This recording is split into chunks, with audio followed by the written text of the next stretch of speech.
Hello, hello, hello, hello, hello. Good morning, boys and girls. How we doing? Welcome in. Welcomes. Alrighty. It is an interesting day today. It's an interesting day today because I have choices to make. Hope everybody is well, for starters. Got coffee on the go this morning. It's mighty chilly. It's like winter's turned up again. Choices indeed. Welcome in, Mr. Kajak. Choices. The first choice is how to get more light in here because it's dark and I don't like it. Hang on, please hold.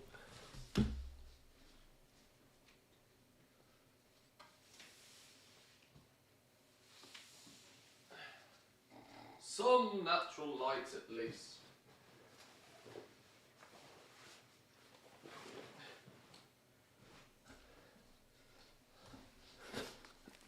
There's a layer of snow knocking about this morning, so there's a little bit more illuminations. So we might as well take advantage of them. Because I know as gamers we'd like to hide in the dark, but a bit of vitamin D occasionally doesn't go amiss. Yeah, we've got choices today. I mean, I guess the first thing we do is start by doing our love stick run, isn't it? Either way. We got choices today because we actually finished Satisfactory yesterday. Well, finished in terms of we completed the stage 5, we sent the rocket, we in that regard we completed it. Obviously there were still milestones we can achieve, personal milestones. The golden nut is obviously one, to both produce and sync enough stuff to have 1,000+ tokens is would be quite an interesting one. But that could be a slow burn, there's no rush on that now. Did you see that Blizzard might be adding in weak auras of their own? What? What? Okay. Might add in... Oh, so they're going to integrate it... Oh, okay. Well, they might. How much of this is Wowhead creative writing? Where's this then? Where's this? What's this?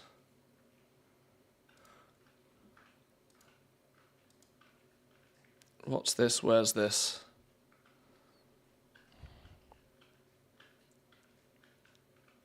Blizzard adding weak auras like buff tracking to the default UI.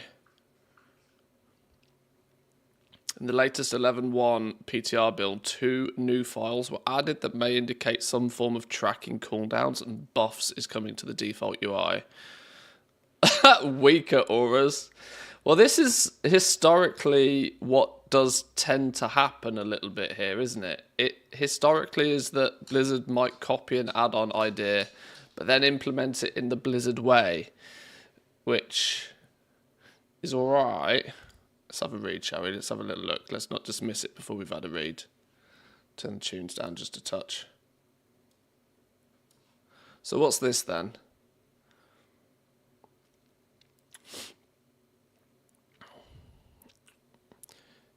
Two new files were added that indicate weak aura like buff tracking is coming to the default UI in WoW.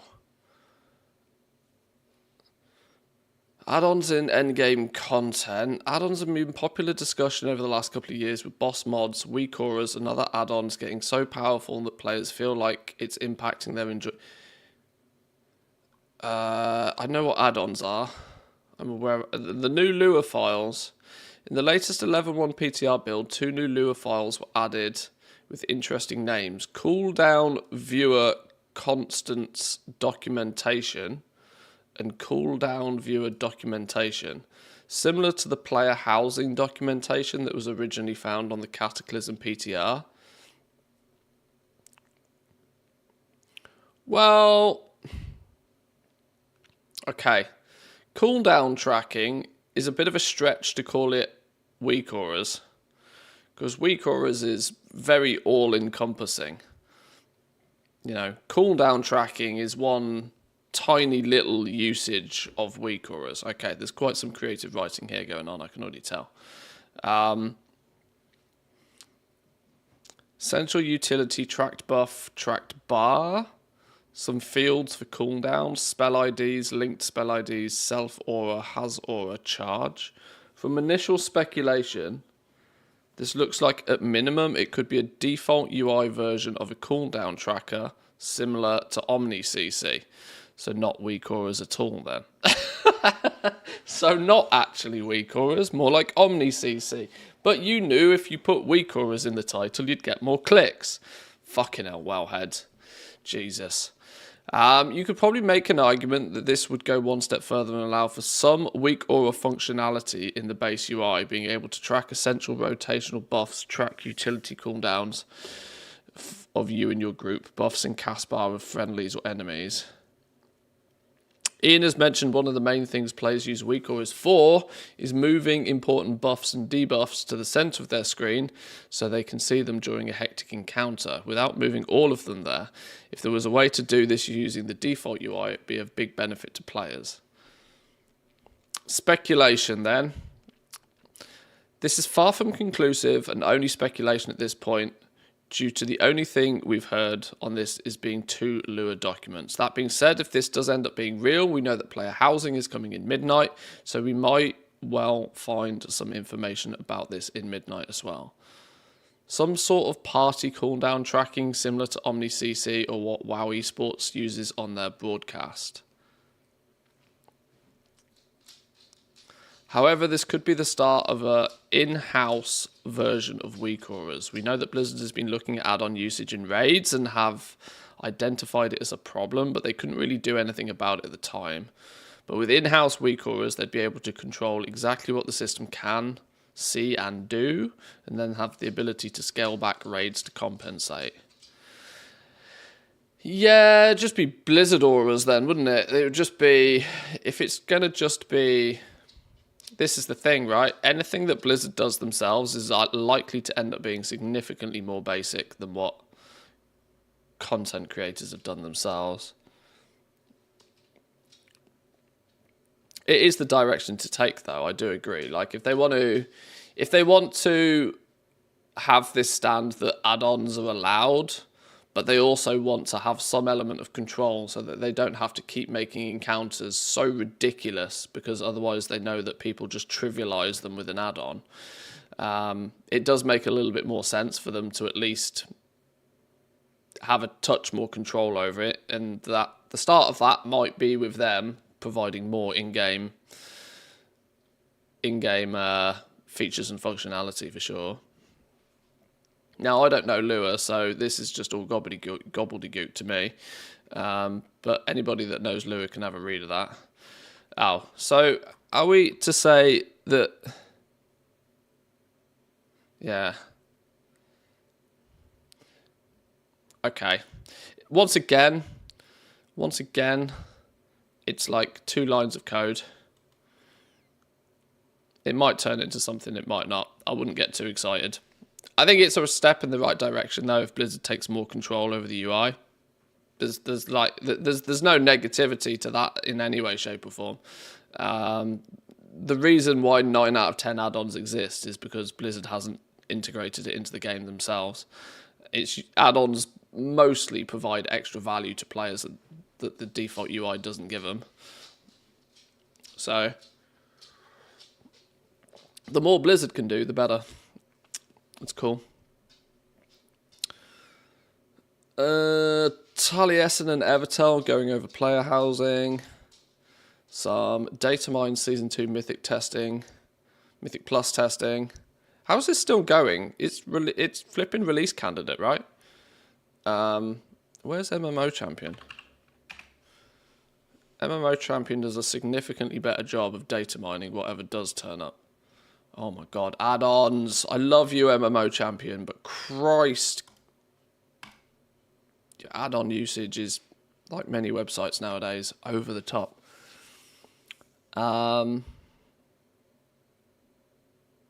Full dev notes, balance changes.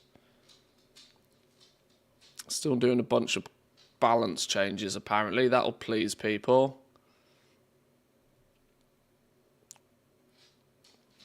Welcome in, Ginny. Good morning, good morning. As long as they don't butcher weak auras itself for their Tesco version, I'm fine with it, as long as you can disable it as well. We'll have to see, won't we? We'll have to see. What do you want? Earthen ring.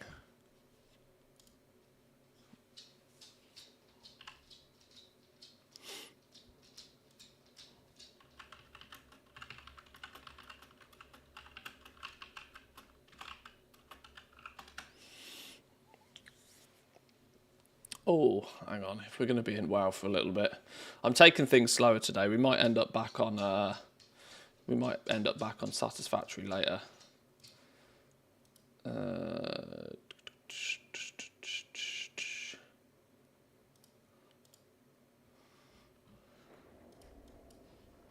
But we've got a few things to do in WoW this morning anyway. We got to get this. Oh, hang on. Before I run off doing that, let me see if this dude actually wants this piece of gear crafted.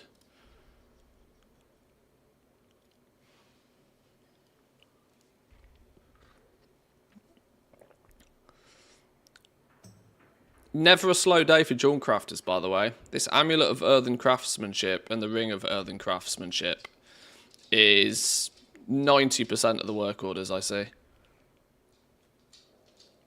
So, if you're a Dawn Crafter, you might still be doing alright.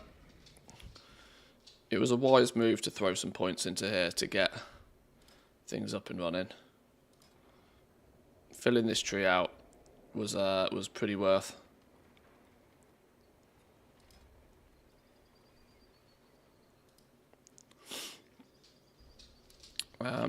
I've had no response back from this dude, so either somebody else is sorting it for him. Can you see my dog in the background there? Oh, you're looking out the window? What about this one? You can see out this window. Then you don't have to stretch. Welcome in, Rose. Good morning, good morning.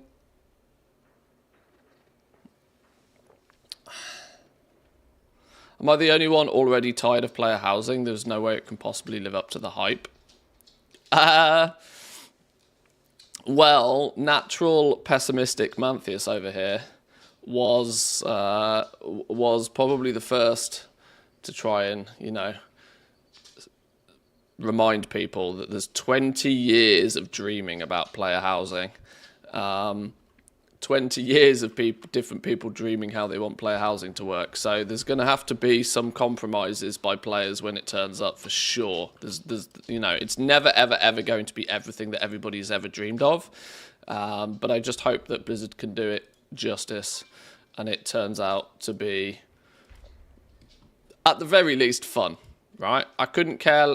I know I've been on record saying that I want player housing to make me bleed. I want player housing to be so cool and so expensive that I want to dump all of my gold into it and spend all of my time playing with my house. But the reality is that's unrealistic. It's unrealistic because, as we've seen before, Blizzard never wants to make something in their game that's so good that it overtakes their other pillars of content, We saw this with Torghast back in the day. Torghast had phenomenal potential, and they floundered it, and I almost feel like they floundered it deliberately because they were like, oh shit, this is actually looking to be too fun. This is almost going to be too good. People aren't going to bother playing the rest of the game if they're doing this. And so they toned it back so hard that they actually extracted most of the fun out of it, and in turn almost killed it dead before it even got going.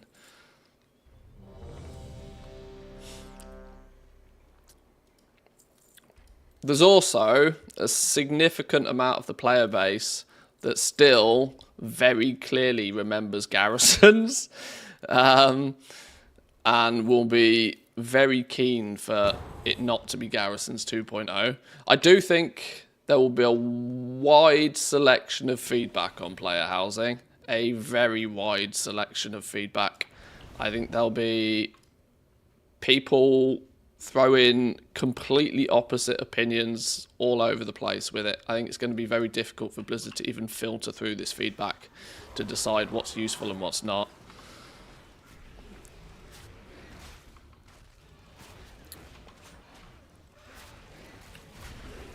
Obviously, somebody in my position is significantly more interested in seeing it rather than being told what they plan to do.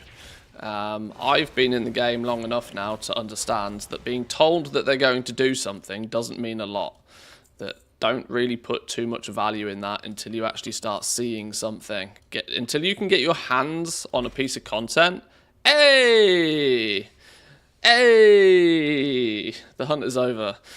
Until you can get your hands on a piece of content and see it firsthand, I don't really throw much value in what Blizzard tells us it's going to be, because they do love an embellishment, do Blizzard. They do love saying that it's going to be this, and it's going to be that, and it's going to do X, and it's going to do Y, and then it turns up and it's like, oh, it's actually just, put your barn in this corner and put,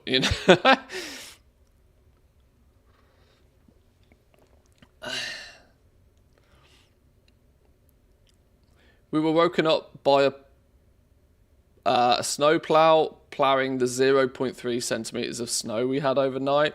Yeah, the snow plows, when there's not much snow, often make a lot of racket, don't they? Because they're scratching all of the stones off the actual off the ground.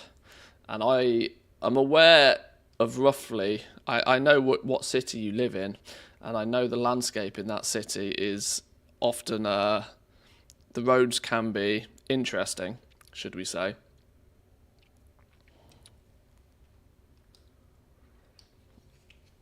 So I bet snowplows are actually, a necessary evil at some parts of the year, but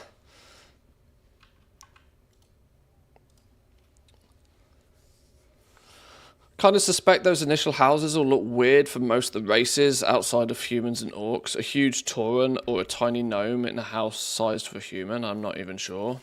Well, this is where, see, this is the thing, right? This is why my perspective on this is that Blizzard needs to be as hands-off as possible. They need to give players the toolbox. That's what they need to do. They need to give players the toolbox to build what they want.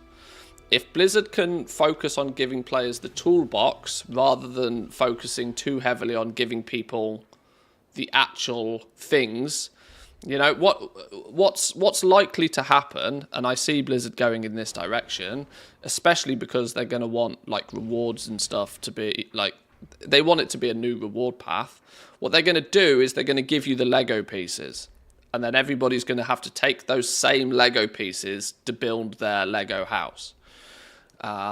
Whereas a better solution, I think, would be for Blizzard to give people the tools to build something and let players be creative. You can give textures, you can give patterns, you can give objects, you can they need to treat it a little bit like Minecraft in a way that they give you a bunch of things for you to create with, and then what you create is up to you. Your player housing could be created the way that you like it. But the reality is, it's probably not going to work that way. It's probably going to be that you can collect a pink chair, or you can collect a blue chair, and you can put your blue chair next to your brown table, or you can put it next to your blue chest of drawers. I tend to think that it might end up being very like Sims 1 style, where everybody has exactly the same tool. Everybody has the same pieces of Lego, and there will be quite a strong limitation on just how creative players can get, which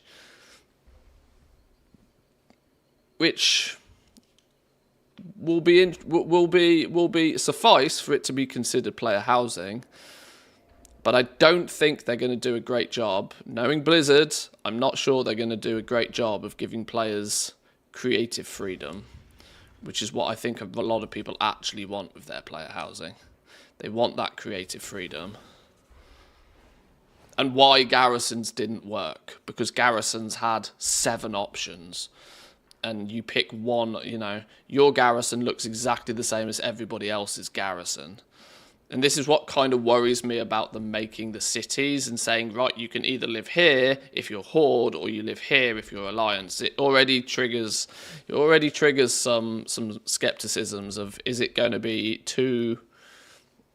Are you going to find it difficult to express why it's your house and that it doesn't look like next door.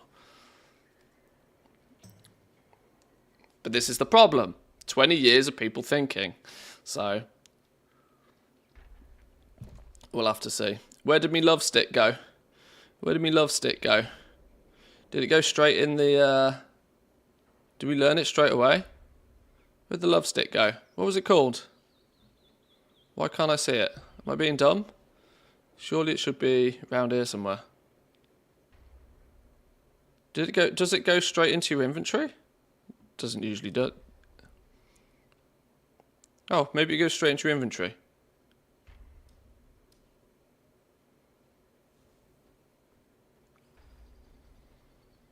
Oh, did I already use it? I'm gassing too much, that's the problem.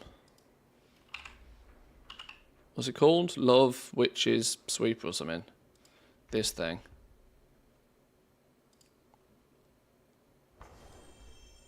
There we go. There's the set complete, look. Now we're cooking.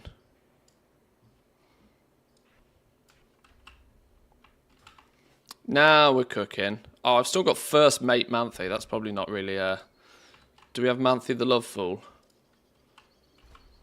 Surely you have Manthe the Love Fool. Just in time. Holy shit, it's the 14th tomorrow, isn't it? Is it the Love Fool?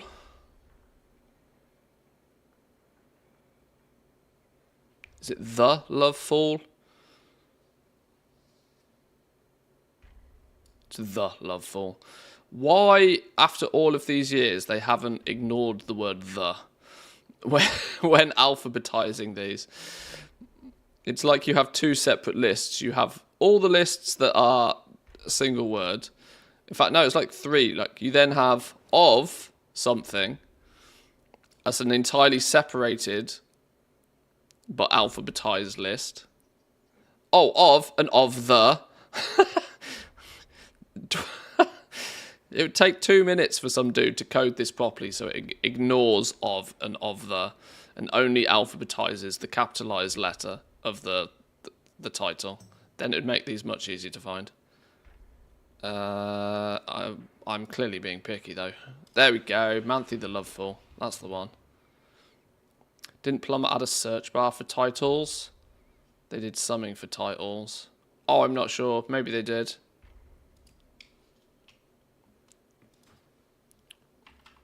There we go. We are ready for ready for romance. We are ready for romance. We have the love stick. We have the love stick, the pink elephants, but more importantly, we have the actual love rocket. The love stick is just the love rocket we have at home. This is the actual. Everybody wants the love rocket, but some people have to settle for the love stick. Cool. All right. Box ticked. Let's go see what was...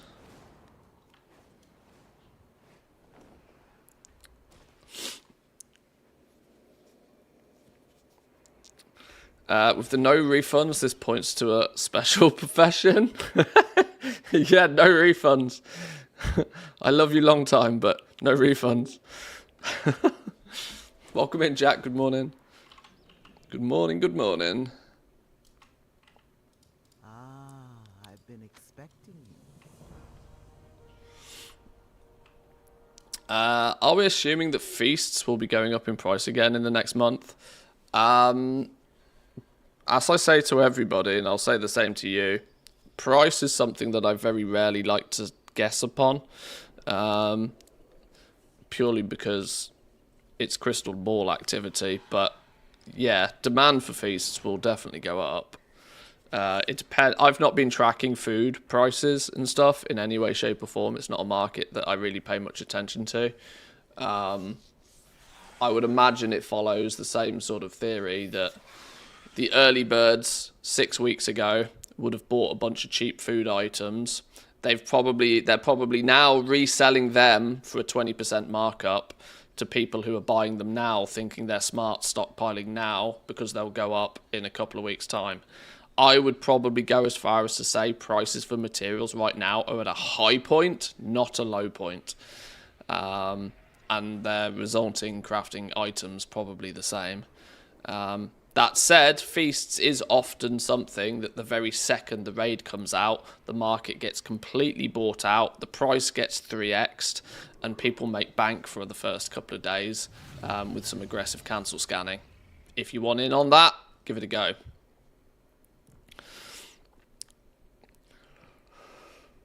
The buyout is currently higher than the region value. Not much, but by like 7%. Yeah, I suspect now is actually an expensive point. We've now just had the release date. We now know that 11.1 is coming. That usually triggers a huge amount of people to start buying up stuff. And that often kicks the price up, not down. And then it will plateau over the next couple of weeks, and then the day of the expansion, the day of the patch launch, everything will plummet because everybody thinks that that's the best day to sell everything, not remembering that the raid doesn't actually come out for another week yet. So there's often a crash on patch day, an opportunity for the savvy goblin to pick up some cheap stuff on patch day when the prices crash.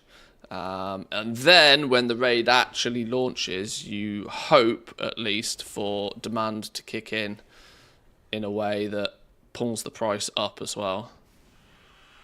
But, you know, price is a crystal ball. We can pretty accurately guesstimate what demand will be, but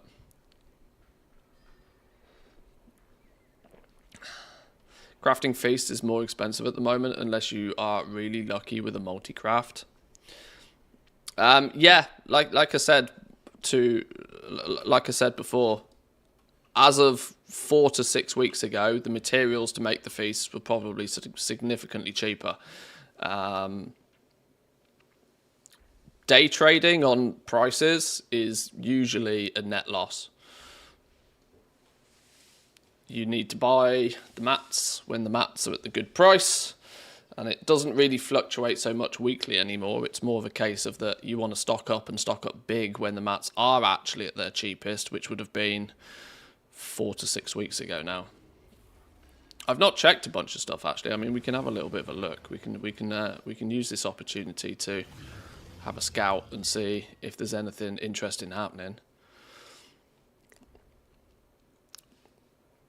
So if we look at some key materials like bismuth, for example, bismuth is currently on an 18% hike.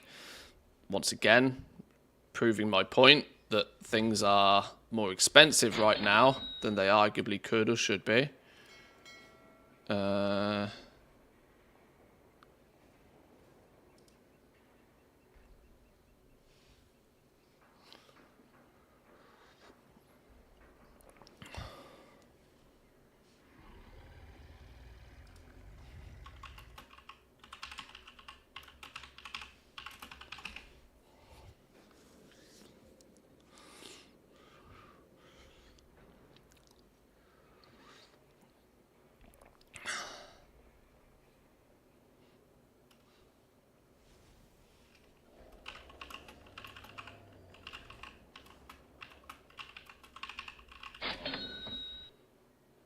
Oh, somebody else wants one.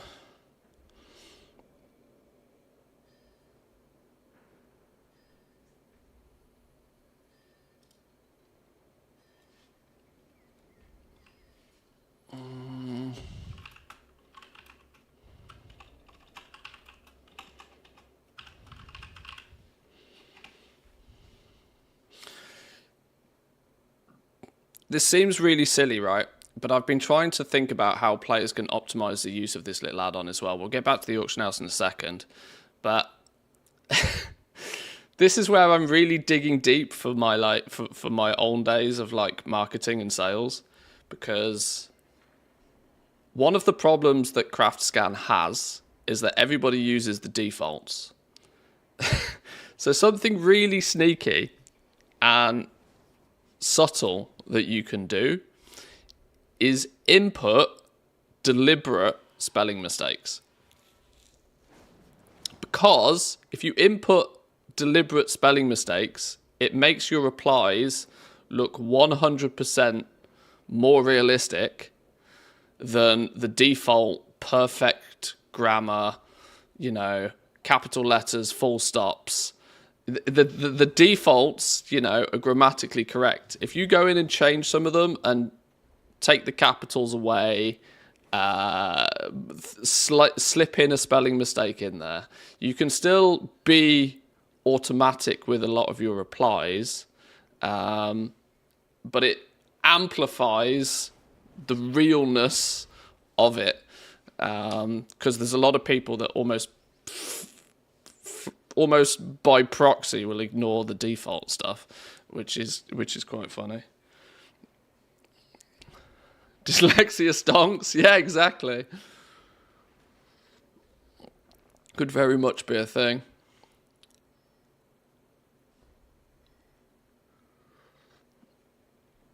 Well, I've replied to those guys. If orders come through, orders come through.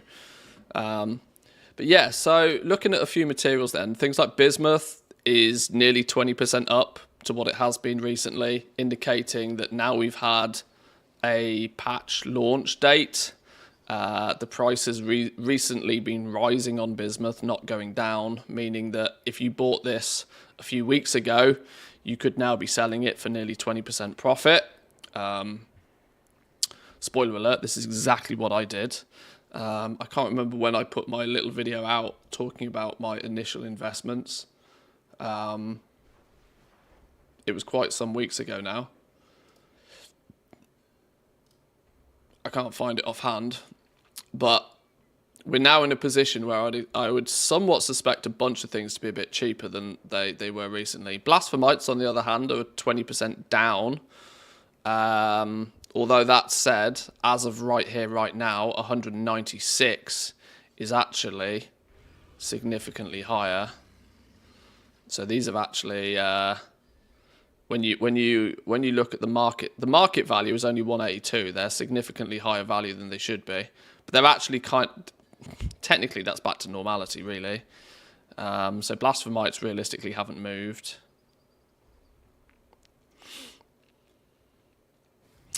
Stanley not alive this morning.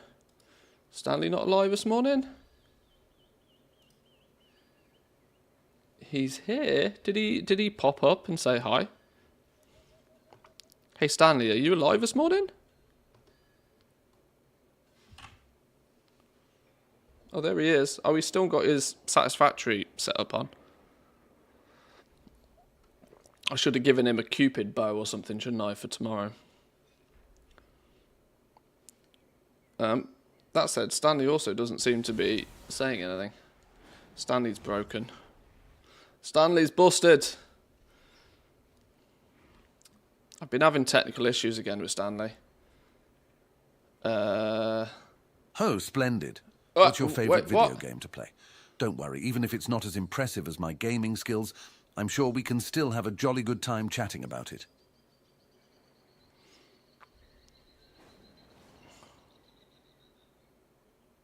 Innkeeper of Moonglade says, Stanley, would you say anything with incorrect grammar just to sound like a real man? Okay, well, apparently it works again. I'd never dream of such a thing. Proper grammar is the foundation of eloquence, wouldn't you agree? Let's endeavour to keep our communication as refined as a fine cup of tea.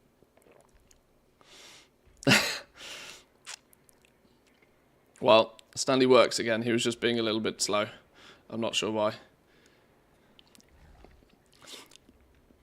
A cocktail with a straw in a heart shape. We could do something. Maybe I'll make Stanley some new mog for tomorrow.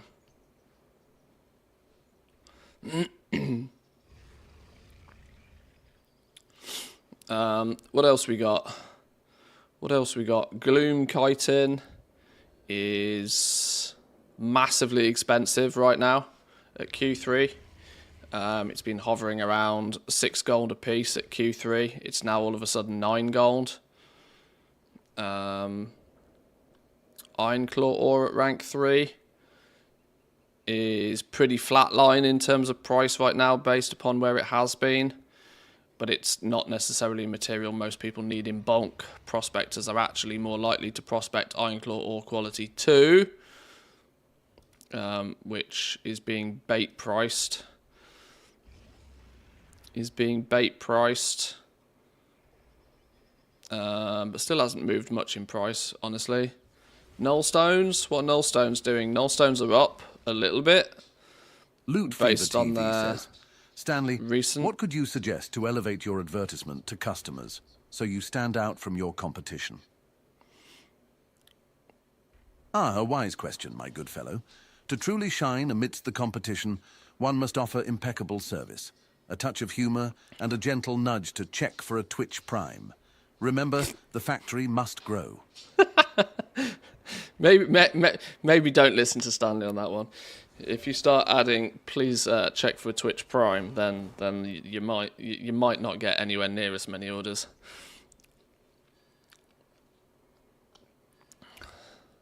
But on this platform, right here, right now, it is worth doing, though. There is value in checking for that Twitch Prime. Anyway, I've got some shmoo. Is that shmoo on my screen? No, that's not shmoo on my screen. That's a weird piece of texture in the auction house that I've apparently never noticed before. Nullstones. Nullstones are... The market value for the Nullstones is up, but the current buy price is up even further. So Nullstones are expensive right now.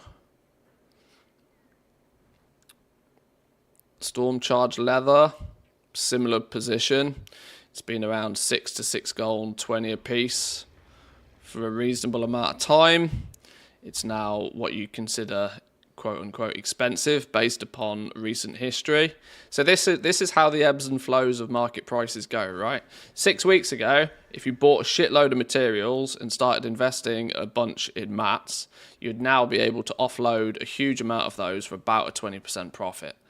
So if you spent 10 million gold stocking up on materials 6 weeks ago, you would now be able to cash all of that out and expect somewhere in the region of about 11 to 12 million gold by the time the auction house has had its cut. Also known as a nice cheeky little profit. Currently, everything is expensive based upon what it has been historically, meaning that if you look to try and stock up on anything right now, you're actually already paying a premium. The chances of these prices getting much higher than this are very slim at this point. The meta for stocking up on mats is getting more and more aggressive as time goes on, because there's way less other opportunities and ways to make gold, and so people are focusing on this even more than what they ever used to. But some of us have many expansions worth of practice with this already.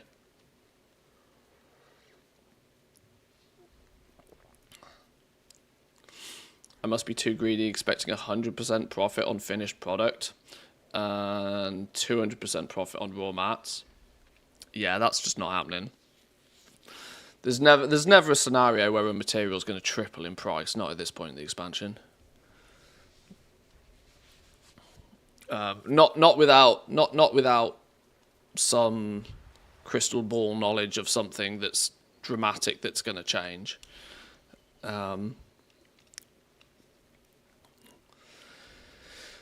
Margins are more in the, if you can sell something for a 20% profit, do it, because that's a good day. That's a good day.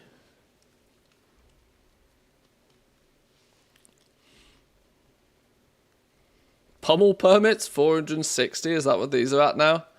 What's the actual the market price on these? The regional wow, this is actually cheaper than the regional sale average, by the way. 484 is the regional sale average on these. 5% discount on them right now. If you are...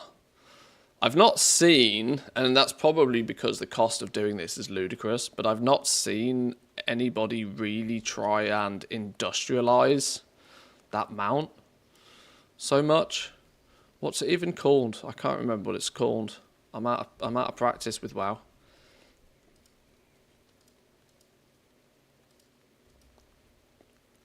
Crowd Pummeler, that's the one.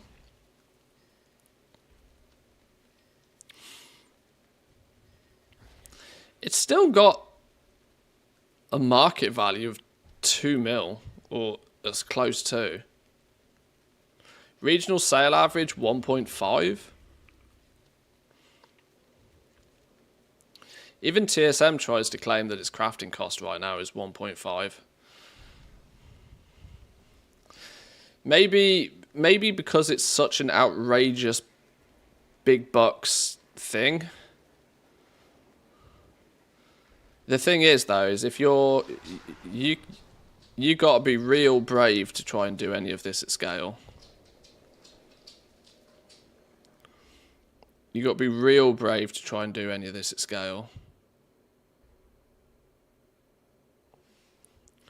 Because if you're left holding the bag on just one, when you have to sell 10 mounts to make back the cost of one on an item that's in excess of 1.5 million gold just to craft, that's such a risky market. I mean, it's go big or go home on that sort of thing. It's go big or go home, but I would imagine the play with this, more than anything else, is to dot these around low-level realms where they're not actively being put together.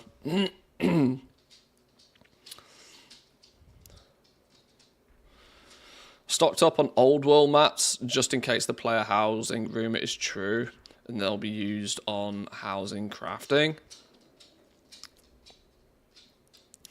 Depends what you mean by stocked up. What you could, in theory, be doing is setting shopping scans up, doing a quick shopping scan once every couple of days, and taking the absolute cheapest, like 1 to 2% out of the market every time. That will slowly generate you a stockpile and will ensure that you've stockpiled at the best possible price of everything. 1,000 of every or most of material in the game. Oh, okay.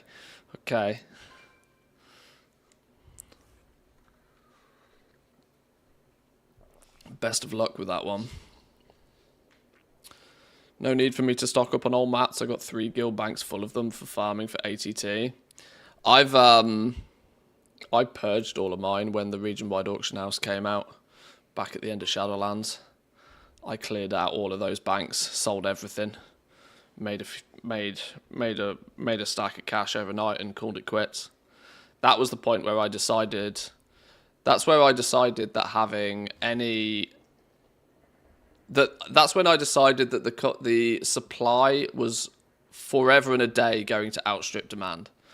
On smaller servers, there were odd scenarios where stupid things like volatile fire, for example, would occasionally just run out on a server, and then they'd get reset, and then you'd sell some of them at like 100 gold a piece or something ridiculous. That used to happen when we had these micro economies, but it was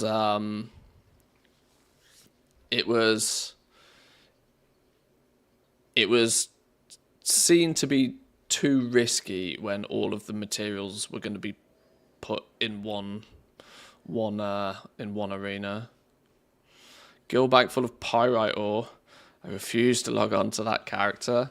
I had stacks and stacks and stacks of things like trillium bars and stuff for a while, which over like the space of 4 years quadrupled in price, but that's just probably tracking with the in-game inflation more than anything else. It is also true. We have absolutely zero evidence that professions are going to have anything to do with housing. But, you know, if you're going to speculate early while it's cheap. Worst thing that happens is you sell it all back for roughly what you paid for it and break even. But I equally still wouldn't strongly recommend.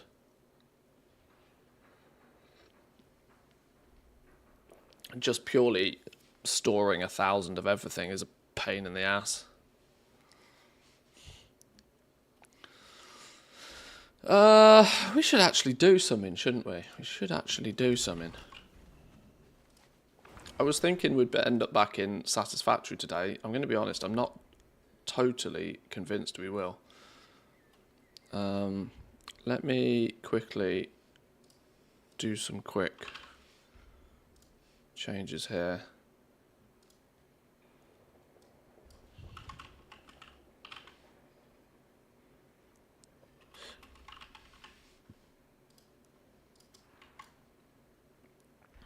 Right. I'm not doing treasures because I'm not crazy. Let me give it a minute to see if this druid wants his amulet recrafted, or whether he got bombarded with 20 different people offering to do it.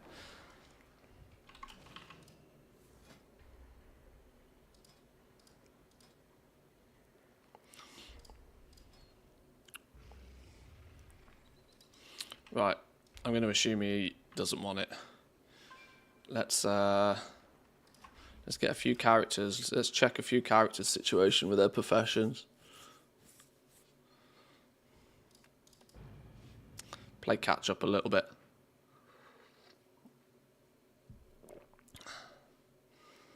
Oh, you were speculating on the epic gems with all the pyrite. Didn't happen. Yeah, sometimes you got to make these guesses and hope. Hope that you know. I mean, some of the times it feels like it's a bit of a flip of the coin. You win some, you lose some. What are we doing all the way out here? Don't know. Let's get back home. Feeling cold out here. In the distant plains of Ogrimmar.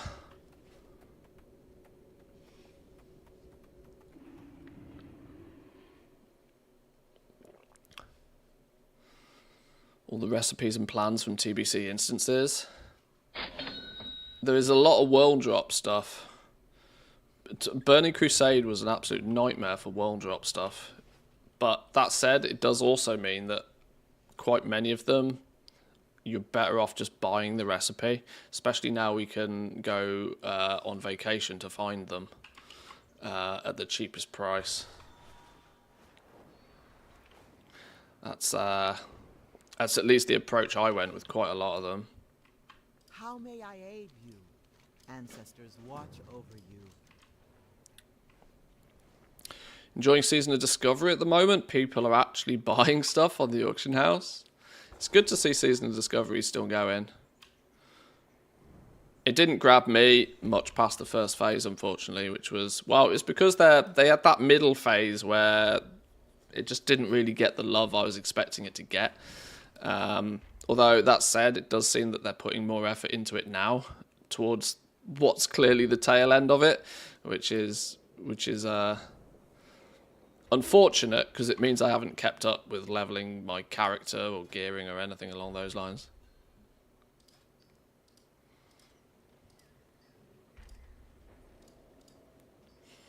Oh, loads of orders.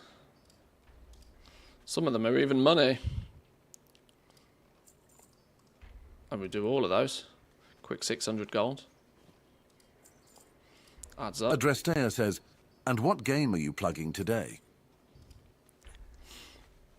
Oh, Stanley will probably still be telling you about Adrestea. factories. Today I must recommend the marvellous game called Satisfactory. It's a jolly good time building factories and expanding production. Quite the engaging challenge indeed. Remember, the factory must grow. Yeah, Stanley's still going to be plugging Satisfactory today. We might end up in the factory again in a little bit. Why do I not have this recipe at this point? Another one that I should just do. Oh, I have no knowledge points. Maybe not then.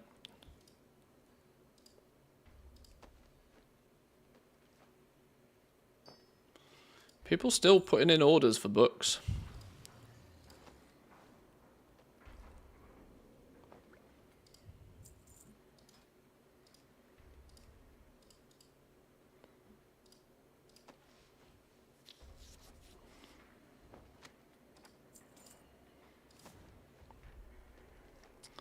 There's one here that doesn't cost anything and we're missing mats for.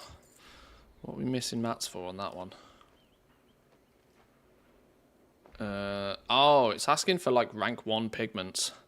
That's weird. It's an optimization that I understand, but it's still weird.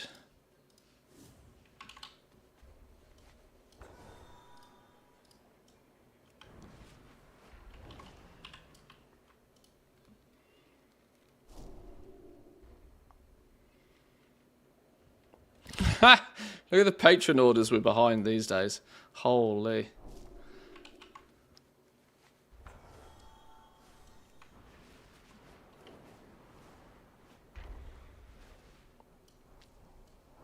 Has anybody completed a profession yet?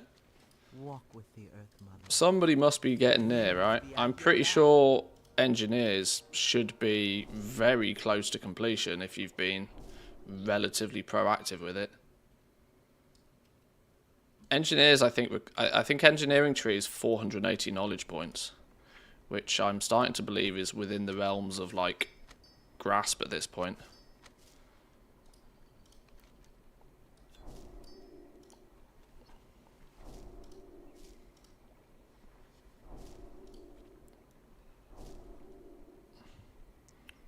Overall, yes. Multiple on one character, no.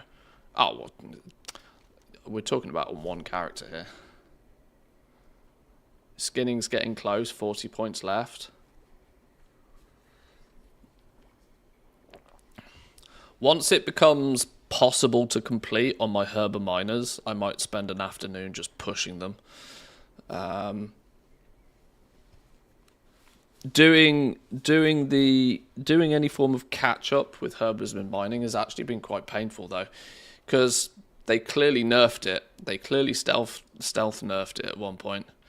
When myself and K-Chak and a few people were originally boosting herbing and mining in order to get vast quantities of artisan security to then dump into another profession, you could quite literally, an afternoon then wasn't too far from the truth to play catch up. You'd get the catch up points relatively steadily, but they definitely stealth nerfed it and slowed it down to an absolute crawl by the time you're getting close to completion.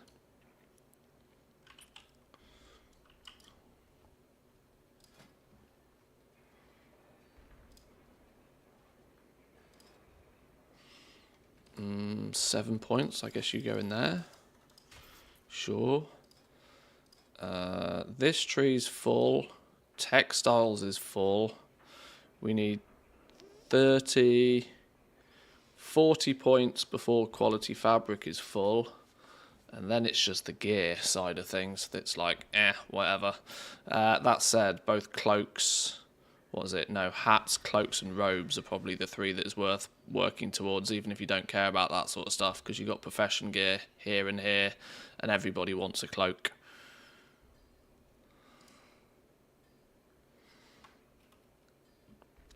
Alright, well that's outside of going and doing treasures, which nobody does. Anybody that's still doing treasures at this point has more dedication than most. Not me, though.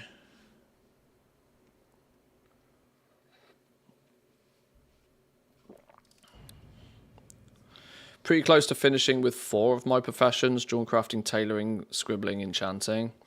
Been doing every weekly profession point activity. Enchanting almost doesn't count because the catch-up is so goddamn fast on it.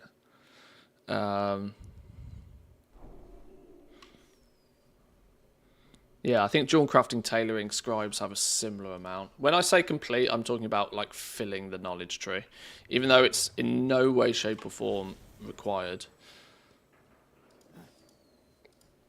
Before people start shouting at me. What do you mean ground mounts are not allowed here? Move.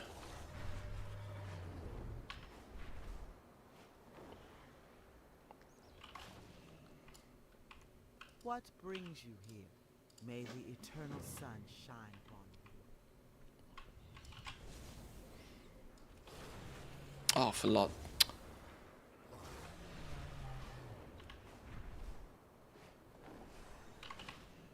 Do I have books on this dude? I still have a couple of books. How did Nuclear go? Kill your Pioneer by accident yet? Did I finish phase 5? Yeah, phase 5 we finished. It's why we're not in Satisfactory right here, right now. Let's make sweet Cheerful profit Prophet together. subscribed for 11 months and says, is everyone buzzing for some content next week? Next week? What's happening next week? Simply delightful to see your subscription for 11 months. Cheerful Prophet. Absolutely buzzing for the upcoming content next week. Let's keep the excitement high and the factories growing. Remember to check for a Twitch Prime, old chum. Cheerful Prophet, thank you very much for the 11 months. I do appreciate it. Ignore Stanley. You can keep your Twitch Prime. I appreciate it. Thank you. Yeah, we finished phase 5. So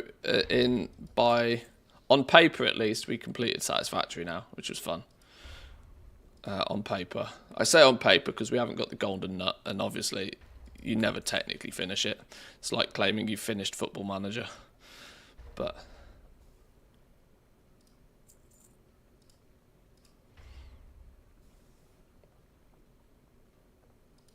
is it worth doing these ones? 2 knowledge points. Do the one for 2 knowledge points. Profit numbers on these are a little bit skewed because there is some value in the little goodie bags from time to time. I'm not going to do just the acuity ones though. We don't need those.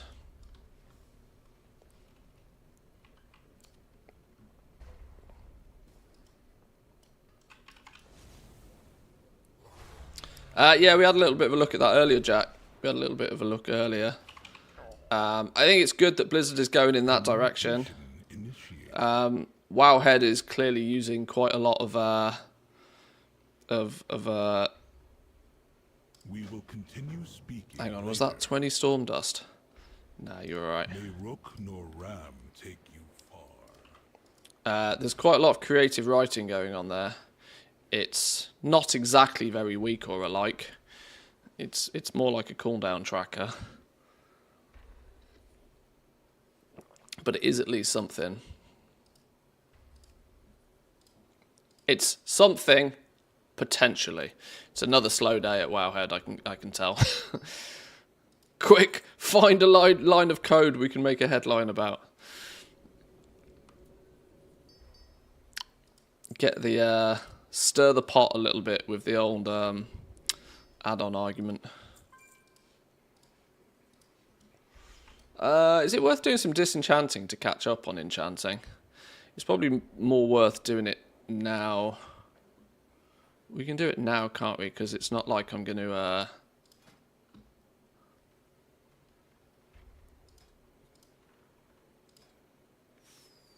Well, where are we? Shattering is done. Disenchanting's done. We're 2 tiers deep on the actual enchants. And we've also got the rod. Okay, so we are just kind of weirdly putting points wherever we need them.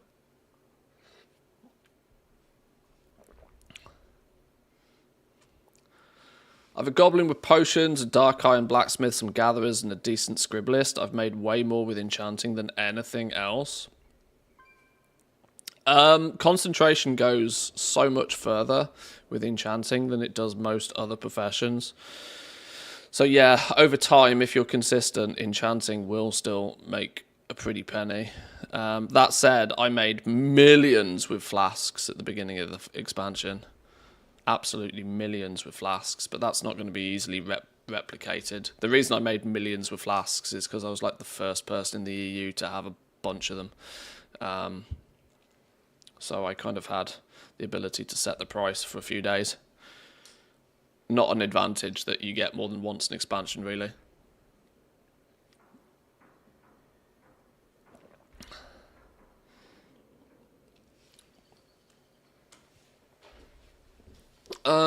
Let's do a little bit of quick cheeky disenchanting just to get this done. I should have... Where's me warband bank? Where's me warband bank button? Button, where's me button? Why does this dude not have his buttons? My bars have gone all funky for some reason.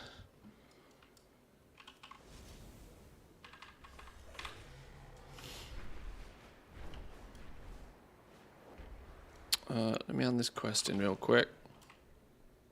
The winds guide you,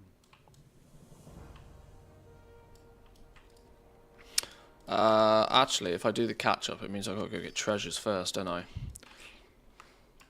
Alright, let's do it. Let's do it. I'll get my Dark Moon cards first.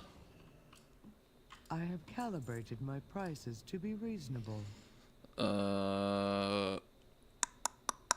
are they? 8, 5, 4, 7, 6, 2, 3. Where's the ace gone? Ace. Huh. That's interesting. It doesn't have the ace. This one actually has the number 1, whereas the others actually have the letter A for the ace. Where this has a 1 on it. Never noticed that before. My directive has been fulfilled. Today I learn.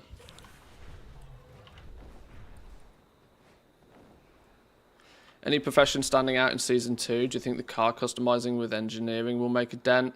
For my testing on my brief testing on the PTR, the parts were far too easy to get. Now, that's not to say that in the first few days, if you find one, throw it on the auction house, you might, you might get lucky. But I wouldn't really consider it more than some pocket money, really. It's another thing to add on to the list to keep your eyes on the price of and maybe consider flipping them. But I found them very easy to get.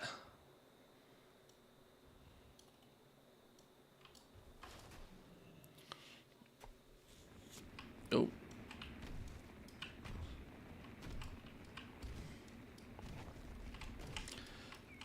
The honest answer, and I don't really know how to approach this topic without sounding slightly negative about the whole thing, but Season 2 has done absolutely nothing for goblins. The biggest goblin patch in World of Warcraft history, and it hasn't actually done anything for those who sort of identify goblin. Profession-wise, basically nothing. It's a case of do what always works well at the beginning of a patch. Do what always works well.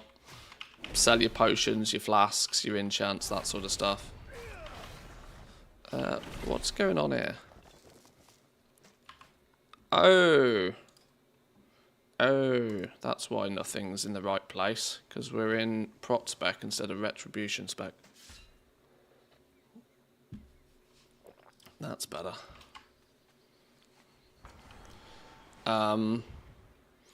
Yeah, I mean, obviously most crafters are more intrigued about what new, is there going to be any new recipes to chase after, this sort of thing. And no is the easy answer. A new contract, a new contract, a new Vantis rune. These are like what you'd easily categorize as the bare basics. Nothing that's got any creative flair on it, unfortunately. It's wild to me that somebody at Blizzard wasn't like, oh, we're going to align ourselves with the 4 different goblin cartels. Why are we not integrating this into any of the professions in any way, shape or form? Why 1 week, much like the Weaver's buff, for example, why doesn't alignment with each of the cartels give you some bonus towards your crafting for that week? Which obviously you can choose what you want each week if that's your main focus, you know? Not even anything along those lines. Crafting buff, resourcefulness buff, you know, a new recipe, heck. Something new to craft when you aligned with one of the 4 different factions. But nothing.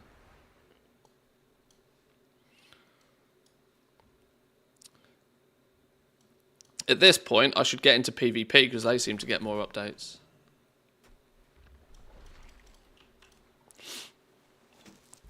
Can we safely spend our artisan security on the enchanting bags now? You can safely spend your artisan security whenever you want. If you are holding on to it with the hopes and the prayers that there'll be new raid drop recipes added to the loot table, that was hyper speculative to begin with.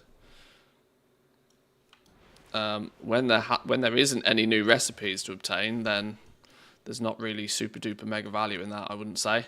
Unless, obviously, something crops up as all of a sudden synergizing really well and ends up being best in slot and everybody wants it. But that's, you know, we always wait on Gearcraft, we always wait on the BIS lists and the class guides to come out before that sort of stuff can be determined. But with no new round of embellishments or anything from recipes, it's kind of all, you know, it's the same old again. Like I said, I'm not trying to be down on this, but it's just very difficult to be overly positive about nothing new, right? Relative to the question being asked, that is, obviously. The new zone looks really cool.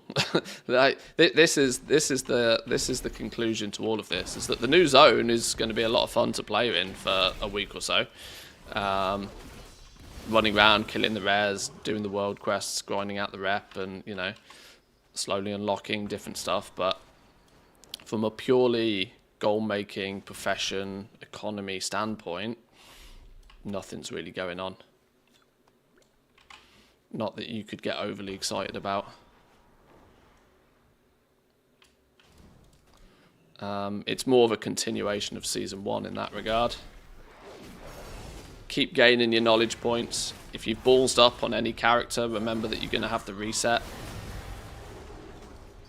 So if you'd sidelined a character because you made a horrible mistake with your spec points, you'll have the opportunity to rectify that character's previous mistake if you wish. But also, simultaneously, if you'd sidelined that character, there's a strong chance you also don't have many knowledge points to reset anyway, which might be its own problem. This is why the reset is also a big old nothing burger as far as I'm concerned. The spec reset should have been in at the beginning of the game if they were going to add it. Adding it now is kind of pointless. It's just lip service because everybody said that they want it, so Blizzard can now give themselves a pat on the back by adding it. It doesn't really do anything for the game, though.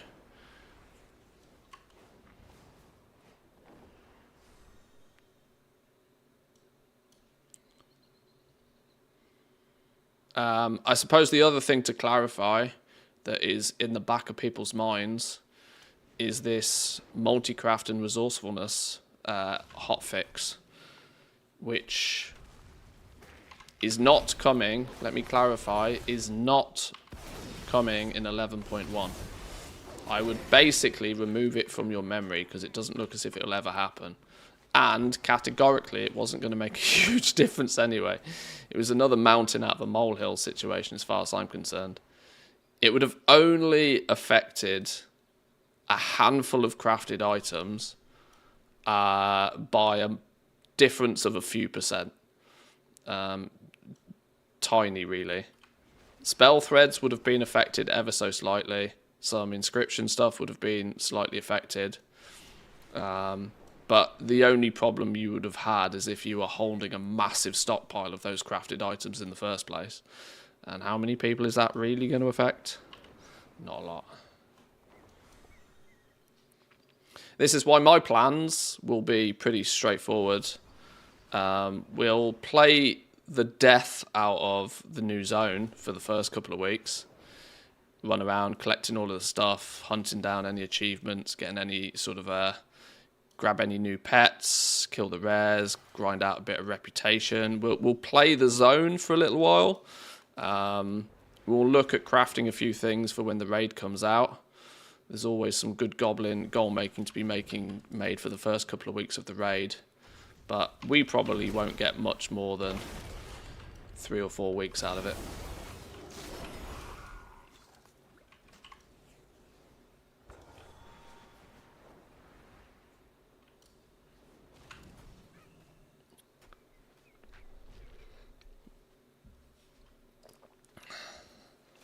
Got the witch's broom. Congrats. Congrats. Oh, hang on. I had the two enchanting ones already. These were the only ones I was out here for.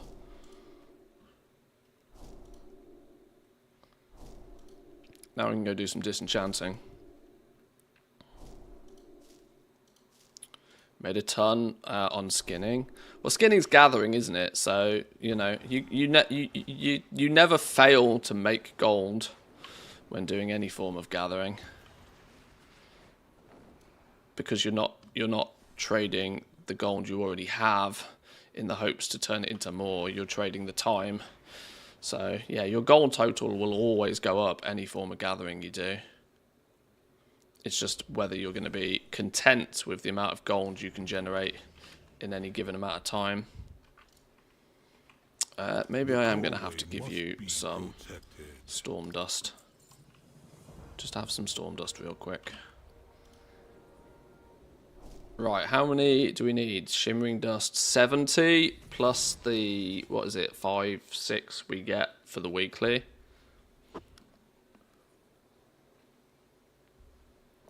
Let's make a bunch of Dark Moon cards then. Spam the button.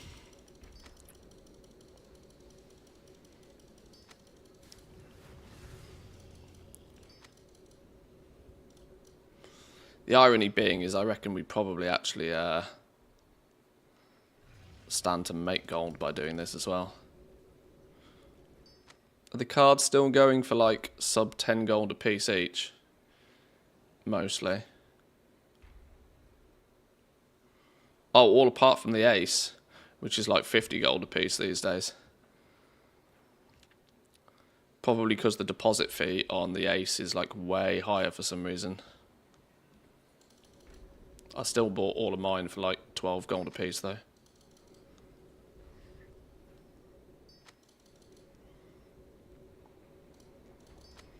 Oh, I should have been counting these, shouldn't I? Whoops. All right, we'll make a bunch and then we'll just see where we are at.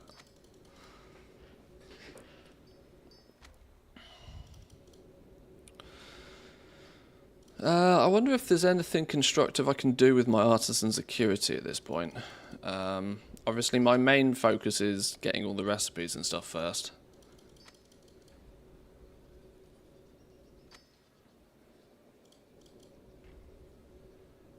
But I think we're good on books, we're good on tools, we're good on all of that. Any artisan security now is for buying recipes, or if there's no other use for it, 600 artisan security bags from then on.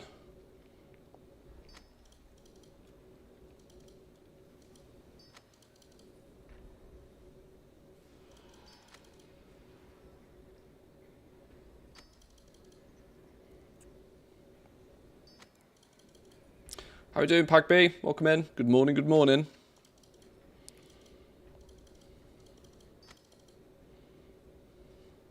Wow, my last purchase date on all of these was almost 100 days ago now.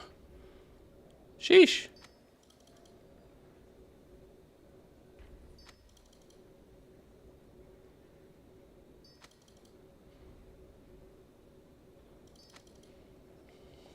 It's weird.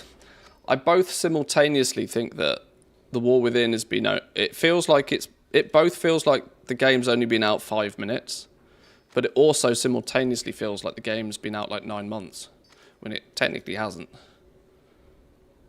I mean, it's probably not far off, but it's this time of the year always throws me.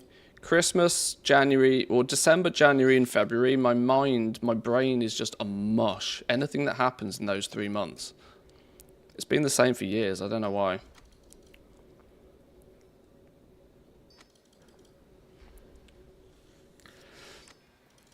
It used to be chaotic because they used to obviously when they launched expansions at like the end of November, it meant that phase of the year was just crazy. This year, in theory, it was a bit more chill because they, launched the expansion much earlier.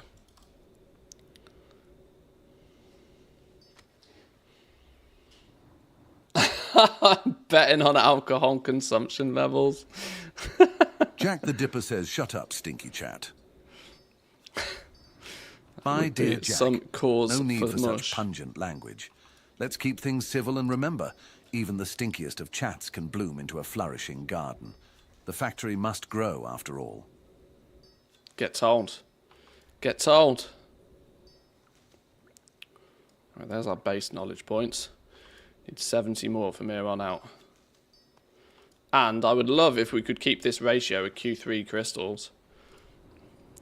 We've had more Q3 crystals than we've had anything else so far. Q1s, Q2s, Q3s. And then bonus elementals.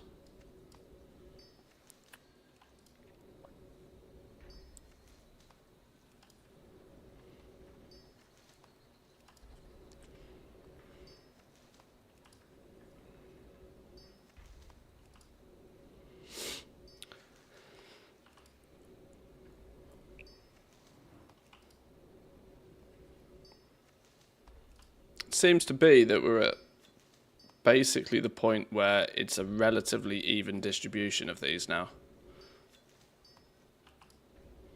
I never really did huge, great big test samples of this to get much accurate data on it, but this is still worth doing.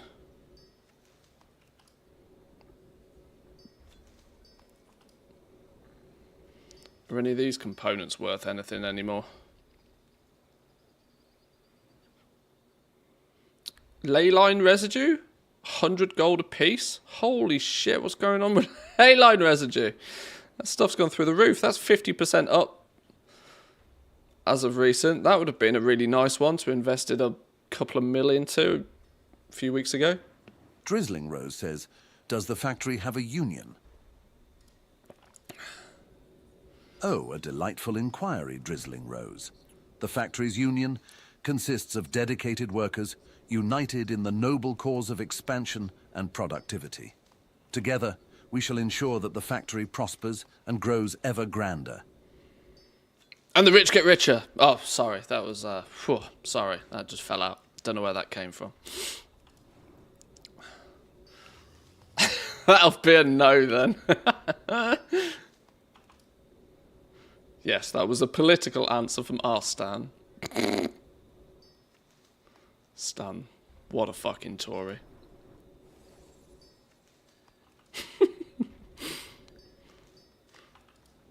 That's as political as we get here. 33 to go? Okay, we're going to need a bunch more Dark Moon cards apparently.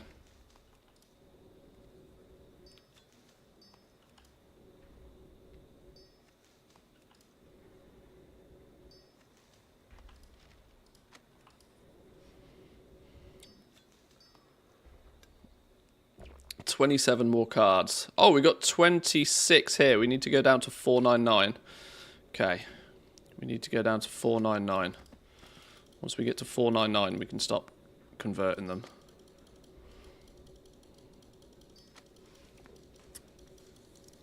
What even decides the quality of disenchants? It can't be skill, because my max disenchanter still pulls Q1 from time to time. This is what your pull rate looks like when you're maxed. It is your skill, but much like how they've tuned a lot of the other gathering, disenchanting is considered gathering as far as the gaming code is concerned. Hence why disenchanting gives you gathering-esque catch-up as well. You can be an absolute Bis Herber miner and still pick up Q1. They've moved they've adjusted the thresholds in the War Within. Yes, you could supersede ever getting Q1 materials in Dragonflight, but that's no longer the case.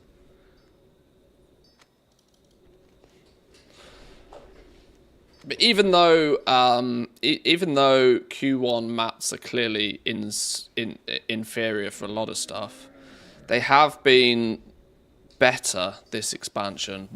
To give them some credit, they were definitely much better this expansion with giving a use for each quality of material. Still making the top tier stuff the most desirable, but there was at least a use for most quality 1 stuff, even if it was converting it into Q2 stuff. But Thaumaturgy did a really good job of making sure that even Q1 mats were sort of useful. in disenchanting, Q1 crystals are going to be used by people making crests, because crests don't have a quality, so you might as well use the cheapest ones. And I would imagine, actually, to be fair, that there's a similar... Oh, well, Q2 crystals are then going to be used by enchanters that are using concentration. You'll use a Q2 crystal because you don't need to use a Q3 because you're using concentration. And then the quality 3 ones are just more expensive because they're the rarest, and if you want to guarantee a craft, you need to use the Q3 ones. So it's kind of... They've still tried to make it so that there is some desire for each quality, which there wasn't in Dragonflight anywhere near as much, so it was more problematic.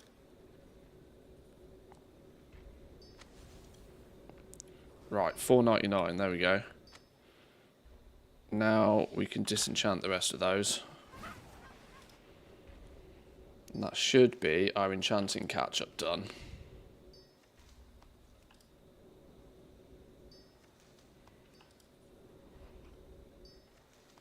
I've got nearly 1,000 Q1 crystals though. I should probably sell them.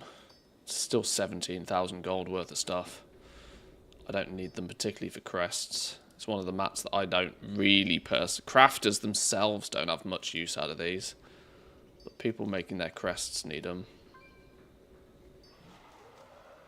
Which is actually why, when you look at these, the daily average sold of Q1 crystals is higher than both of the other two, even though the other two have higher value. You'll sell more Q1 crystals than you will anything else.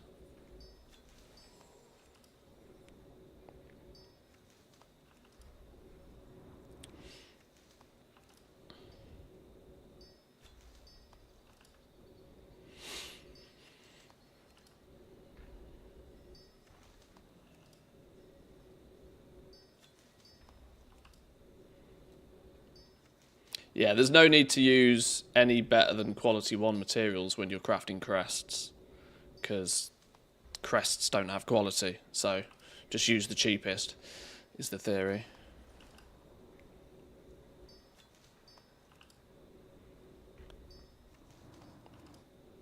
Oh, I've miscalculated this somehow. How have I miscalculated this?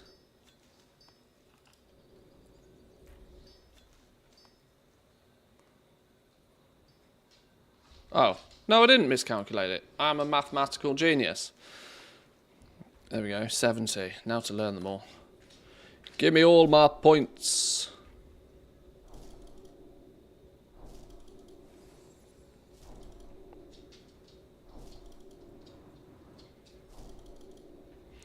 Then we've got to figure out where to spend them.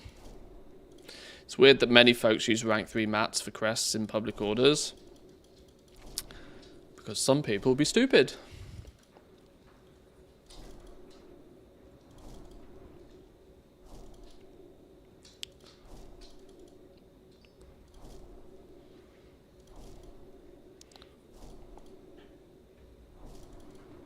It's not their fault though, to be honest.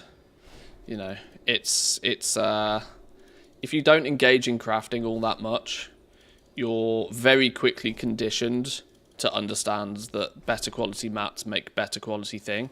Now, if you're trying to get a mythic crest, you might also consider that, oh, well, if I want the mythic crest, that's the better crest. Maybe I need the better mats.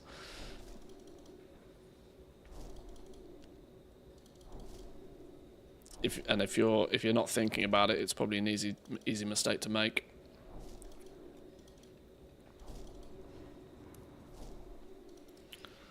But good reason to keep your eyes on the public orders. If you can pull a nice little resourcefulness proc off those, you're in the money.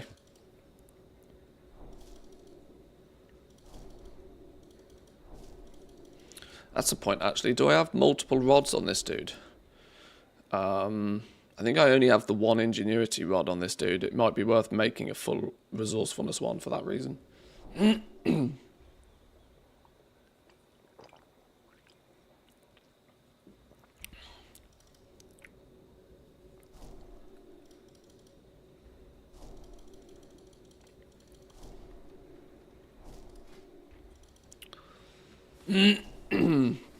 Right, where are we going to spend like nearly 90 points in enchanting?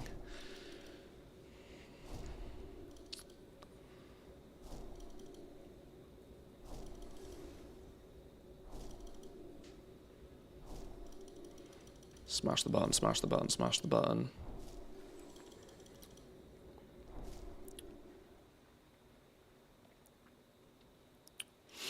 How are we doing, Zan? Welcome in. Good morning, good morning. Are you coming back for 11.1? What's your plans? What's your plans?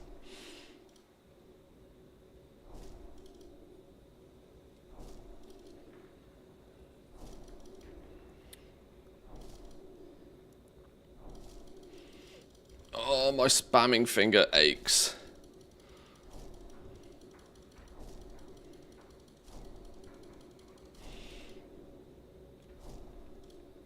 Alrighty. Right. 96 knowledge points to spend somewhere. Shattering, done. Disenchanting, done. Everlasting enchants, first 2 rows, done. 20, 40, 60, 80, 140 to fill that outer tree. 140 is still a few weeks away. Alternatively, we could look at finishing this one. 20, 40, 60, 80, 85. We could just finish this tree. Am I ever going to use... interestingly, finishing reagents, mana oils, does add a few extra things to the repertoire. It's not like we can't mass produce these enchants if needed anyway.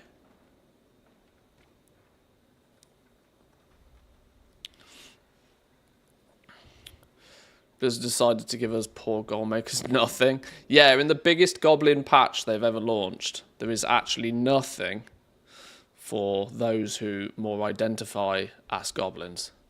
There's a sense of irony there, I think.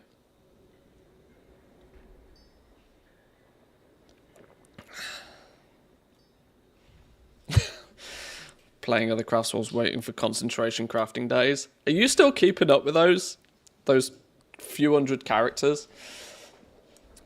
I can't even be asked to log on and do it on like 20 characters. Oh my. Every Wednesday, Saturday, you're still pumping it? Jesus. Good effort. Good effort. The other option here is I just don't spend these anywhere.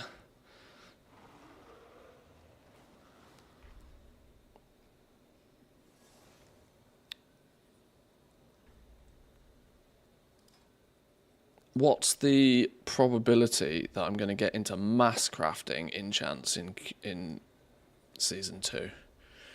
If I'm going to be mass crafting enchants, I should probably start putting points in here.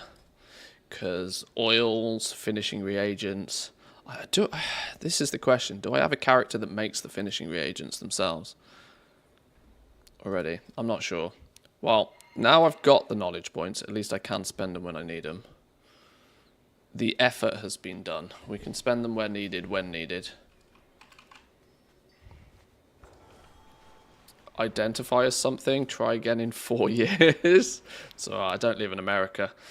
I can identify as whatever the hell I like. I have an extended I can identify as a goat if I want to.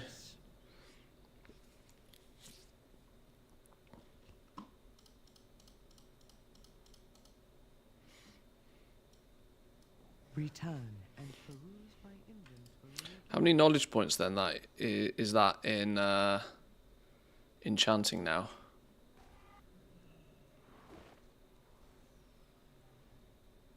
Total points spent 415.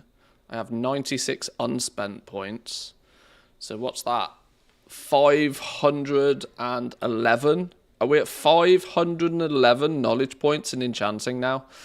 640 is the max. So we are literally only a handful of weeks away at this point from enchanters being done. Like, fill every node, every tree. And let's not forget, you'll in theory be able to do that in one day. You'll be able to do that in one sitting.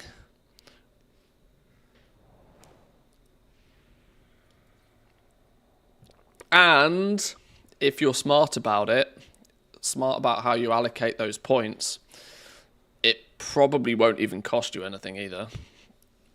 Which is wild. Rolling out, I mean, I feel for anybody rolling out enchanters at this point still. Zan probably can attest to this more so than anybody else in chat right now, I'd imagine. The initial setup process when you're trying to do a full 640 knowledge points, not that you would need to, but just because you can, people will 650 Dark Moon cards, or 640 Dark Moon cards. Could be...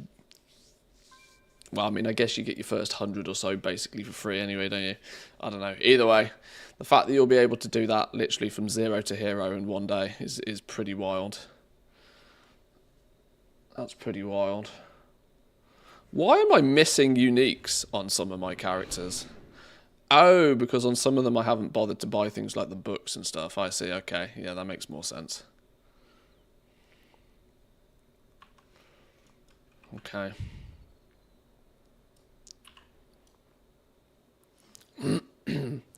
Been holding most of my crafts for over a month now. Got some good stock and investments for 11-1. Yeah, crafted items. Yeah, holding on to them is not a bad idea. I've actually, like, in terms of raw materials, I've actually sold through a bunch of mine already.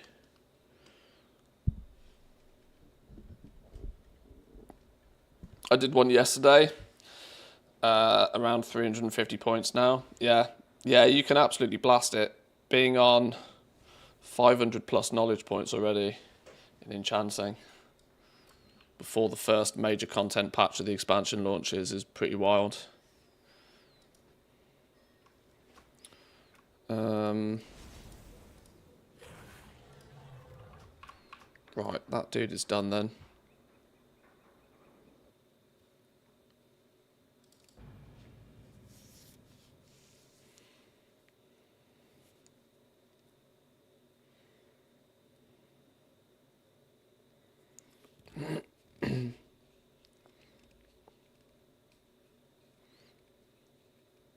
That Avowed game comes out today. When does that actually launch? Does that say in the shop here somewhere? I'm wondering if it's worth picking that up to have a little bit of a play with it tomorrow. Oh, hang on, it's literally right down here. Play Avowed on Battle.net and Xbox. 7 hours, 17 minutes.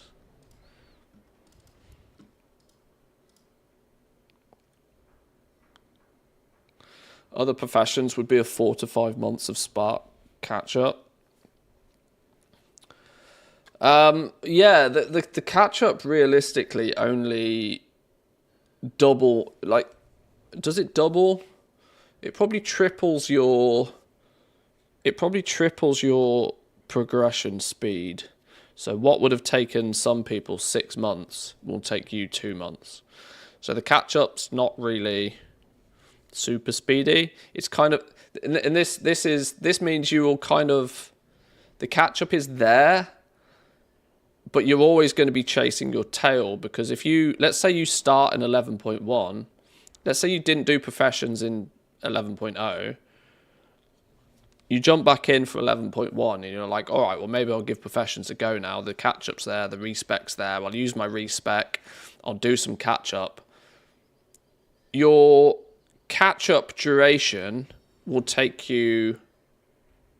still take you long enough to do that you'll miss the hype phase of 11.1. And so then people will get disheartened again, put it back down, and this is why the catch-up either really needs to be good or non-existent. It's kind of sat on the fence right now.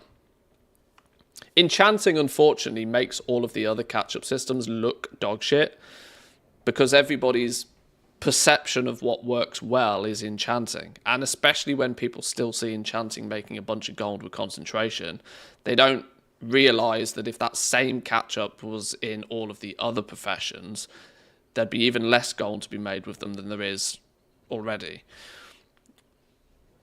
This is always the sort of the catch-22 situation with catch-up. It's good that a catch-up system is there because it allows players to catch up, but the stronger the catch-up, the greater the chance that that profession will just be nuked into the ground in terms of actually any goal-making opportunity. So it's kind of like, where do you, what side of that fence do you sit on? And Blizzard has decided to go right in the middle with most professions. Give you a little bit of a catch-up system that kind of smells as if it might be useful. But then when you realise it's only actually catching you up 21 points a week, and that requires you to log in daily to achieve, it's like, oh, okay, that's not really that much of a catch-up, is it? A 21 point per week catch-up system would still take you 4 or 5 weeks to get to the point where you can fully optimise something that needs 150 knowledge points, for example. It's kind of odd. Realistically, we've got nothing new or hard to get for the professions, so the potential for 11-1's not really there. This is why I think there's been so much speculation around like investments this time round, because people are clutching at straws what to do. People are clutching at straws on how to make gold. The professions and gathering are like so interconnected now. You have to be doing some aggressively sweaty things to extract really any value out of it, which is sad to say in like the first major content patch of the game, but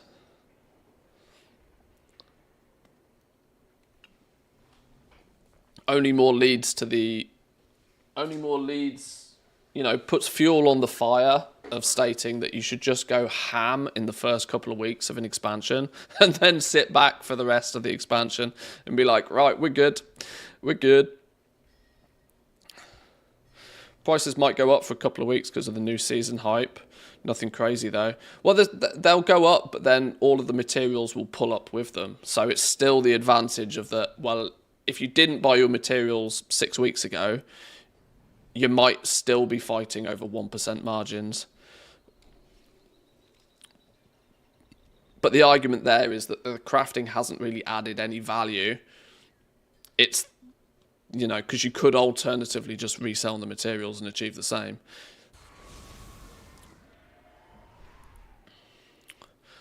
Early access begins February 13th, but if I play it on Game Pass, we have to wait till February the 18th. Well, that's annoying, because I have Game Pass, so I could play this for free in a few days, or I'd have to pay $90 to play it later today. And I'm going to assume the early access only is in the premium one because reasons. Up to 5 days early access, premium, yeah. So it's $90. It's the cost of a long boy to play this game today.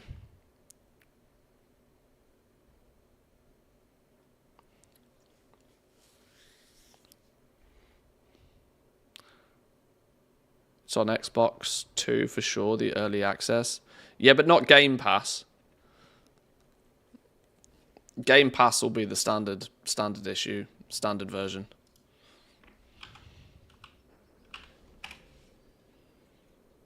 I would imagine. There's no way they're going to give you the premium version on Game Pass day one.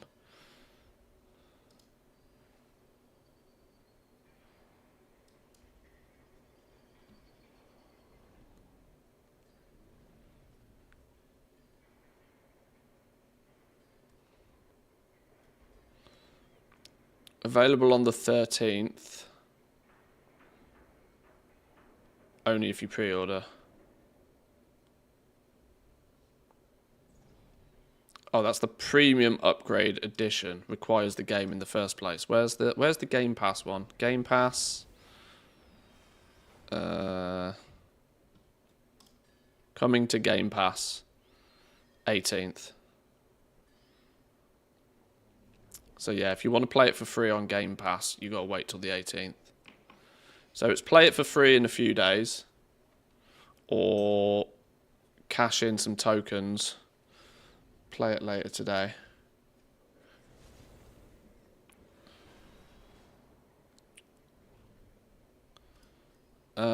Is there even, like, let me see if I can find...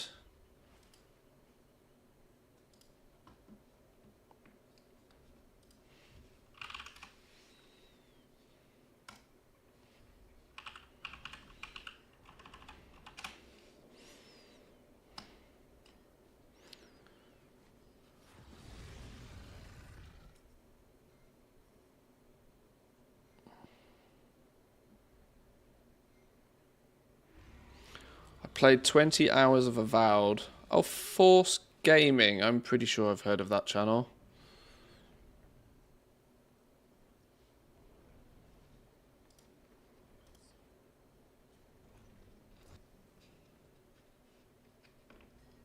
Two months ago this was posted.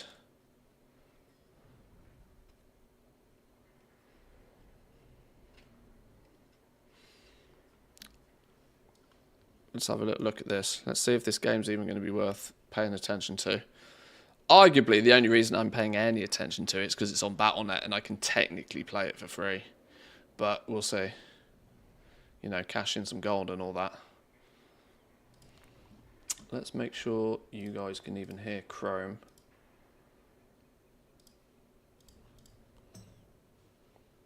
Avowed. Wow. Just wow. I didn't really have many expectations going into this one. From the little gameplay footage that I'd seen over the years, nothing about the game was really hooking me or leaving me with much anticipation. But man, after playing this game, it's an entirely different story. This feels like a condensed, more jam-packed take on Skyrim. Imagine if you took Skyrim and put it in one of those vacuum seal bags. You just sucked all the air out and squished everything together. That's what Avowed is like.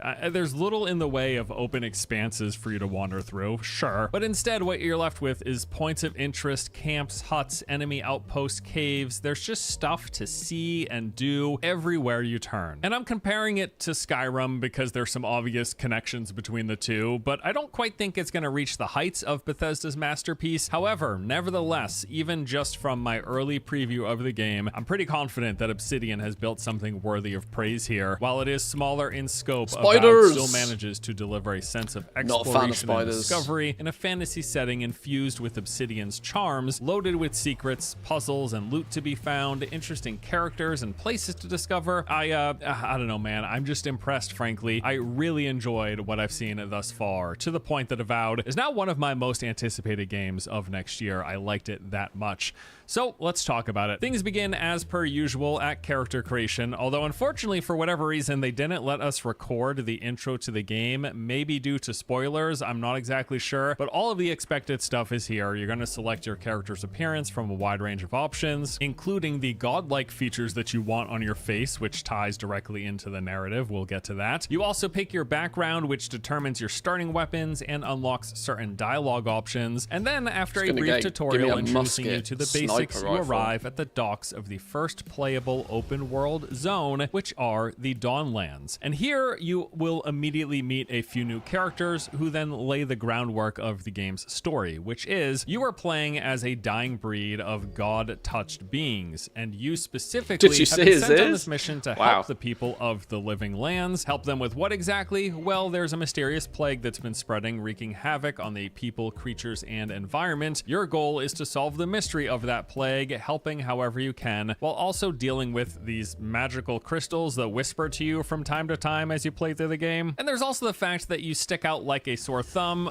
Most people think that the god-touched beings are a thing of the past, yet here you are, a bit of a fish out of water, but you're in good company as there are literal fish out of water people walking around these lands as well. One of them acts as your companion. Slimy. And that's about all I will say for the story stuff. I will add though, I have quite liked most of the characters I've come across. Story and narrative and dialogue stuff at the bottom of the barrel in terms of things that pull me into a lot of these games, even fantasy RPGs that are dialogue heavy. I'm more about the world building and the immersion and storytelling through exploration and doing stuff. But nevertheless, is there I've voice liked acting? What I've seen here.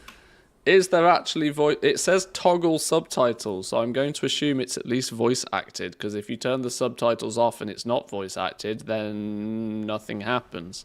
So yeah, it's got one up on WoW. Like, I've quite enjoyed these From an characters. The RPG game does include perspective. the expected dialogue options, with the majority of the quest and interactable NPCs giving you multiple responses or questions that you can ask them throughout. Lots of personality in these characters, a fair bit of humor in here as well, and some great VO delivery. I liked it across the board. Okay, so you're on the docks, you got the story basics, you got the lay of the land. Now it's time to get out and go exploring. As I said, Avowed feels like a condensed, jam-packed version of Skyrim, and I'm referencing Skyrim here, but really you could compare this to any his head went boom. open world RPG. How's the because skeleton's it's like head go boom? those, but in a much tighter package. It's what I refer to as not open world, but open zone. You've got these rather big single nice. zones that you are free to explore within their bounds, but there are bounds all around the edges that you can't go past. And how big is it? Well, we only had a preview which only gave us access to a single zone, but I get the sense that this game could be rather substantial. This preview gave us access to the one area after the tutorial, that being the Dawnlands. In this zone alone, I have already spent roughly 15 hours with the game. That is how long it took me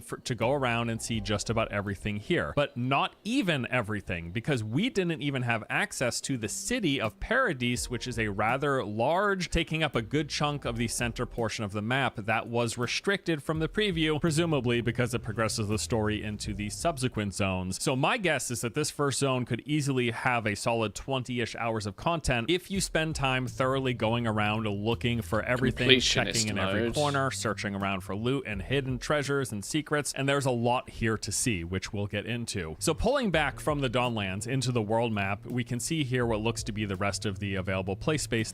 Well, that already seems to indicate that if the dude spent like 20 hours or so exploring just this area, then are we saying this is a 50 to 100 hour game? Easy, I reckon. There's a lot of mountains and stuff here, but... that will have come launch. This is referred to as the Living Lands, and as you can Oh, see... doesn't Xbox actually have that sort of... On Game Pass, it usually tells you that if you do the story, it will take you this long. If you are a completionist, it will take you this long. Where's the... No, not the premium upgrade one. This flip... I tell you what, I really do wish some people would take a hint from Netflix when it comes to navigation on this sort of stuff. Why put the premium... I know why they put the premium upgrade version here, because they want people to click on this and go, oh, I need to pay $22.49 to buy it. No, it's on Game Pass. Where's the...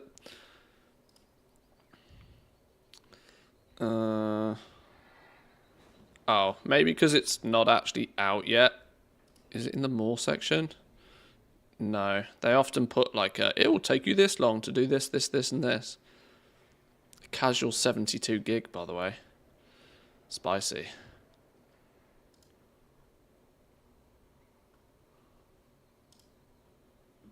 Go to the game, Avowed Premium Edition.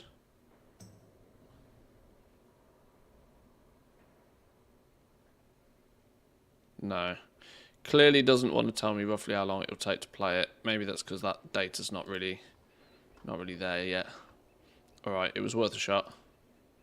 The first zone, Dawnlands, makes up just a small fraction of this overall map, which has me quite excited that the game could be fairly decent in size. I assume that there's going to be at least 4 to 5 zones in total based on what we're seeing here and the number of sections that have fairly detailed sketches to them, similar to the Dawnlands, but that is just a guess right now. Either way, if the first zone is any indication, this game could be pretty big, because again, I'm guessing if you're really thorough, like completionist style, you got like 15 to 20 hours of content just in that first zone. There's a lot there. Okay, so back to the Dawnlands. You have just arrived. You're at the docks. You meet the characters. You've got your companion. The main story quest has been laid out. You got some stuff to go investigate. What's next? Well, it's time to start doing the open zone exploration action RPG things. You're going to be looking for loot, talking to NPCs, and picking fights with the local bandits, lizards, skeletons, and spiders, all of which there's plenty of all around. This game is dense with points of interest and places to see. I mean, you are practically tripping into new POIs everywhere you walk. I counted 35 named areas in total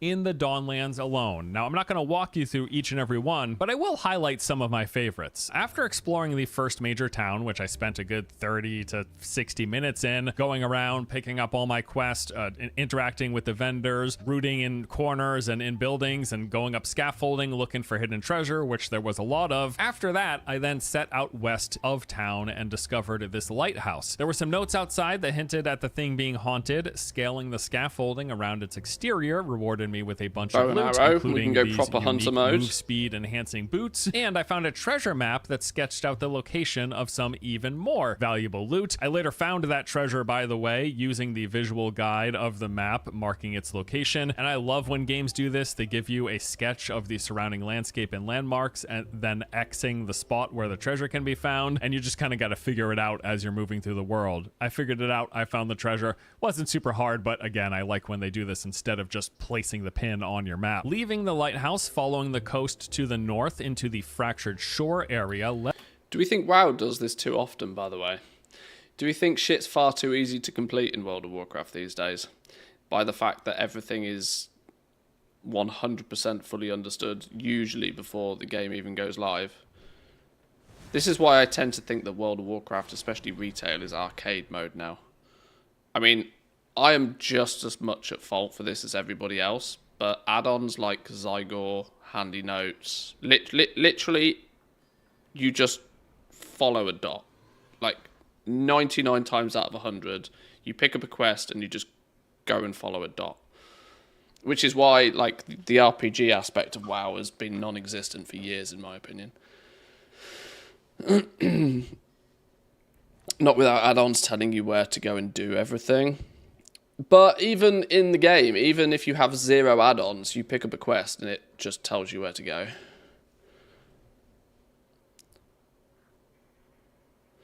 I'm watching a Twitch WoW hardcore series taking place in my country these days, and yes, it's too easy in WoW nowadays. Yeah, the RPG is cottage. Now, I had already spoken to the owner of this building back in town. She told me that her house had been overrun by these Zorups, which are basically like these big lizard people. And she was right. They had set up camp all around the rock islands leading towards her home, with even more found inside. I cleared the cottage, but something didn't quite seem right with a painting on the wall depicting lizard people holding hands and dancing with humans.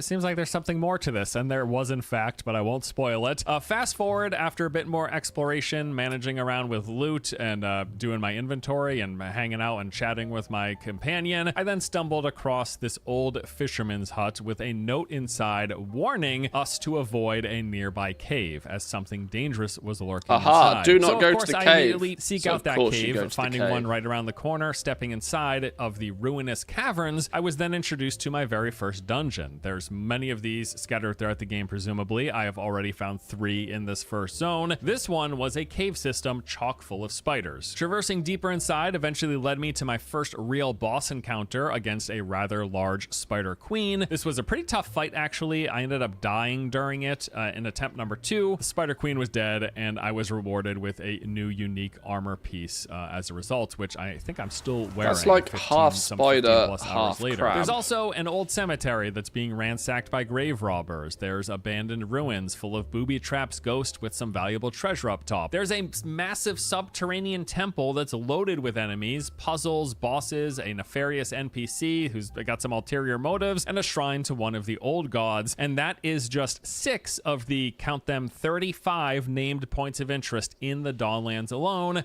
Like I said, there's a lot here. You are practically tripping over interesting locations at every turn. And as you've probably noticed as well in the footage you've seen thus far, the game leans heavily into thoroughly exploring these places. There's stuff to find everywhere. While you're moving through the world, you're going to see in every corner these winding paths, ledges and scaffolding to climb, hidden rooms that you got to try to figure your way into. And all of these inevitably lead to something, some valuable loot or treasure chest or unique item. And they give you a ton of reasons to check in every every corner and around every bit of this environment for that very reason. Just about everywhere Shiny you look where you mushrooms. think there might be something, there's probably something, including behind quite a few waterfalls. Make sure you're checking back there. You can mantle onto most everything in the environment. There are a few exceptions, some buildings and some mountainous areas you can't, and then all around the parameter of the mountainous region on the edge of the zone, you can't go up that, but everything within it is pretty much free reign. The world is chock full of breakables, including many different contextual barriers that you can do something to bypass. You've got basic breakable objects like crate and barrels, which you'll sometimes find resources, currency, or consumables inside, but then you've got things like weak walls that can be blown open or smashed through with certain heavy hitting attacks or charges. There are webs and other organic type barriers that can be burned through. There are grates that can be frozen to weaken them. It's very colourful, which then for an allows you to RPG. break them. You can freely swim. And One thing you often find in games like this is that they get super dark and dungeon. Like this is really colourful,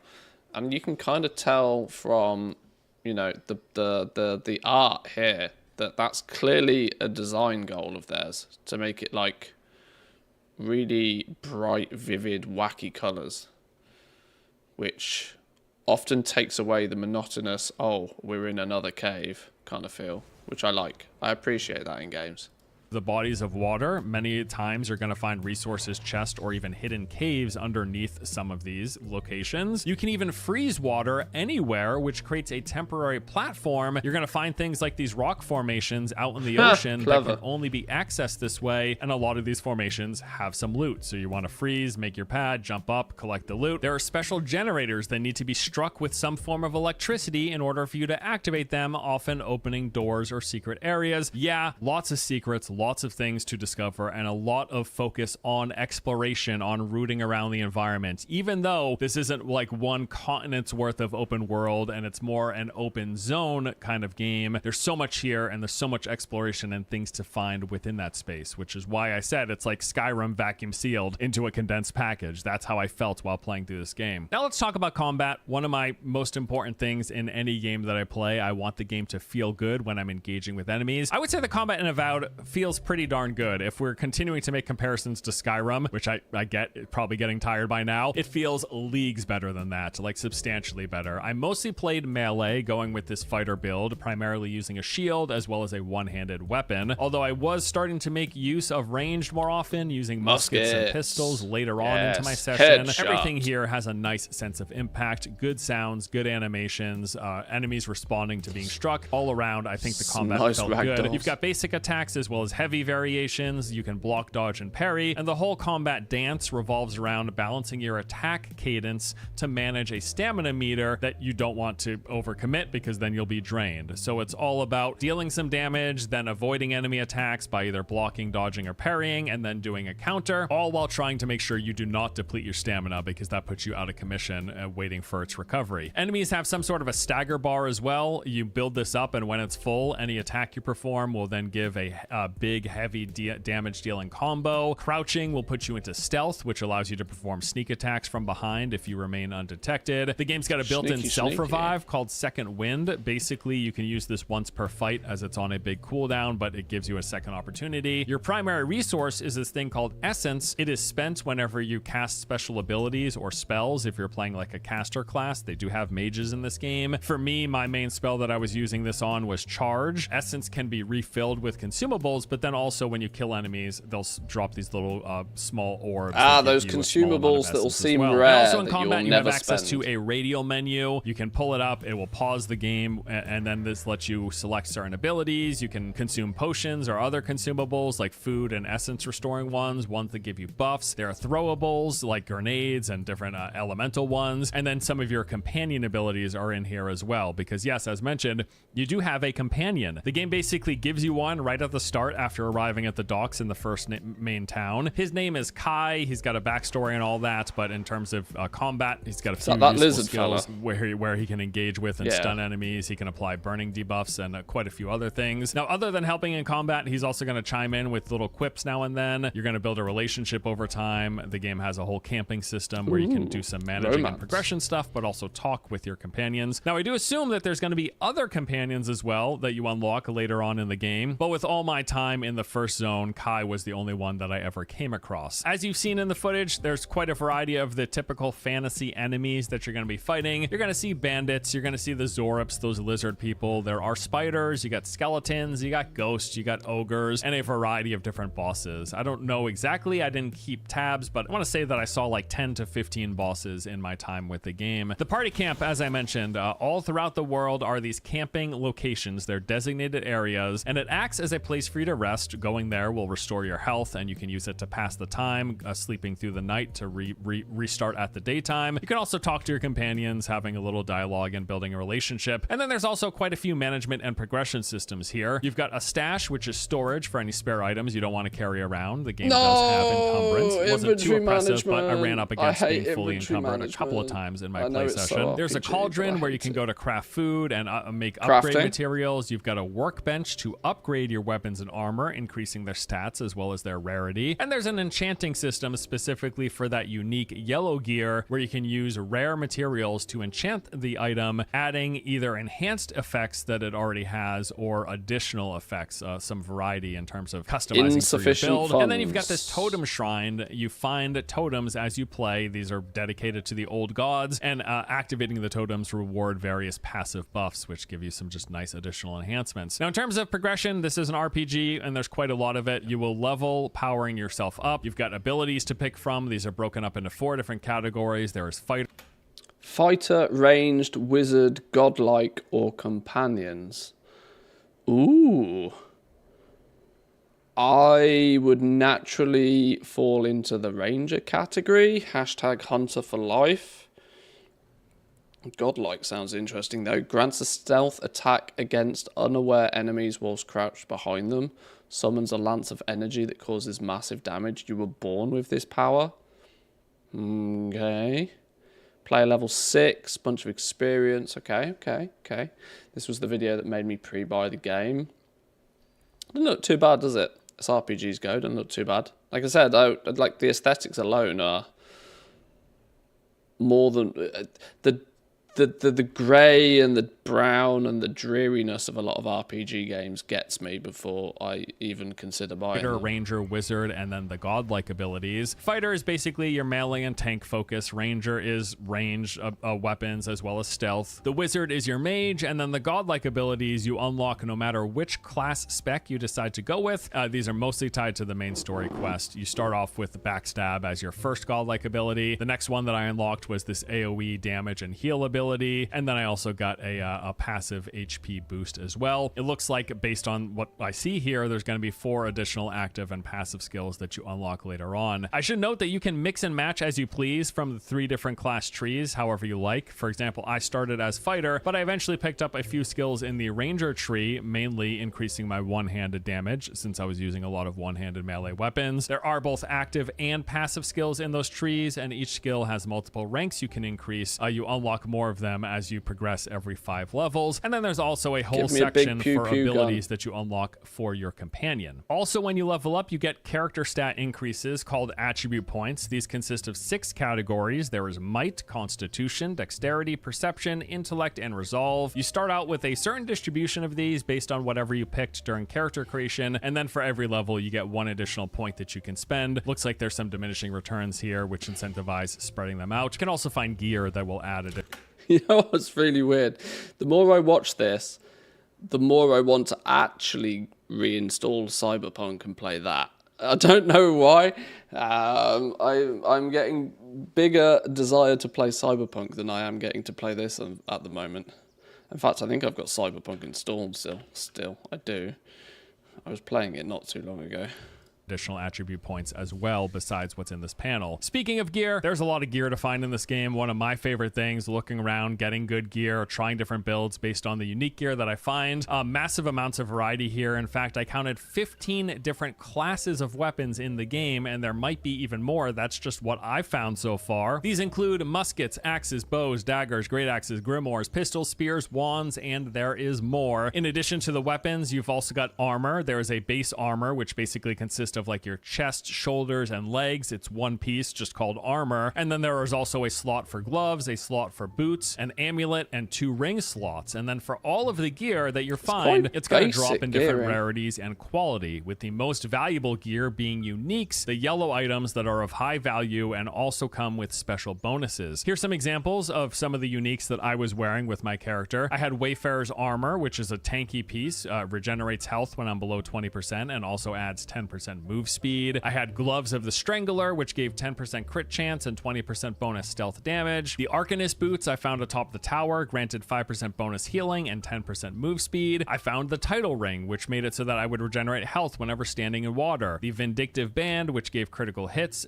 making them deal poison damage. My one-handed sword was last light of the day. Killing enemies with it would restore 3% of my health, and then hits also deal fire damage. And then my shield, Wind and Wave, added 10% move speed as well as giving me frost resist. And those are just some of the uniques that I was using for my build towards the end of my playtime. There were many more that I found. I want to say I found like 15 to 20 uniques in my time playing the game, but that's just the stuff there that I was wearing. Items are going to be dropping all over the place. You'll find them in chests, you will find them on corpses, you will find them on enemies.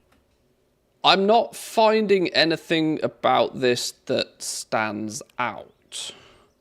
I think I agree with you in that regard, that it seems like every other RPG.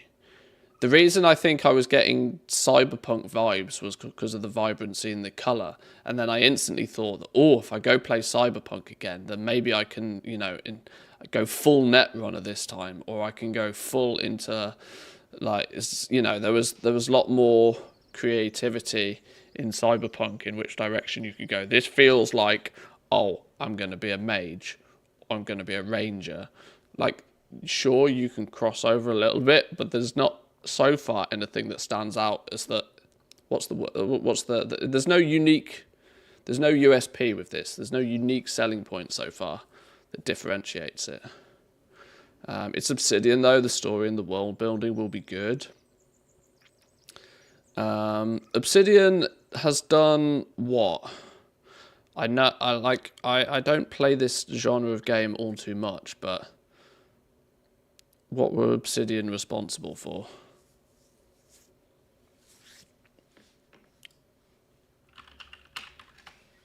Obsidian Entertainment, isn't it? Isn't it Obsidian Entertainment?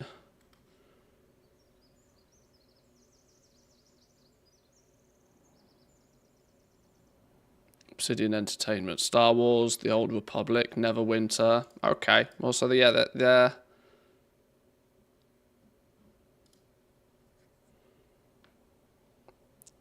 Outer Worlds 2, Avowed, Grounded. Never played Grounded, but a lot of people said it was quite good. I never played the Stick of Truth, actually. This has been on my list of games to just randomly play, like one Friday or one bonus Saturday stream or something. Crude and ridiculous as all hell. Okay, they did Neverwinter Nights 2, Fallout New Vegas. Okay, yeah, so they're clearly going to be pretty good in the storytelling side of things. That's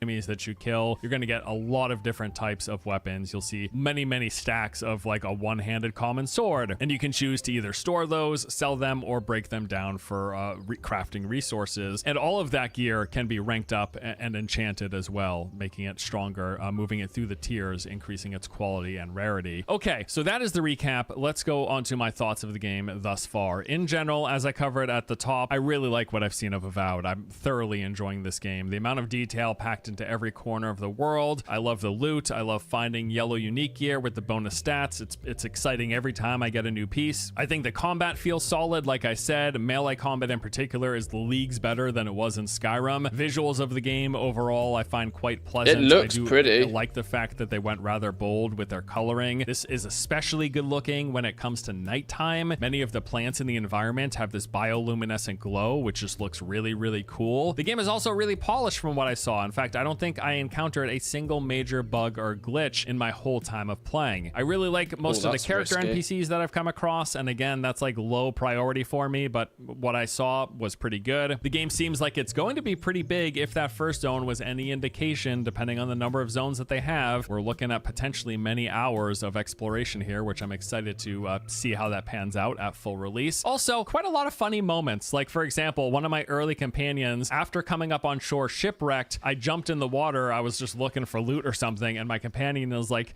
you're gonna go swimming after everything that's happened? Because yeah, my ship just crashed and I was washed ashore. But yeah, it is strange that I wanted to go back in the water, right? Maybe I wanted to rinse off. Or at one point I came up to a pyromancer who was tinkering with a spell and then proceeded to blow himself up. Oops. Yes, they'll never stop me. As for my feedback or... One thing there, I don't know how many of you are listening on headphones, but already the sound, the audio profiling was already really good there. I don't know if you, like, you'd have had to have been listening on headphones to have appreciated that, but already the sound profiling was really good. And that makes a huge difference for me in RPGs. I don't know why, but that already sounded really quite good.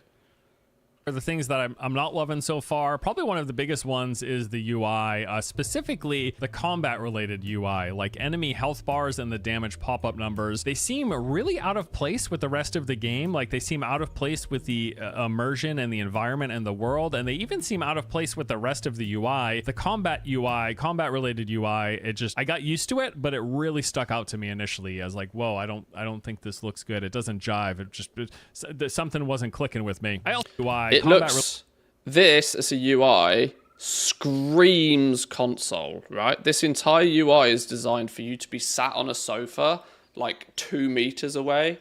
It's holding a controller, right? Everything is big and bold and in your face.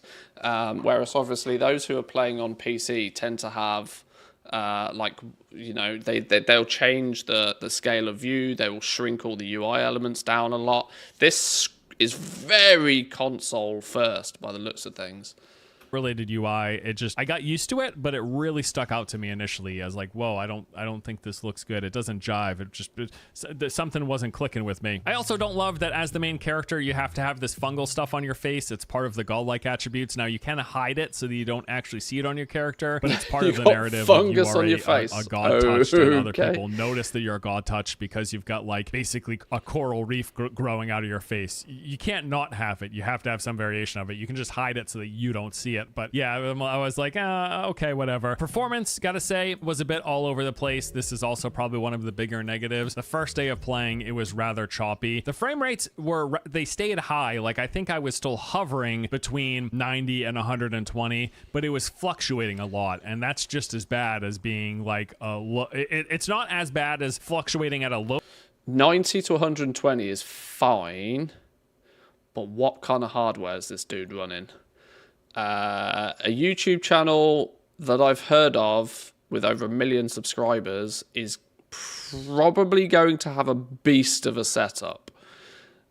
I would not be surprised if he's running a 4080, 4090 kind of build there.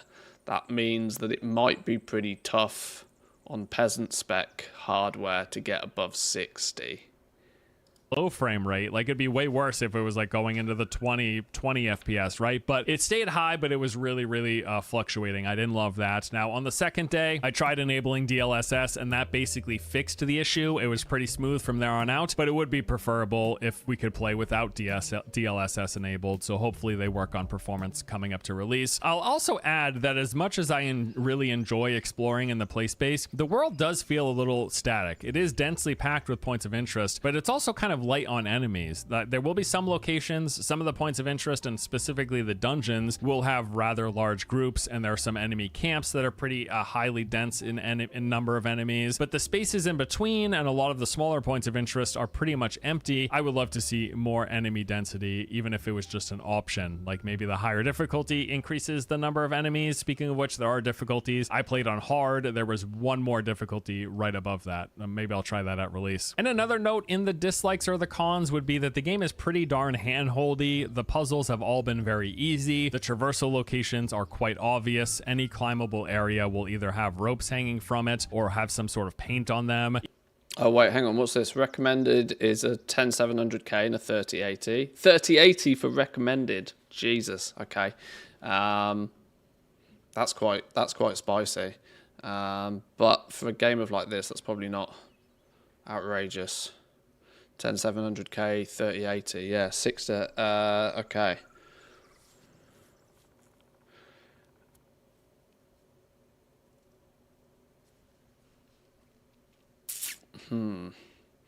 Alrighty.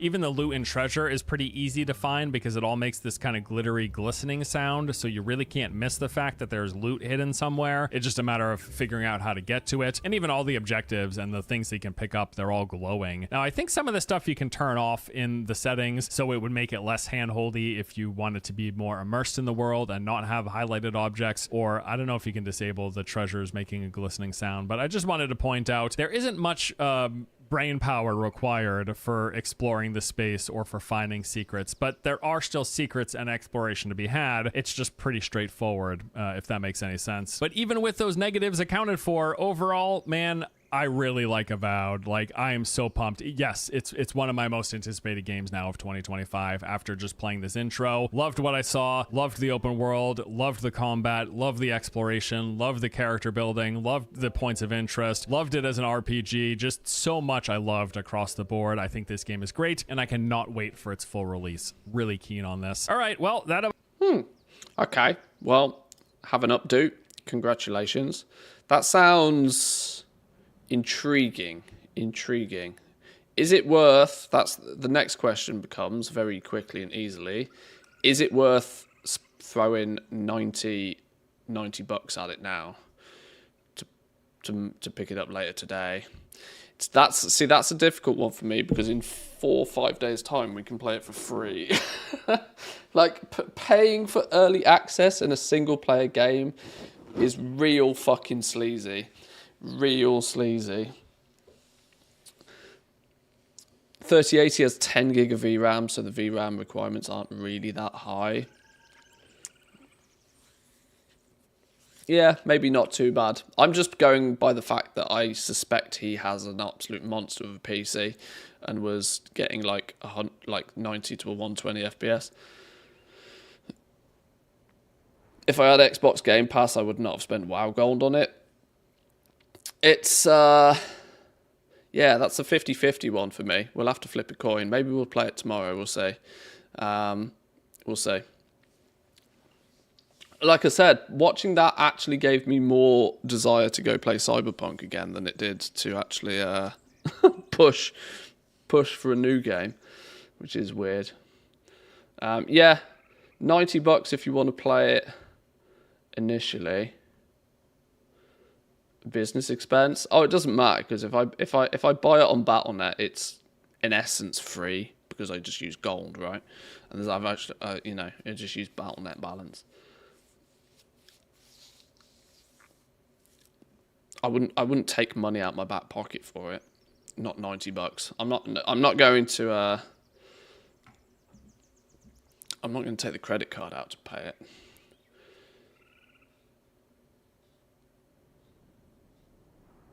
Refund paid games or expansions within 14 days of purchase as long as you haven't played for more than 2 hours. That sounds like Steam's policy. I don't know if Battle.net's is the same. It could be. I'm not sure. That's interesting. It comes out technically in a few hours. We'll see how I feel later today. 6 hours until it launches.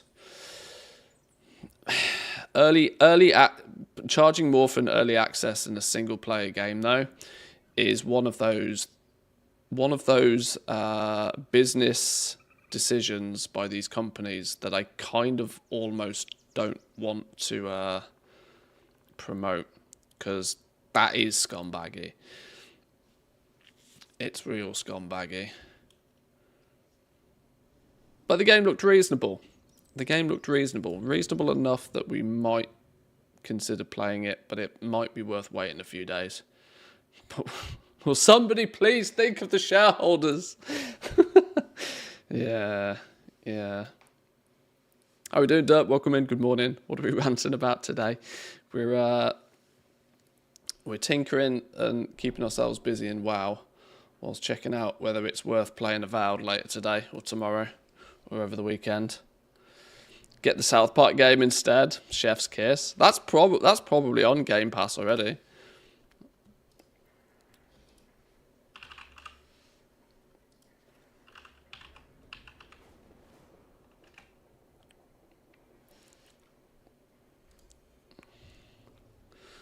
The Fractured But Whole is on Game Pass apparently. When did this come out? 2017. That's the second one, not as good. What was the first one? Well, it's not on Game Pass. I'd have to find it on Steam or something.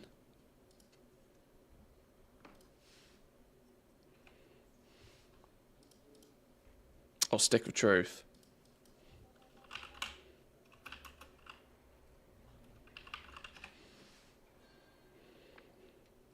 No dice. No dice on Game Pass, at least. It's probably only a few bucks on Steam by this point, surely, as well.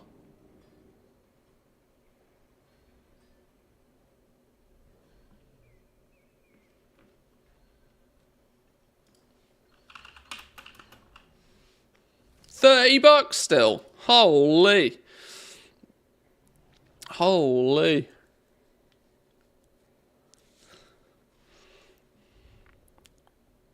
Alright, well, that's another one where if it just so happened to be on Game Pass, we'd have probably played it at some point.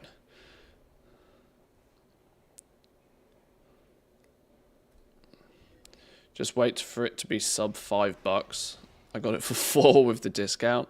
Yeah, I imagine that it will be one of those ones that's on promo more often than not. Anytime there's a Steam sale, it'll be the kind of one that will be on promo, isn't it? Or it'll be one you'll get for cheap on Humble Bundle or something. What's on Humble Bundle at the moment?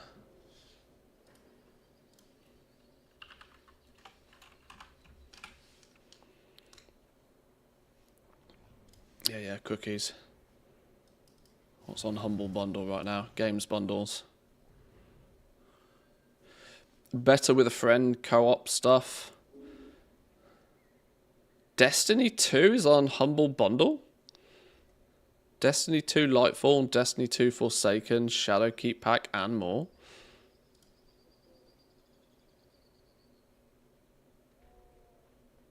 Has Destiny 2 had this many DLCs? I played Destiny 2 way back in the day. I can't remember the last time I played this, though. In fact, I think I mean, this is probably 4 or 5 years ago since I played Destiny 2.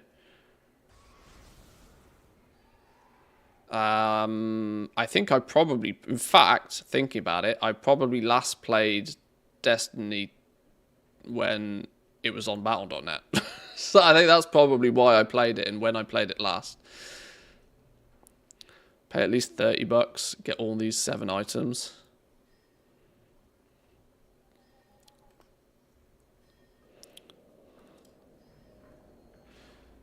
Classic. Arcade Classics and Street Fighter pack. Never been good at the Street Fighter games. Never enjoyed Street Fighter, unfortunately.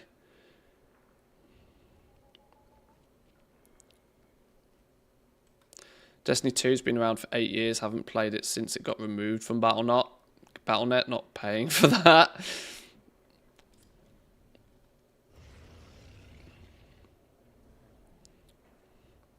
I don't recognise any of these games. Cat Quest 2? The fuck? 95% positive on Steam? What the Christ? Fantasy realm of cats and dogs. Talk about dividing the room.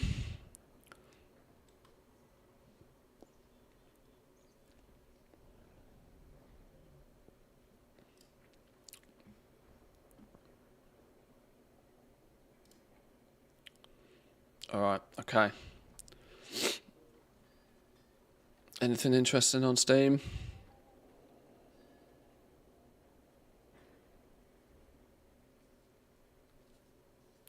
I thought about getting a Steam Deck once upon a time, you know. But then I realised, one, I don't leave the house. So why do I need a Steam Deck? Was the conclusion I came to very quickly, unfortunately. If I don't leave the house, why the flipping hell do I need a Steam Deck? Other than just because they're cool. Kingdom Come Deliverance. I've seen huge amounts of people playing this on Twitch recently. I'm not totally convinced it's my thing, though. Can you tell I'm desperately looking for something to keep us busy for 2 weeks? Can you tell? Check out Subnautica. You were screaming and shouting about that the other day.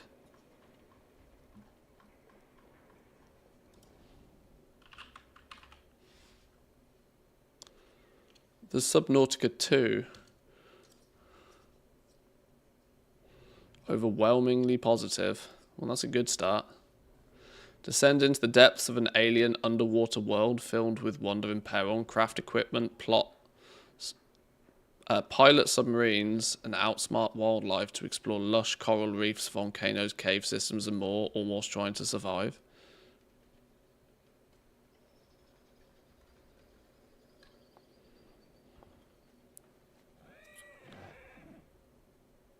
Subnautica's fantastic. Subnautica 2 will come out soon. 2 Point Hospital. I've completed 2 Point Hospital. Been there, done that. Great game. Great game, by the way. Great game. Probably haven't played that since in the last few years, but yeah, 2 Point Hospital was great. 2 Point University. Did I ever play the expansion? It's a good question. Did I ever play the expansion? I can't remember. I think I have 200 hours plus on 2 Point Hospital. Yeah, great game. Actually fantastic. It was close enough to the original theme Hospital, because of course I'm old. 2 Point University was not as good. I liked 2 Point Hospital, I did, yeah. I can't... Did I have that on Steam? I must have had it on Steam, I don't know. Subnautica, Outer Wilds, Factorio have been my favourite games of the last few years.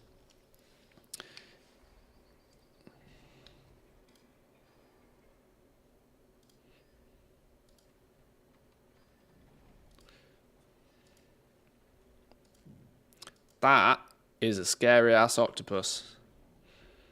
He's got a brain on him. He has a brain on him. My God. 2 Point Hospital was interesting until every little thing was extra money. So I just dropped the franchise. I have a sneaky suspicion. No, I don't know. When did 2 Point Hospital first come out? I'm not sure I had a legitimate copy of it, if I'm honest. Final Fantasy 14's free to a certain point. Oh, we've only got 2 weeks. I'm not going to get into it. I'm not going to get into a Final Fantasy type. We're not going to do that now. That's off the cards. There's no point starting that with 2 weeks. I need something that just kind of is like a short blast sort of thing. This is why I was thinking like the new Avowed game might, you know, keep us busy for a little bit. Why is Steam telling me I put 99 hours into Satisfactory? Lies. Yeah. We've now surpassed 250 hours playtime in Satisfactory. I don't know what it is like in the last few weeks, but I mean, our recent save is 150 hours. So I have over doubled my Satisfactory playtime since we started again a few weeks ago. 34 out of 44 achievements. What are the final achievements I need? Hit a creature with a vehicle. Look both ways. Get knocked over by a vehicle. Build 5 kilometers of railway. Only 7.8% of players have this achievement. That shows how many people don't use trains, by the way. Reach maximum world height. Gather 150 Mercer Spheres. Oh! I didn't realise there was tracking for this. We've picked up 136 Mercer Spheres so far. Okay. Complete all MAM research trees. We just need nukes. Nukes is all we need. Gather 100 hard drives. We've gathered only 63. And then there's 3 more. What are the other 3?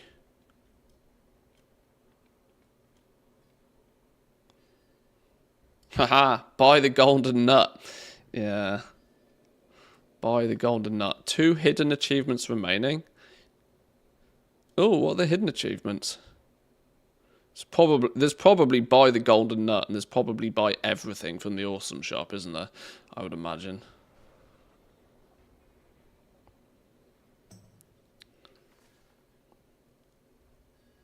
Adristea says, tell Manthias to play Build-A-Lot, all 4 parts.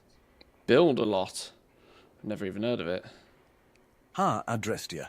A splendid suggestion indeed. I shall remind Mantius to consider playing Build-A-Lot, all 4 parts. A charming endeavour to keep the construction spirit alive and thriving. Remember, the factory must grow. Is it this? Surely not.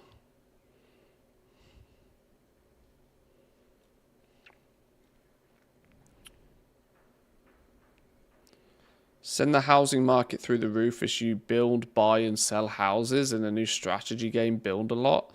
Flip houses for quick cash or sit back and watch the rental income pile up. Become a real estate mogul as you visit scenic towns, earn huge profits and perform special favors.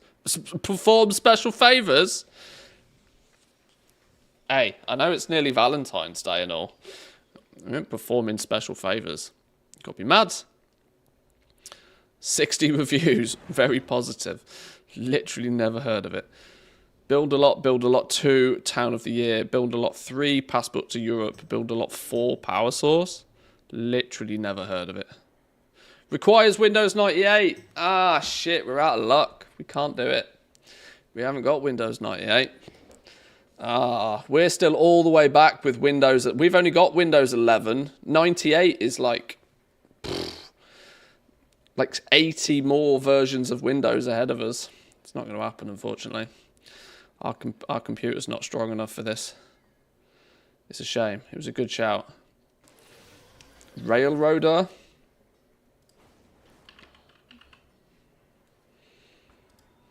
Is this just more trains, right?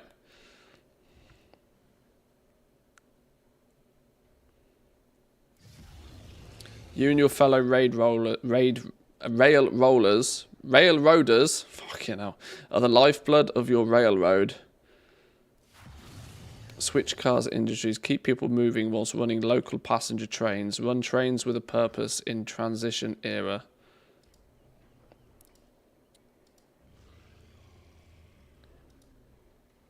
What do you do in it, though?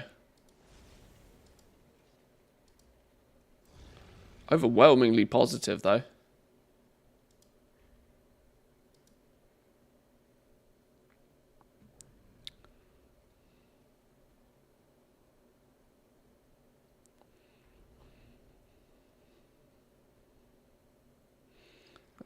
Clearly getting some updates still.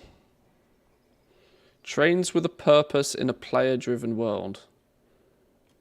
Experience the romance of the transition era as you take the reins of vintage locomotives, master intricate operations, and witness the beauty of a bygone era brought to life. Is an operations-focused railroad sim set in transition era Appalachia, whatever, however you say that. Manage and run your railroads to your desire whilst using period steam and diesel locomotives and rolling stock. This is too Sheldon Cooper for me. It's very chew. It's very chew. Delivering freight cars to customers, moving passengers along the steel. Run solo or with friends. Railroader is made to scale with your playstyle. Shape your railroading experience by accepting contracts with the customers you want to serve at the level your railroad can handle. Want to run a sleepy mixed train daily? Perhaps a bustling multiplayer server with formal jobs and organised crews? We're gonna have the train mafia on the go.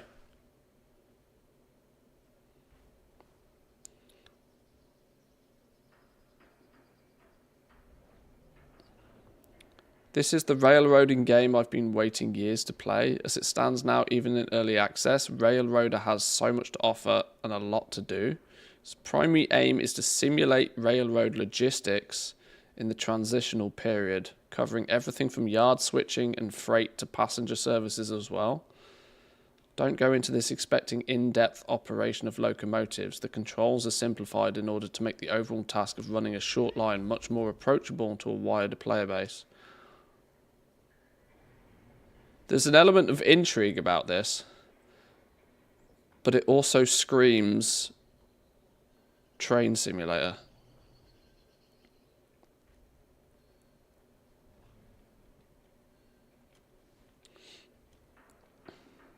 Oh, Dyson Sphere program's fun. We've played that before. The reality is unless I want to start playing it 8 hours a day, though, we can't be doing that in 2 weeks. But it is natural progression. Yeah, I've played that quite a bit. I've played DSP quite a bit, or what I think is quite a bit. Yeah, we've sunk 100 hours into this in the past. Last played February the 14th, 2021, though.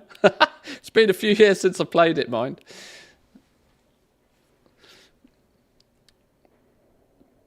Did you ever play They Are Billions? I've heard of it, but I've never played it.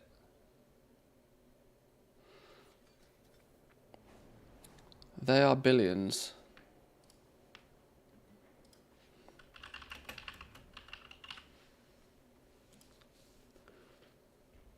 I've heard of this. Mostly positive recently, but very positive overall.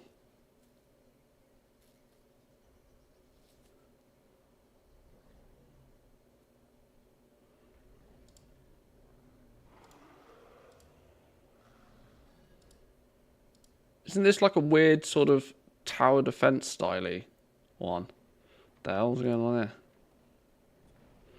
Strategy game in the distant future about building and managing human colonies after a zombie apocalypse destroyed almost all of humankind.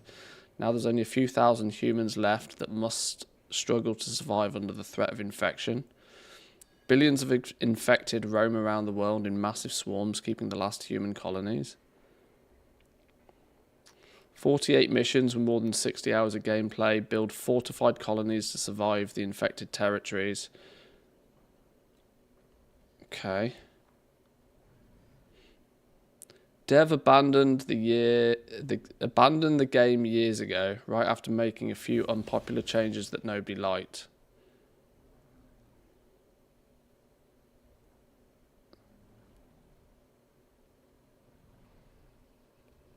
They're also very anti-modding, despite producing no new content, and went to the trouble of hardening their game against modders.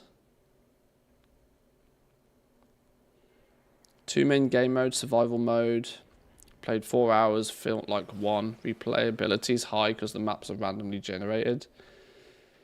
Campaign mode doesn't work well and is more tedious than fun. There are 3 types of missions. Base building, horde missions. Good base building and defense with a hero, 8 out of 10. Okay. What's this foundation then?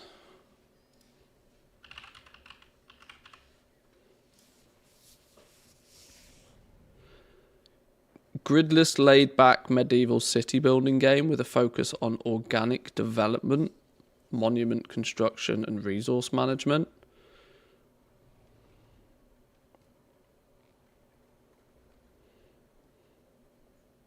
Ha! Look at him. He's so stupid.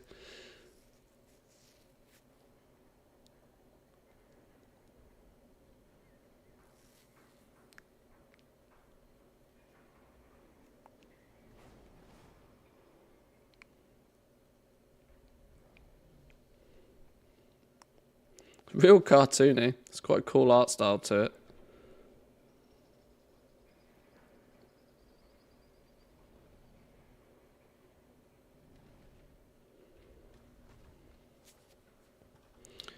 Release date and demo announcement. Demo's still a thing? Who the does demos these days? The irony of all ironies is demos used to be a massive thing. And you know why demos disappeared? It's so game developers could get away with selling dog shit. That's why demos disappeared.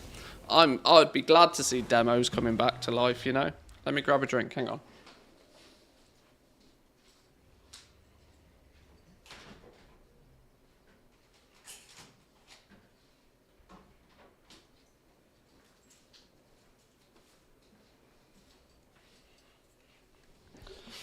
I'd absolutely love it if the demo mentality came back to life. Here's a demonstration of what this game is. You can play it for a handful of hours, and then if you like it, you can buy it. Factorio has a demo. Yep, one of the best games ever made.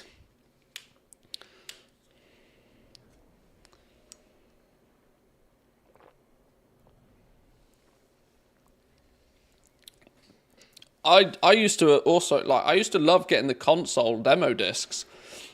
You know, buy that stupid $5 magazine with game reviews in, take the demo disc off the front of it, try a few demos, and surprise, surprise, that would pave the way for what games you would buy. Surprising, right? No big studio will go through that again. Too much risk that people abandon the game. No, not at all. Not at all. All those big studios are doing by not releasing demos is trying to scam people. We're going to give you a half-cooked piece of shit, take your money off you, and then refuse you a refund when you abandon the game because it's a pile of shit. Absolutely, 100% would love to see the demo thing come back.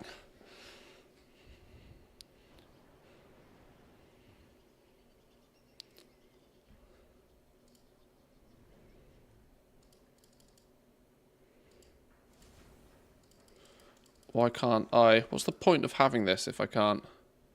Ah.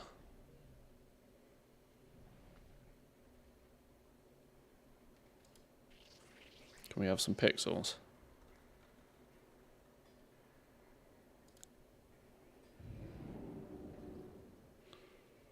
Build a manor house. Put some paths in.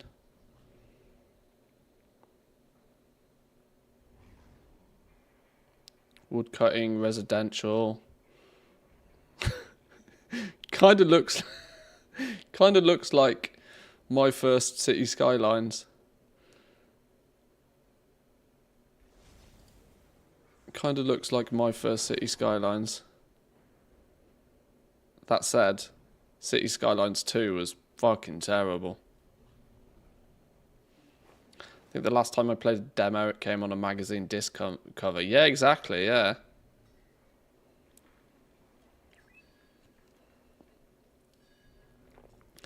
Now tempted to get 2 Point Hospital with the DLC. Is it worth it? Oh, absolutely. Yeah, 2 Point Hospital's fantastic. Really, really good game.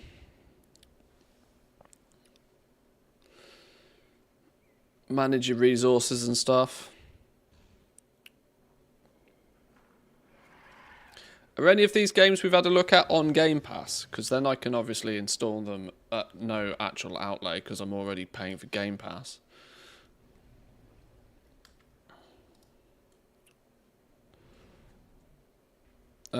So what did we look at? Foundation? No. We Are Billions? Was it We Are Billions? No.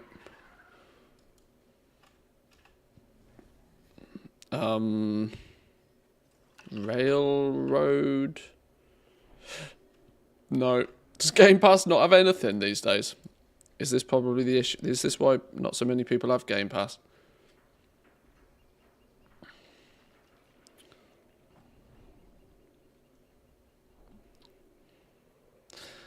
That Indiana Jones was something I was tempted to.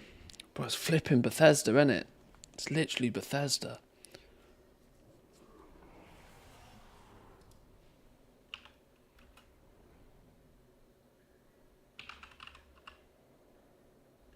No, you can get 2 Point Hospital on Steam, I think.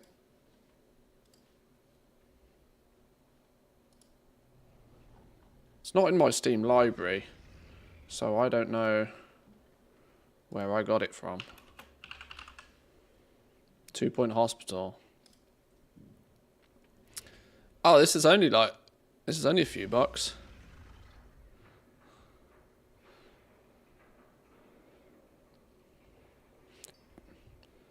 Oh, Two Point Campus was the, oh my god, what, look at all of the full health collection. Wow, I didn't realise that there was this much DLC to it. Holy.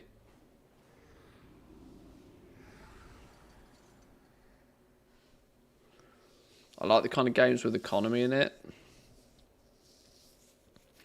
I don't mind messing around with some of that. Bigfoot? Culture Shock? Off the Grid? Oh, well, there's clearly huge amounts of DLC to this that I've never played.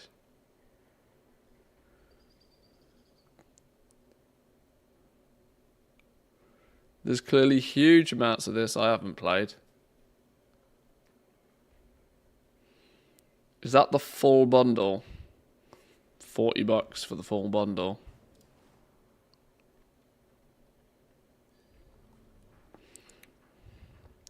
Ha!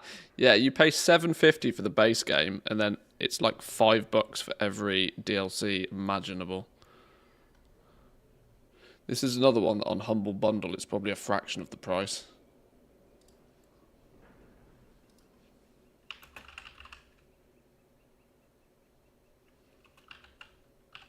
Oh, what?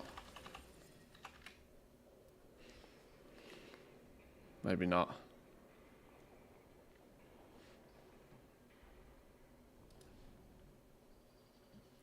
But, in all honesty, if you haven't played this, the base game at $7 is a bargain. And well worth playing. I'm surprised it's only got very positive. Are you looking for a new to you game to test out? EU4. What's EU4? Another vote for Subnautica.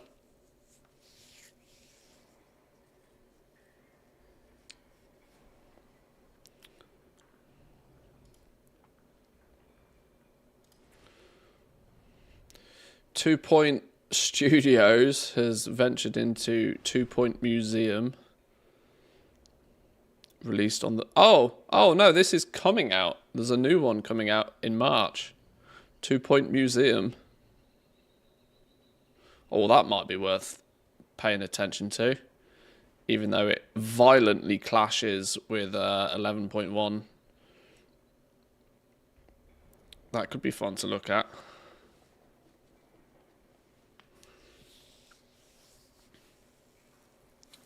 Europa Universal 4?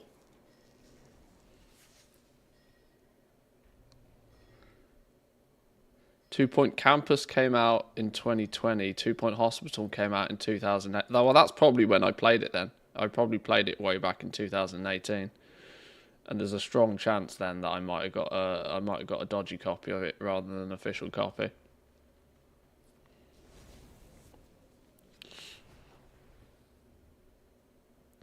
Could be 11.1 end of season downtime. Yeah, this is good. This is good research, if for no other reason than whilst we've only got a couple of weeks until 11.1 launches, which is why I don't want to get too deep into anything too serious right now. But this is some good research for when 11.1 inevitably doesn't keep me busy for too long. And it's nice to see what other people have actually played and suggested as well. Look at the difference here. City Skylines, 121 hours on record. Factorio, 2,551. Oh, I've played that game too much. But yeah, 2 Point Hospital was really good. What's this Europa Universal thingy then?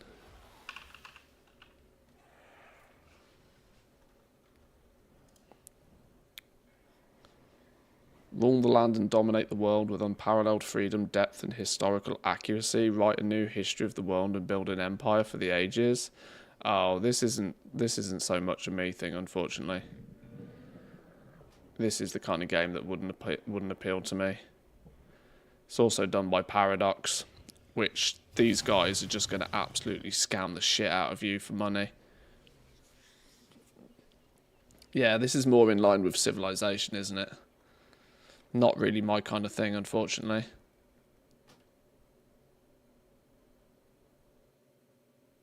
Not so much my thing, unfortunately.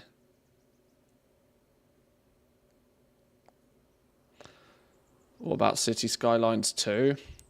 Is it any better now? The City Skylines 2, have they fixed it in any way yet? Because we played it when it first came out and it was absolutely dog shit. It ran like a sack of turd and fundamentally didn't work.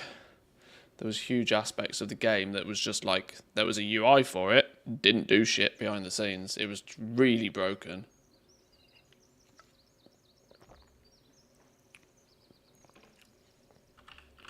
Is Biffa still playing it? Or has he moved on to other things? Was it Biffa? What was his name?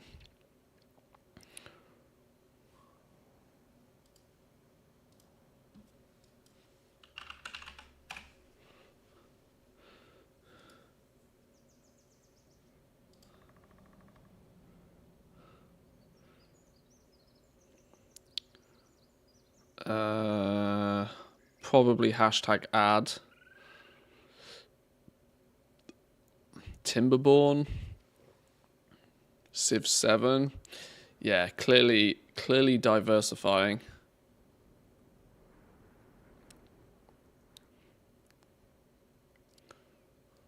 Eastern European region pack. So what it appears to be here, I would imagine, is City Skylines 2 is doing exactly what I expected City Skylines to do, which is ignore the fact that their game was broken and just pump out DLC and hope that the problem goes away. So yeah, fuck this game.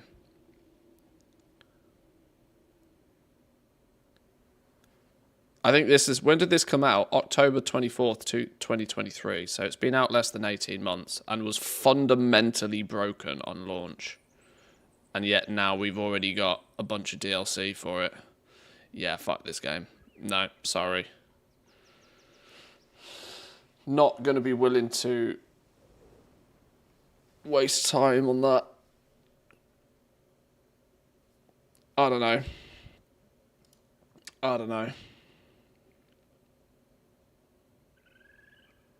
Maybe we just play Coin Push-Up Casino.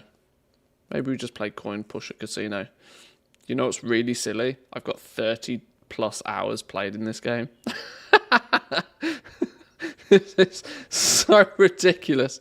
But I've got a lot of hours put into this. This is the game I throw up when I'm like watching Netflix or something at the same time. Get that gambling fix on the go. I love these coin pusher machines back in the day in the arcades. Put your 10p's, your 2p's in. Absolutely wonderful. Incredibly fun games. Or we could get some Cookie Clicker on the go. Another game that I've put an actually scary amount of hours into. 186 hours into Cookie Clicker. In fact, if I think I categorise these by... Is there a way to filter this by hours played? Sort by hours played? Yeah, there we go. On Steam, Cookie Clicker's actually in the top 5. That's disgusting. That's disgusting that Cookie Clicker's actually in the top 5. Oh no! Cookie Click has overtaken GTA 5. That's not good. That's not good. Were those actual hours, or did you leave it running sometime? Well, yeah, see, that's the thing, right? It's probably the fact that it's just been running in the background. Yeah, I'm not proactively clicking a cookie for that long. But you could also say the same about Factorio. But Satisfactory has slungshot its way to number 3 in my Steam library, look. 100 hours plus in Vampire Survivors. Loved that game. Loved that game. 100 plus hours in Terraria. This was good. This was good, but it got... The replayability of this was quite cool. I am really annoyed that New World is sat up here, though. I don't think I played New World for 300 hours, you know. I don't think I spent 300 hours chopping trees. There's no way I spent 300 hours chopping trees. Because that's all we ended up doing in New World. But, you know, it's MMO, right? We probably played it for a month. I don't think I put...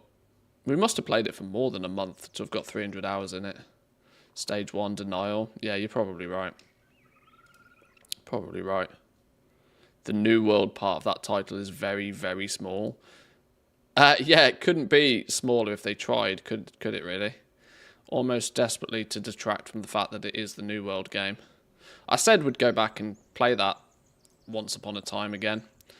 But even since the original launch of it, I've never really ever heard anything particularly good about it. I only ever hear people complaining about it. So I wonder how Amazon fucked up so hard with that.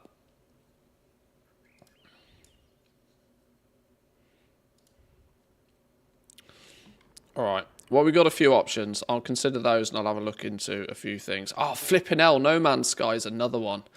No Man's Sky is another one, you know, that has revitalized itself. I don't particularly want to spend $60 on it, though. But No Man's Sky is another one that came out in tragic fashion back in 2016. Whoa! Like 8+ years ago, No Man's Sky came out. Fucking hell. I need to stop playing video games all day. Life is disappearing very fast. But unlike New World, which came out in a reasonable state and then everybody complained about it, No Man's Sky came out and everybody complained about it. But since then, I've heard nothing but good things about it. The Combat King, yeah, clearly. Clearly. Having put 235 hours into this game at the time of my review, I can safely say that I got more bang for my buck. This game respects your time so much and on so many levels. Want to fight Sentinels? No problem. Don't have time to fight them the next day? You can disable hostile creatures in the settings. Fights become too easy? You can turn on all creatures to hostile and make it so you take more damage. You can turn on items, destroy the death. Item drops on death. New update just significantly overhauled the world again after another significant update last year. If you were staying away because of the reputation it had at launch, it might be time to give it a go. Yes, the game is kind of just walk around and scan rocks, but I also spent 600+ hours looking for cool ships and the perfect planet. Good game, only downside is that all the updates are free. Just take my money. Damn, all of those free updates. Please, Sean, it's been almost 10 years. Let me give you more money. Compared to something like Skyrim and its numerous re-releases, still standing at $60 whenever they do so. No Man's Sky still sits at $60, but tends to go on sale more often than not. Many major updates without a price bump. Good guy devs, right? Good guy devs. Factorio is the same. 2,500 hours in Factorio. I think I paid 20. Technically, I've bought Factorio twice. Technically, because I bought Factorio before it was on Steam. Now, there was a way to transfer your copy to Steam, But I'd already got 1,000+ hours easily in it before it hit Steam. And so I just bought it again on Steam as a way to give the devs more money. And I think I paid like $20 for Skyrim. For Factorio, sorry. And it's, even now, buying it brand new, it's, what, 32 euros?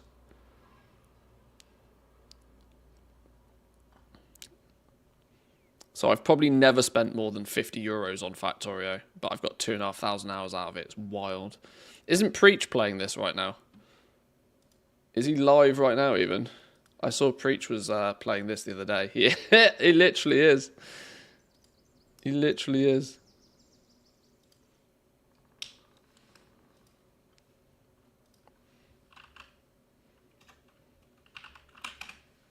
Oh, Bear's Adventures. No. He's literally playing this right now. Look at that concentration face. That's the Factorio concentration face.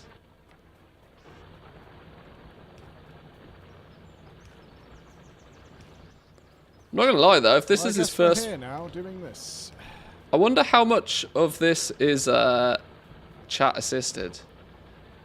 Because if fucking rat bastards, never ending, Pale Carnage and Bonsai, thank you so much. And also, behold, as your names are now added to the desolate death. I wonder how much this is like chat assisted, because this already looks significantly better than I'd have expected for most people's first playthrough of this game. Our only option right now is to encase the base. Encase the base. That is the only option.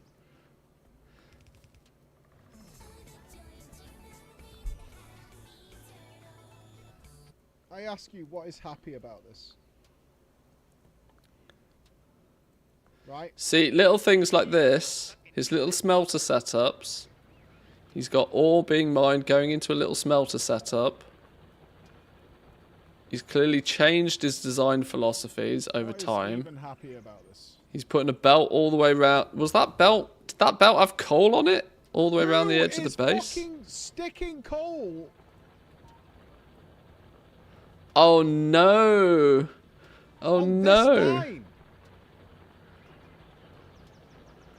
He's getting mixed belts. That's because his miners are picking up coal and iron.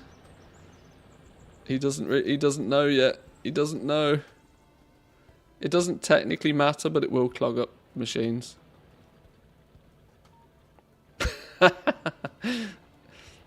It's fun watching people play Satisfactory for the first Factorio for the first time. It's still happening. Who is it? The element of frustration is fantastic. Hey Mike, your base appears to have gotten fucked up in an attack.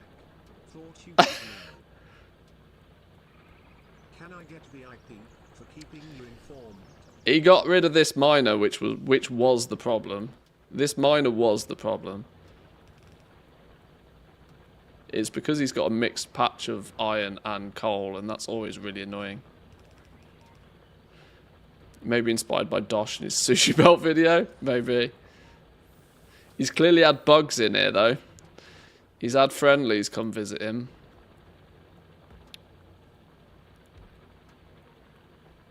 Well, I wish him the best of luck. I wish him all the luck. Alright.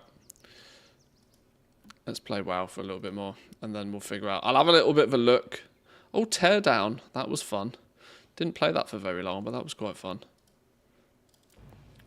Let me get my few characters finished. I kind of apologise. We haven't really done anything today, have we? I apologise. We've done basically nothing today. I've been milling around looking for inspiration now that we've finished Satisfactory.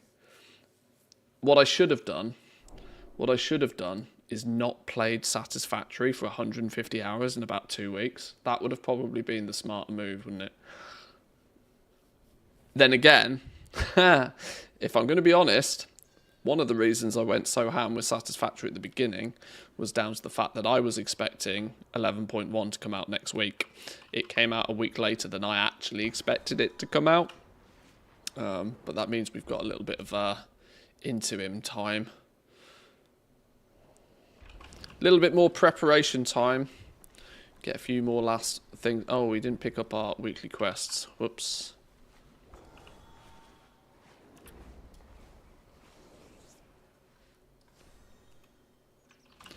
I think from a stream perspective, there's a couple more things in Satisfactory I'd like to do.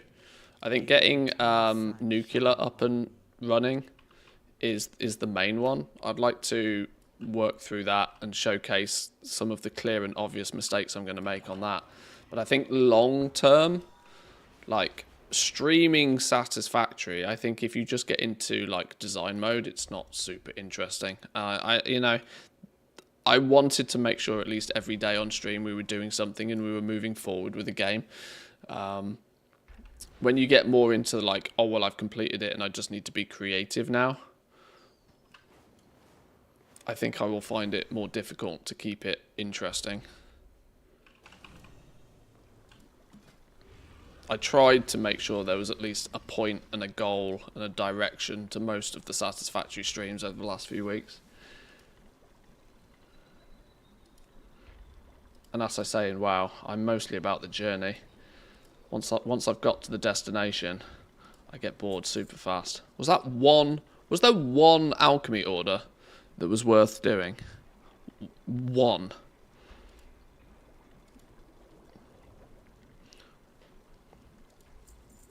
Right, well there's the absolute bare minimum 2 then.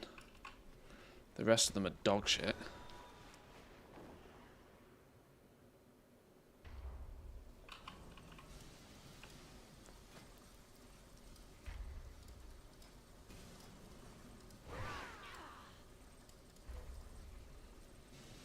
Oh, well, at least there's some gold to be made on this one.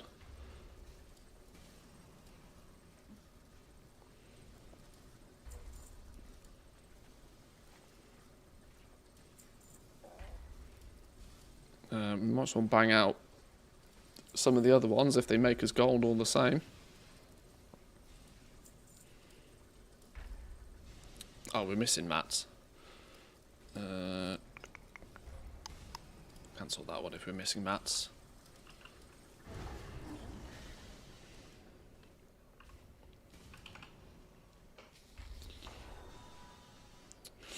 When he looks away, it'll be morning again. Factorio has the most outrageous ability to absorb time. What brings you here? It's the true definition of like, oh, I'll just fix this. And then in fixing that, you're like, oh, well, I'll just fix that. It's like the GIF that you'll see floating around the internet of Hal from Malcolm in the Middle before he started selling meth. Slowly but surely moving from fixing one thing to another, to another, to another, to another in his house. So true. So true.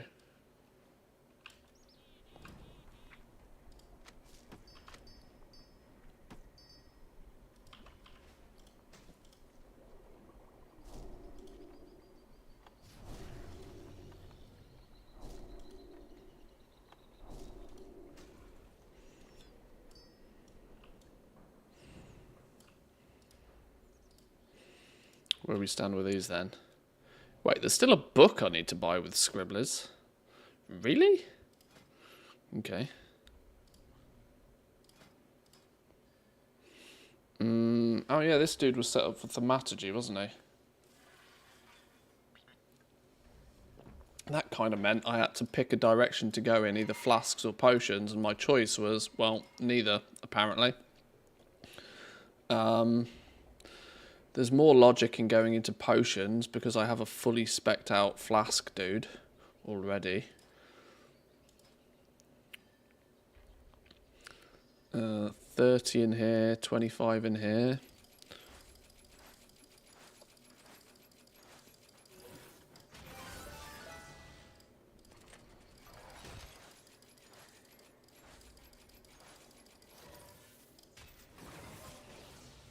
$17 more will mean for any... Well, we just need all of these now, don't we? Loads of points. Loads of points. Where are we with engineering? Only 5? It's a bit stinky, isn't it? Do we not have books for these two professions, or have I run out of books? If I've run out of books, I'm not making more. I'm not spending like 1,000 gold on a single knowledge point.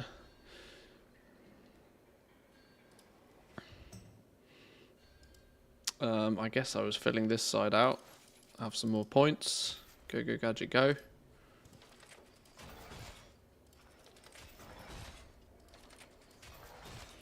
But yeah, I would imagine those that have been keeping up are probably close to completing engineering now as well.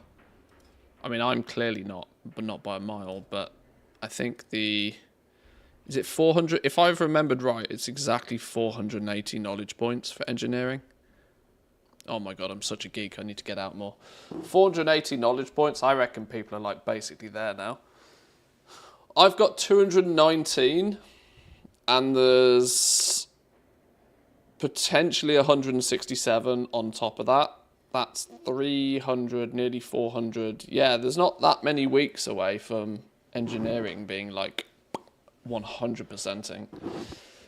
What did I say? We were at 500 plus, actually, thinking about it, with enchanting. If you'd really been keeping up to speed with your engineering every week, you might actually be capping it about now. Which is a bit crazy to think about, really. Pristine engineers' scribbles. Your gold is welcome here. There it is. We will have justice.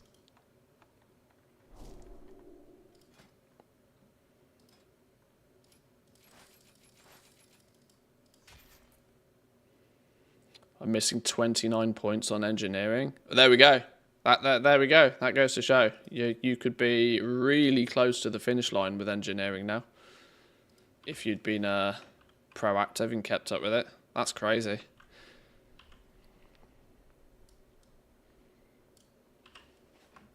Good effort. Good effort.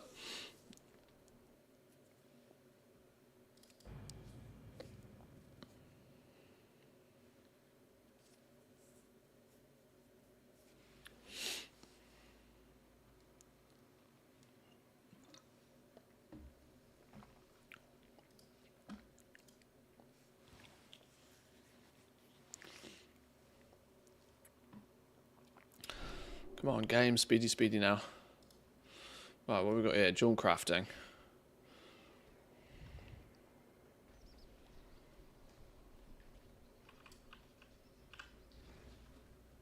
The winds guide you.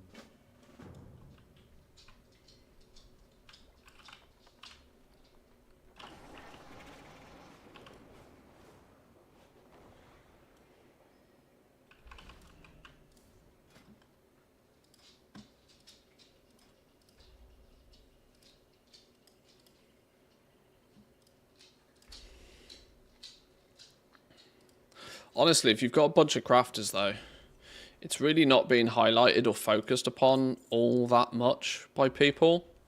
But just logging in daily and banging out any orders that make you a small amount of gold.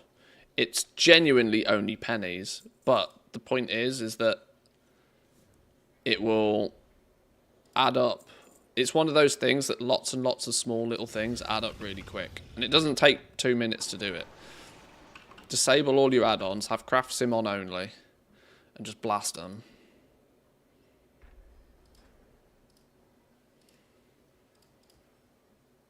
Because occasionally this happens, right? This happens where you get a basic freebie augment rune. Why would you not?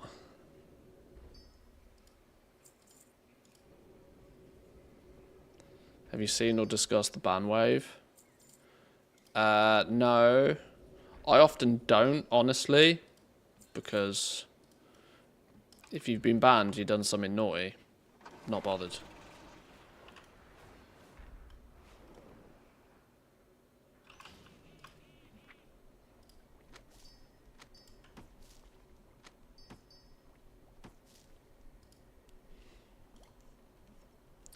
all it means is for the next couple of days we'll have the sob stories of, oh, I did this and I got banned and I didn't mean to and I didn't know I was breaking the rules. And it's like, oh, again?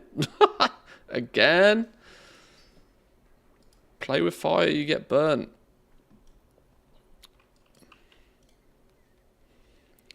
Level 11 twinks getting permabans. Not all of them, but many of them. Playing with fire. Playing with fire. It's gross, but the more Blizzard automates and outsources its customer service, the riskier it is to do stuff like that. And it's 9 times out of 10 due to other players reporting you. Don't do shit that might encourage other people to report you. If you're going to make level 11 twinks, to like, just be prepared that given enough time, people will look at you and go, oh, well, this guy's cheating. Right-click report. Reported for cheating. And the annoyance is that the automated systems of Blizzard will eventually ban those players, whether they feel it's deserved or not. Their only course of action is to pester Blizzard into overturning it. But yeah, it's gross, but it happens every time.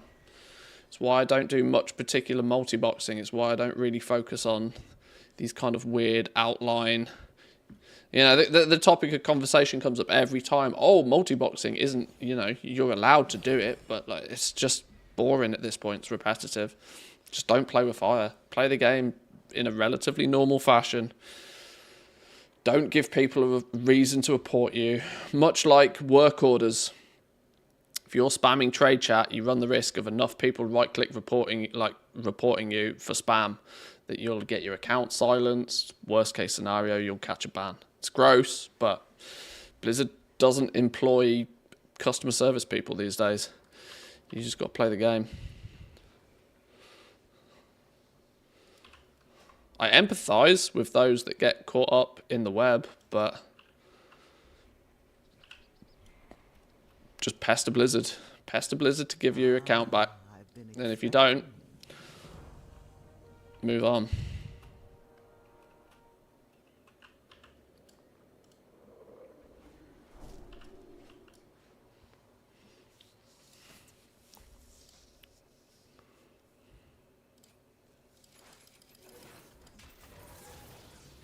Permaban is BS, by the way. Yeah, but you have no idea what they've done previously. Blizzard's ban system is based upon a repeat offender scaling. Like, if some people get permabans, it's probably because they've been banned previously, or they've had their account actioned against previously.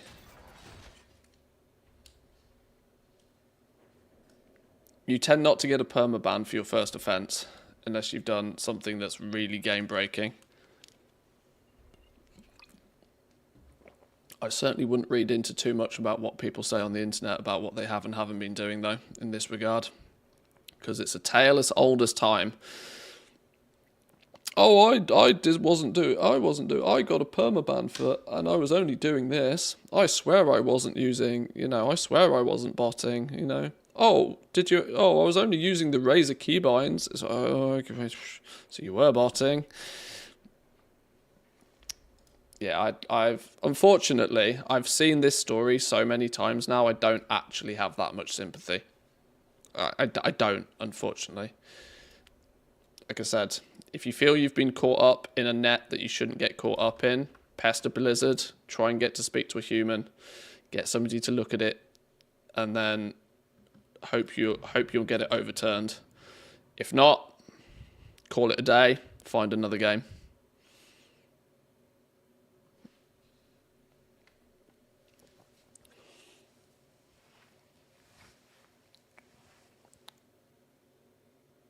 Twinks will tend to get banned if they do the pugs. Best not to mix that kind of activity with people you don't know.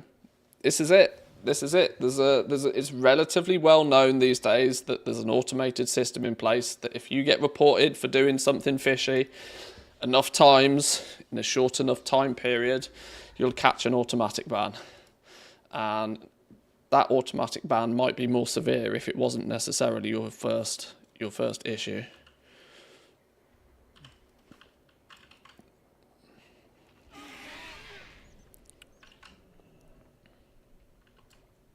wish to speak, winds be at your back.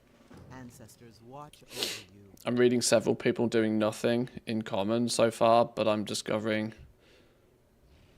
that using the TSM macro is also a ban risk. No. No. That's not even possible. This is it. Don't read into too much about what people say on the internet. It's drama baiting. It's you know, trying to bait empathy out of people to be on your side, to kick up a stink. Like I said, if people want to play with fire, they got to be prepared that they might get burnt. And like I said, it's not that deep. At the end of the day, it's a video game.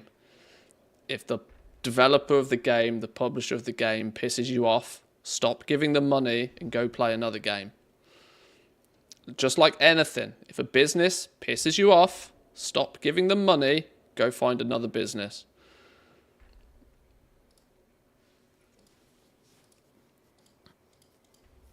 My sympathy is very weak in this scenario because it's just boring at this point.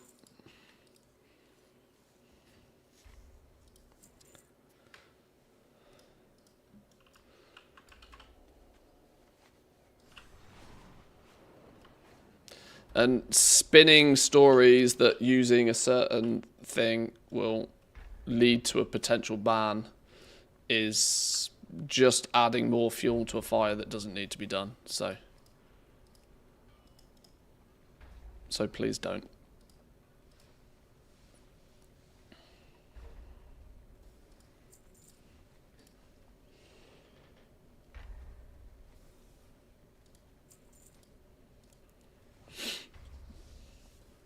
False positives in the past. Banhammer swings pretty wide sometimes. Cough, K-Jack. Yeah, I mean, that was a scenario where, you know, a bug had caught him up in that net. But the same scenario is he, you know, first offense, he was, what was it? His account was banned for like 3 days. He also realized very quickly that, you know, appealing it would probably take longer than 3 days. So just take a holiday. Take a holiday, come back.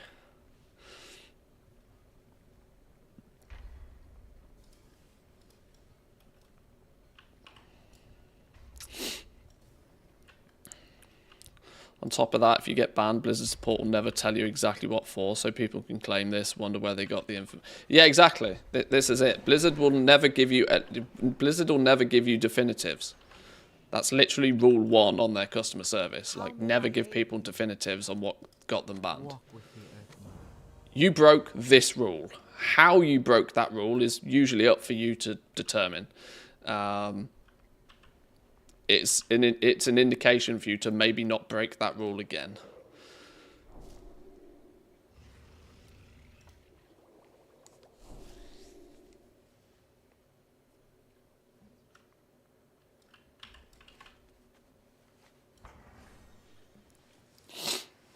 If you use the macro on scroll wheel and you have WoW windowed and you mouse over the window without active, then you're at risk. Looks like it's a stream.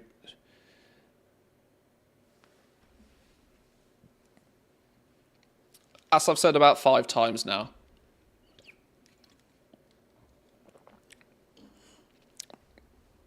I'm bored of the topic of conversation.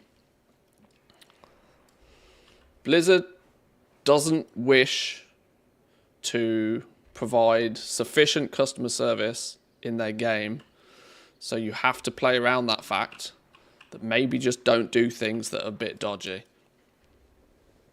That's it.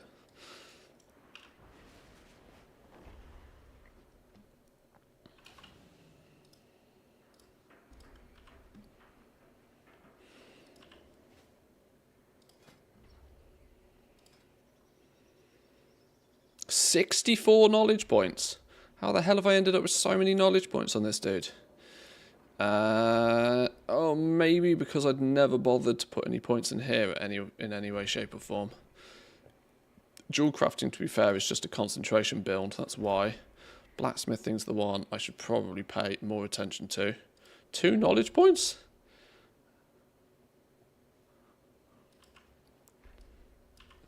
Did I not empty the mailbox? Wait, what? Now I'm confused. Ah, there we go. Didn't show up the little mail icon.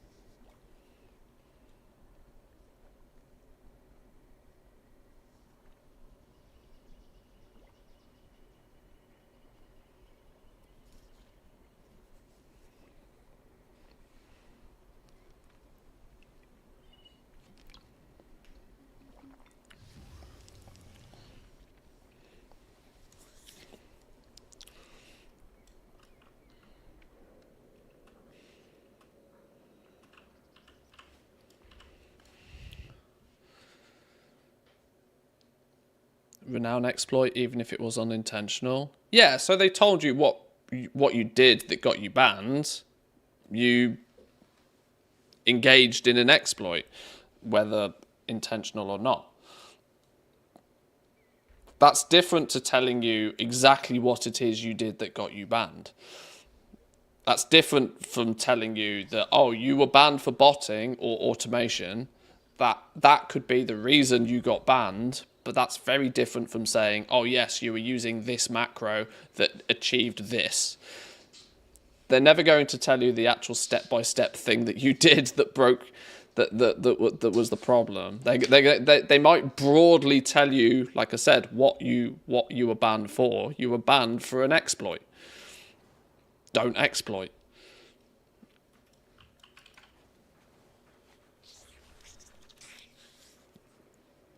And so this is why when people nestle down and they're like, oh, using a TSM scroll wheel macro might get you banned. No, that's just hyperbole. That's just completely made up. There is no reason that you could ever determine that specifically, because if you were banned for some sort of automation, the best case scenario is people might come up with the idea that via process of elimination, that well, they didn't do anything else that was even remotely automation, but they did do this, and so that could be the reason why they got banned. But all of these kind of stories on the internet are like literally dime a dozen. People go to the internet to complain about their ban, to make a big thing about it, to hopefully lead to it being overturned. And I've learned with enough time on the internet that if you are going to be crooked enough to break the rules in a video game, you're also probably going to be quite willing to deceive people online by lying. Like, you can't discern truth from fiction when it comes to Reddit or Twitter or anything along those lines, which is why, especially after years of playing this game, I've got very bored of the conversation, full stop. It's just drama, and I don't enjoy it.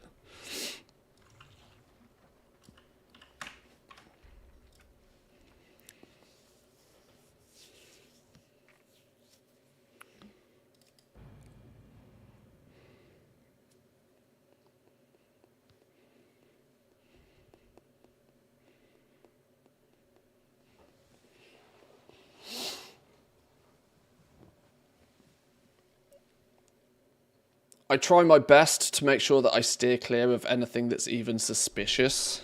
And I will try to make sure that, like, you know, if a new add-on appears or something along those lines, I'll act with caution.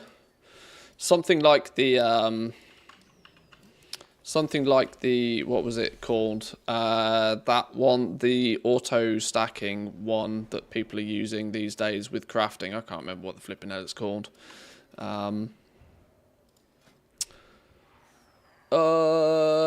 What's the name of the one?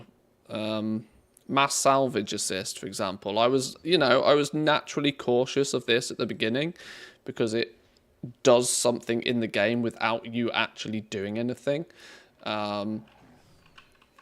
Which is slightly suspicious, but vet it, look into it, try and gauge it, and decide whether you want to take the risk or not.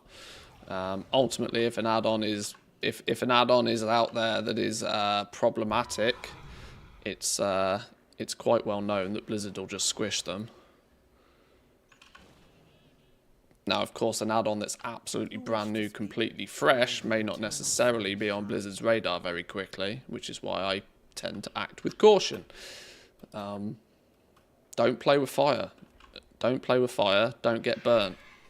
If you're that desperate for an advantage over somebody else, then you're trying too hard. Oh god, how many points behind are we going to... I'm 125 points behind on this enchanter. Oh lord. Alright, that's not happening, is it? Let's get patron orders done on this dude. Ooh, augment rune though. Don't mind if I do.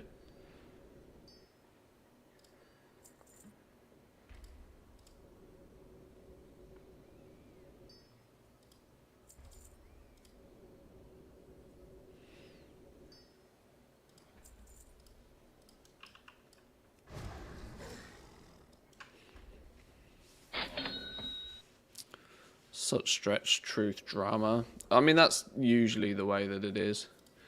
Like I said, there's you have to remember that when people sit behind their computer screen with a keyboard in front of them, they have free will to type out whatever the hell they want. And while it's not the greatest of mindset to have IRL in general, but as far as the internet is concerned, I will usually go by the theory of guilty until proven innocent, rather than the other way around. Now, if I meet people face to face and in the real world, I will tend to, consider the opposite. But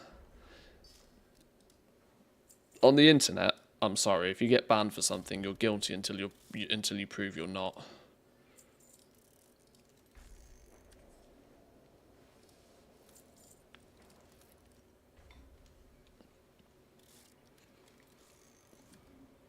Because everybody always claims they've done nothing wrong. They always claim they've done nothing wrong.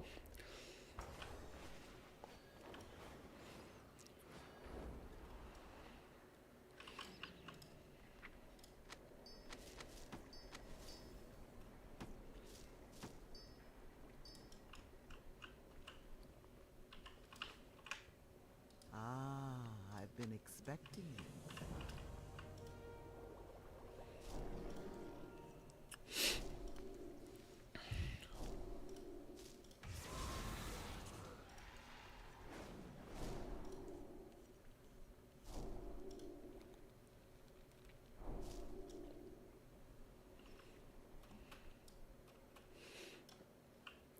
There's loads of stuff I'm missing on this dude, but this is mostly because I've not bothered to push that hard because it's technically concentration focused characters and professions, so I don't need to worry about that too much. That's probably why we've got a bajillion knowledge points, or plenty enough. What about enchanting? Oh, there's no reason not to. Wow, 1 knowledge point? You kidding me?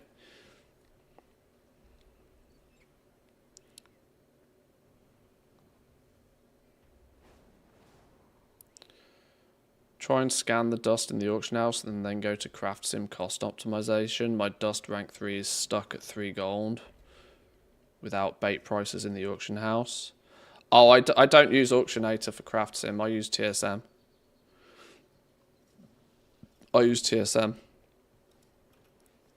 And I'd recommend others to do the same. That way you don't have to worry about bait auctions. just use DB Recent. Use DB Recent. If you've got TSM on the character in any way, shape or form to begin with, you might as well be using it. Just use TSM's DB Recent. Then you don't have to worry about any of this scanning or bait rubbish. It's a pain in the ass to deal with. And DB Recent is 99 times out of 100 the same as what the minimum buyout is on most materials anyway, so DB Recent is the average latest 14 days. No, it's the average last scan. It's within 60 minutes up to date all the time. It's the last scan. It uses the same algorithm as DB Market, but only for the last scan. And so it naturally gets rid of outliers. In essence, it ignores baits and just gives you the market price of the last snapshot. So it's always within 60 minutes accurate.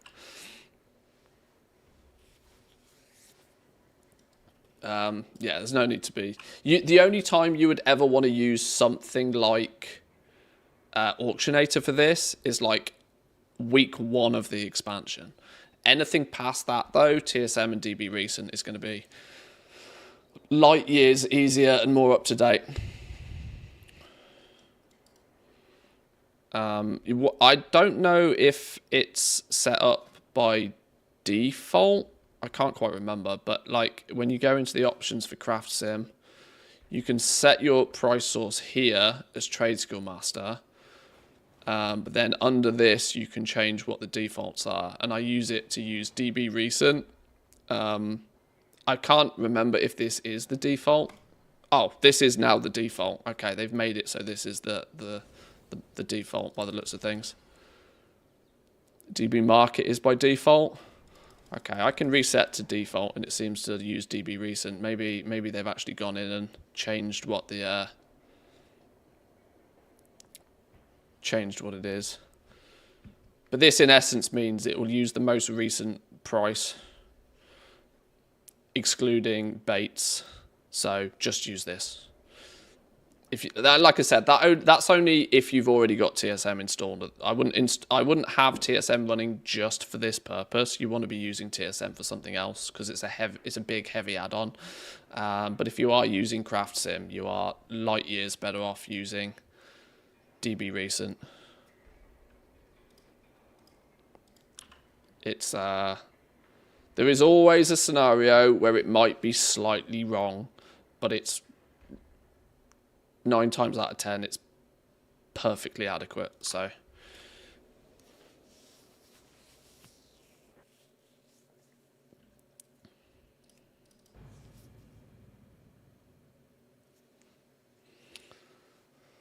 realistically, the only time DB Recent is actually going to be poor data to use is if TSM's snapshot has happened the very second a market reset has happened.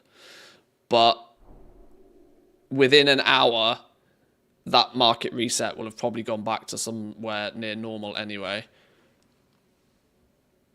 That's the only time you need to pay slight attention to what's going on. But let's not forget that your auctioneer scan would still pick up on that reset anyway. So it has the same problem in that regards, but it doesn't have the problem of that you've got to constantly deal with these 1 gold bait auctions rubbish, making everything look significantly more profitable than it is.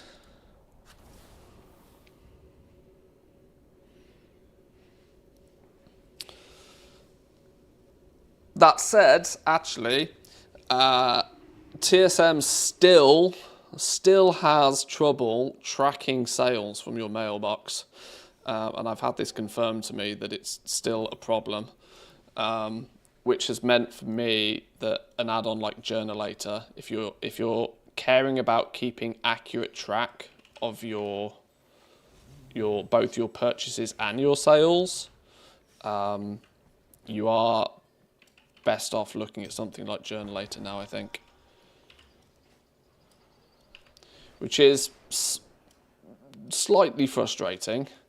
Because the fact that TSM has some incredibly powerful tools for you to analyze your data which fundamentally don't work properly when it's not doing the basics, which is keeping track of all of the sales you make.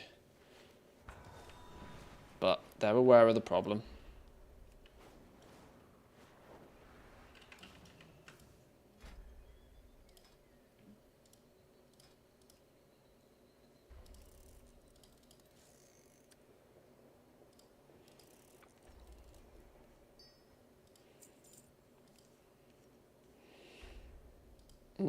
This dude is predominantly an alchemist, so you're only artisan security. You are 2 knowledge points though. They're worth picking up.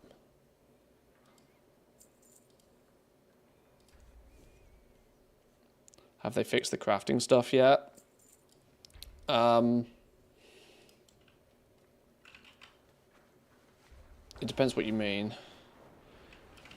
The reality is in comparison to Craft Sim, TSM doesn't even compete with crafting. Craft Sim has clearly got the features and the functionality and the customization down when it comes to the crafting side of things. TSM's only going to compete with Craft Sim with a complete rebuild, I think, at this point, which I don't think is going to happen. TSM's strength is now firmly in their auction house side of things. Set up your groups, set up your operations, can make dealing with the auction house an absolute breeze. Significantly faster and easier and more fluid to use than any other add-on.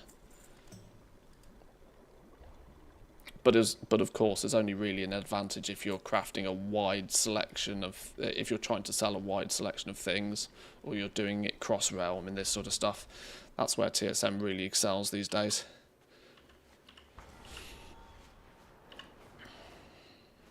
Crafting requires far too much micromanagement these days for an add-on like TSM to really be much help. Winds be at your back. TSM's concept was always about, okay, you should have realistically 20%-ish margins on stuff by default. So as long as we can provide a roughly accurate crafting number, then that's probably fine to use. That was always sort of the mentality. And obviously back in the early days where 2 herbs plus 1 vial made 1 potion and it was the same, the maths on that was very simple, very straightforward, very, very easy to apply a set of rules against for it to work. Game's changed though now.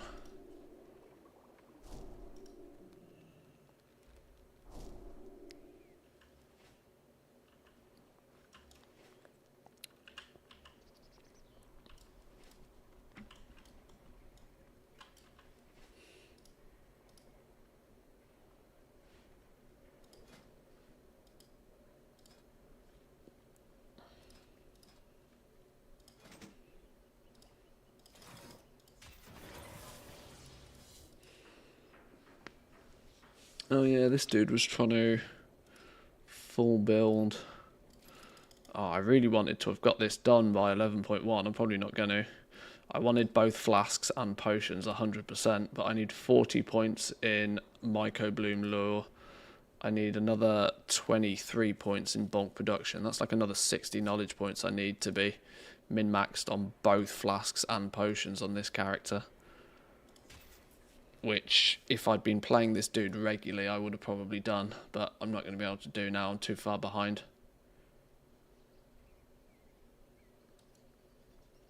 Which is a shame. That's my bad, not playing this tune enough. I wanted to have 1 thaumaturgy dude, and then 1 dude that's responsible for potions and flasks.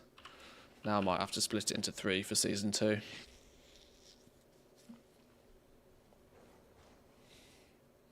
Do you think it's worth dropping alchemy for an enchanting concentration build? No. It's never worth dropping anything ever.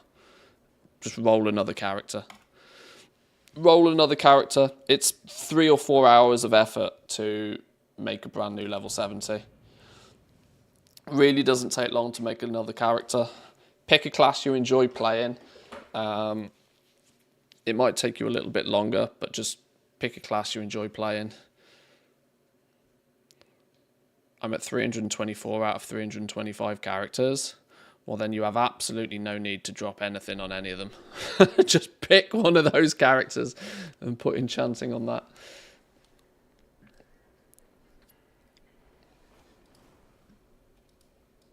And if you've got profession set up on all of those characters and they're all level 70 plus, you don't need to be asking me for advice. You're way ahead already. Drop it on 40 characters to get 40 more enchantings. I mean, at that point, that's a scale of operation that's your choice. Don't take my advice on that.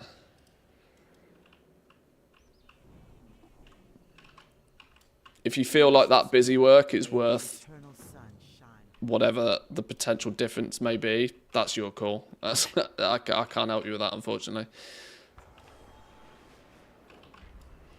That sounds far too much like hard work for me, though.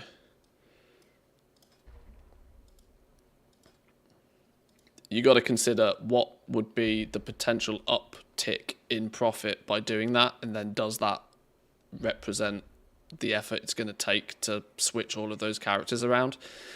I can't see that being particularly fun. Setting up 40 characters with enchanting is not 10 minutes work. That's like a good few days of just flipping, crafting Darkmoon decks and disenchanting them like a crazy person. That doesn't sound like fun to me.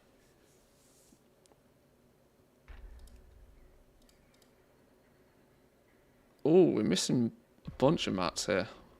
What's going on? What are we missing? Okay, it's not one that I'm really that bothered about. Oh no, don't I need to do 3 orders anyway? Oh, I do need to be bothered about it.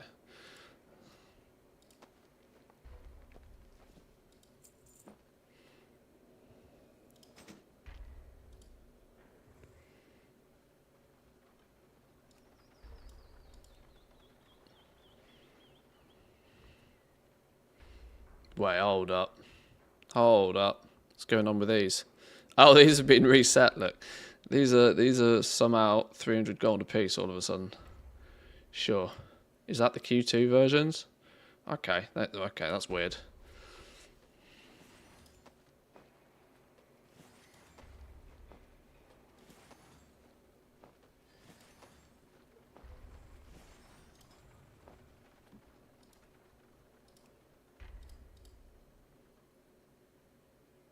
Oh, now I rescan it. It apparently is not playing game. Alright, whatever.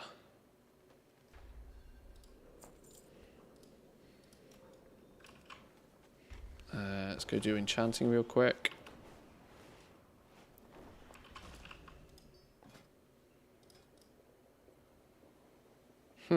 People still wanting their crests, by the way.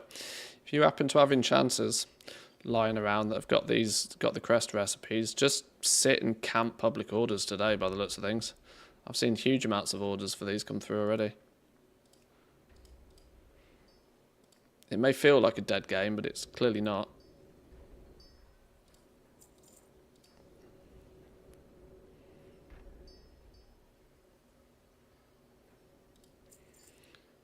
The NPC that sells mats with 10 silver, that's a PTR thing, ignore it.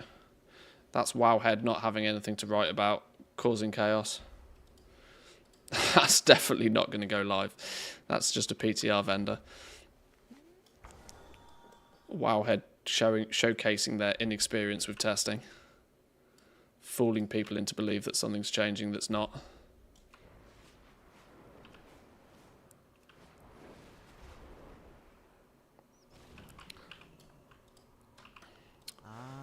Theoretically, just for the topic of discussion more than anything else, if they did magically put a vendor in that was going to sell you leather for 10 silver a piece, due to thaumaturgy, that would crush the entire material market down to basically nothing instantly overnight.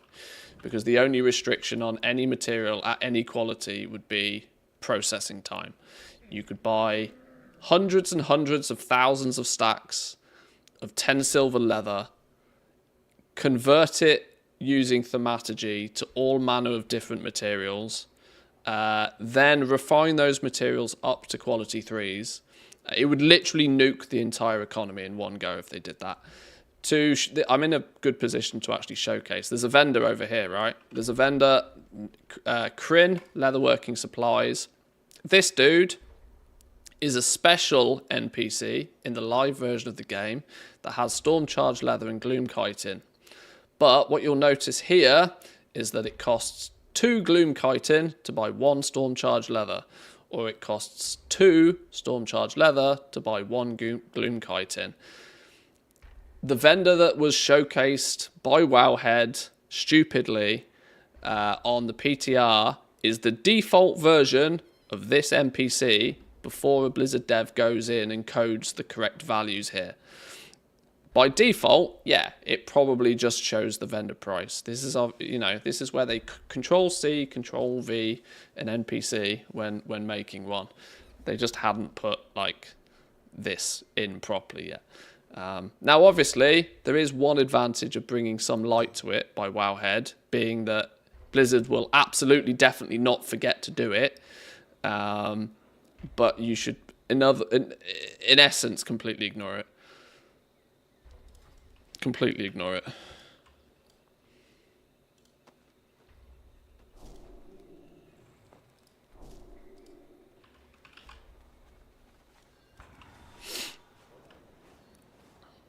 Because, yeah, it would nuke the entire economy in one go if they actually let that go live. So they're never going to.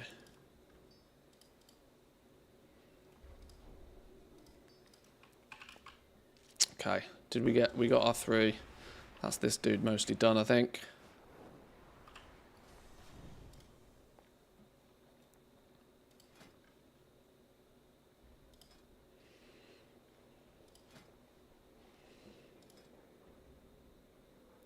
Leather's done. This one's done. Okay, I was now working on just unlocking more recipes here.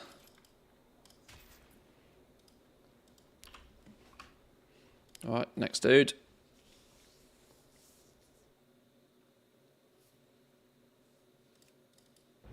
Inscription.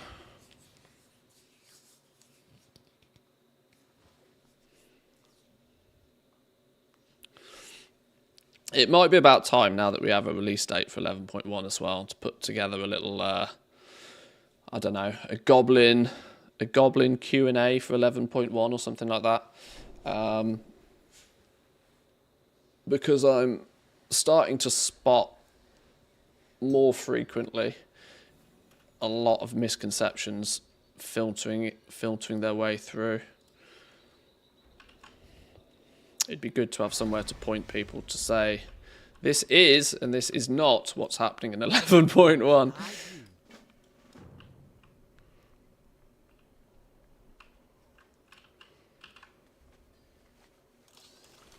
Maybe to directly counteract Wowhead stirring up drama. Nothing changes, good luck on your goal making. I'll make it a YouTube short then.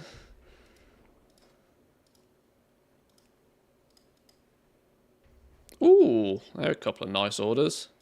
Claim some of these. Could do the entire list and make gold. I thought I was done farming treasures in Dragonflight. Clearly I was wrong. There's only one thing that I really wanted to test, and I never got around to like properly doing it. And that was getting Dragonflight Herbalism and Mining on the same character as my War Within Herbalism and Mining. Because it was many times reported to me that when you have full War Within spec'd tools for Herbalism and Mining, and you go back into Dragonflight, your yield is just silly. Like, you're picking up like 20 pieces of ore from a single node. And unironically, it kind of makes Dragonflight herbing and mining quite valuable again. Which is a bit wild to consider.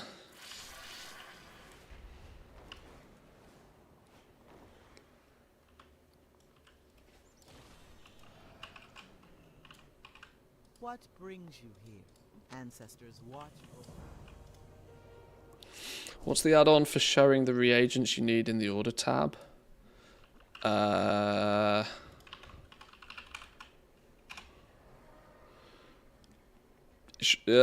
don't know exactly which one you mean. I think you mean no mats, no make, but have a little bit of a look in that that document. It should showcase what my most commonly used ones are.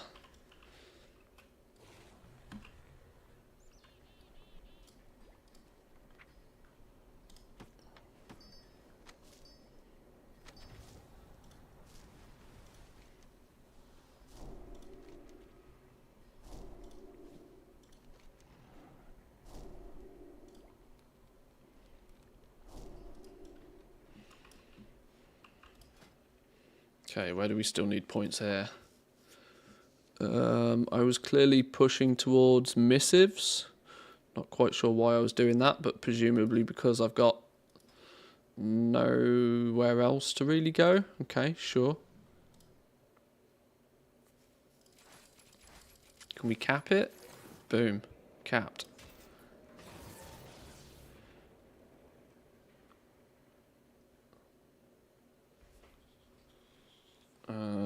Do we work backwards from there?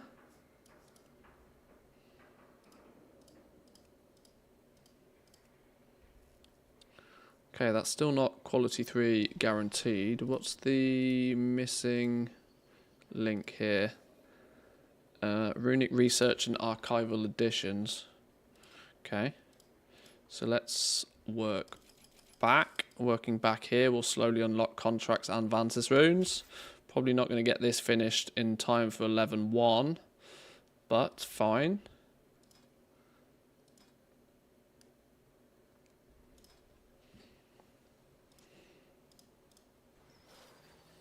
$263 catch-up points on inscription, though. I feel bad I've let so much of this slip, but I got so bored with the weekly knowledge point grind that we just had to put it down for a while. And these are just enchanting concentration alts, so I don't need to worry about pushing those.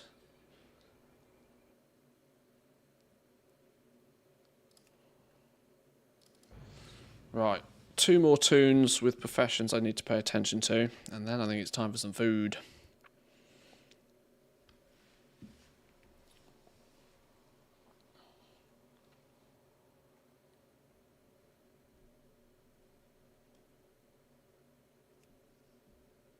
$1,200 FPS.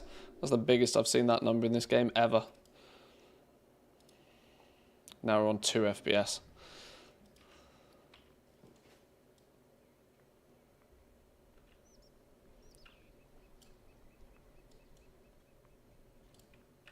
You wish to speak?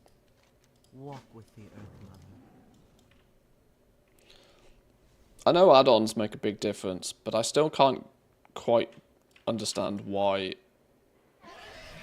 this game over the last couple of years has demanded more and more and more and more and more computer hardware to run smoothly.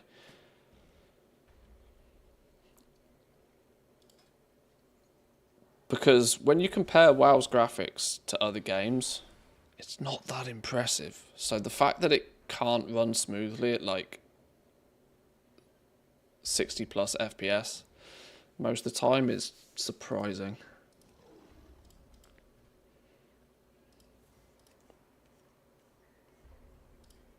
Not that I need a good excuse to buy more computer gadgets, but I feel for those who don't enjoy spending silly money on computer hardware. You used to be able to run World of Warcraft on an actual potato. And it was kind of one of the cool things about WoW, that it was a cool 3D game that you could play like pretty much on anything. But how times have changed. WoW nowadays gives you that good excuse to update your hardware. Well, yeah, because it's no longer an it's no longer an excuse, it's a reason.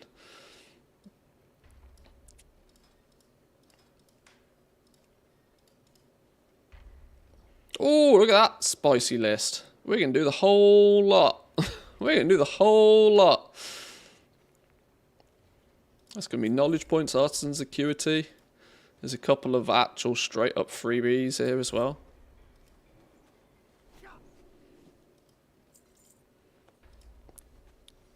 Not that it would help, but never let crisis go to waste. Yeah, no longer is it, but can it run crisis? It's like, but can it run Dornogle in more than 60 FPS?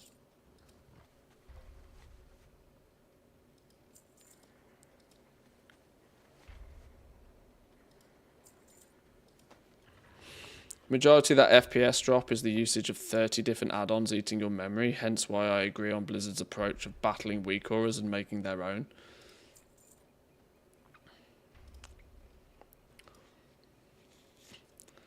My GPU sat at see, this is the thing, right? My PC's not even stressing itself out. Sat at a comfortable... My GPU sat at a comfortable 60%. My CPU sat at like 25 to 30%. This is whilst I'm also streaming as well. So it's not like there isn't further headroom. It could push harder if it wanted to. This is sometimes where I don't understand where the problem lies. Why am I getting 40 FPS? Like, with this? I don't know.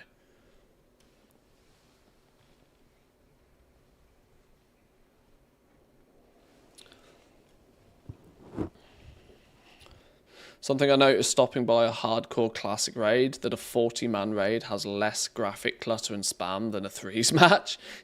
Yeah, Arena, I just can't, like, my eyes can't even see Arena anymore. Not that I watch much of it, but, like, yeah, I totally get what you mean. How may I aid you? Winds be at your back. None of that can be helpful from a processing standpoint.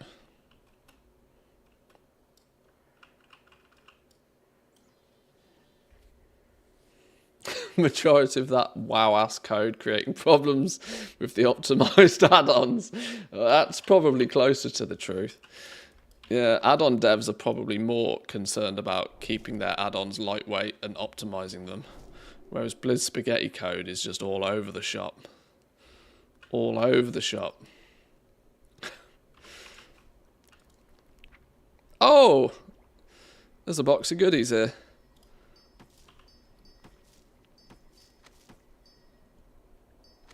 Tell you what, I gotta love tailoring for easy patron orders though. While it's dog shit for concentration, it's dead good for easy patron orders.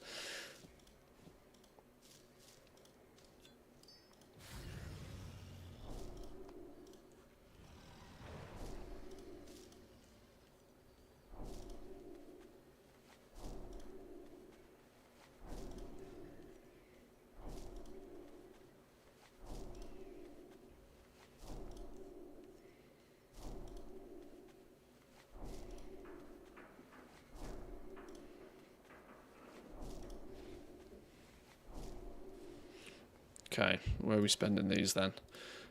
Jewel crafting on this dude is purely concentration focused, so I don't care about spending points. Tailoring. I guess we just finish this one. Done. Is that now... from dawn till dusk, finished. Quality fabric, all apart from additional embroidery. Which is just the flipping polishing cloth things. Textile treasures is finished. Okay. Well, I guess we go here. Might as well finish that tree as well. Then it's just the threads tree. We're still miles, but 200 points behind. I was ahead of the curve for quite a while with tailoring on this tune. Clearly not anymore. Massive slack. Big slack. Oh well.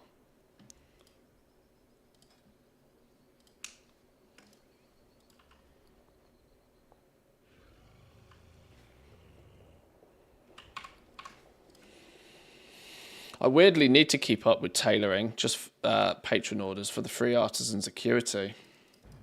Because if I ever want to collect all of the tailoring recipes, I'm going to need a bajillion. I suppose I don't need all the artisan security on that tailor. I need it all on my main tailor, who's the one that I will continue to build on next expansion, my mage. He's got to collect all the bag recipes.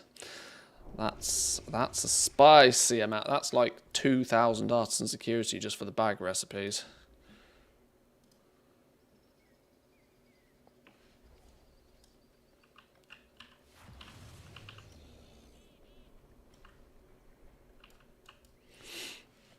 I was ahead of the curve with enchanting almost constantly up until the best catch-up was found, and then every YouTuber, their mums, their grandparents, and their children's future offsprings did videos on it. Yeah. What brings you here?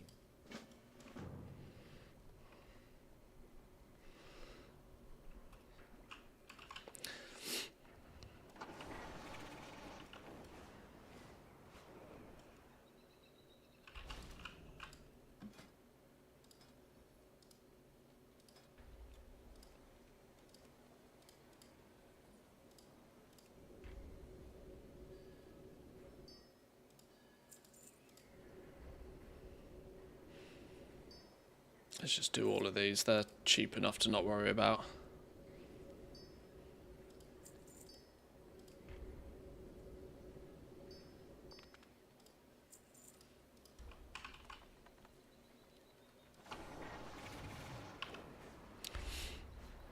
Yeah, I've mentioned this a few times, that if enchanting didn't exist, if the enchanting catch-up didn't exist, then the catch-up on the other professions probably would be seen in a much better light.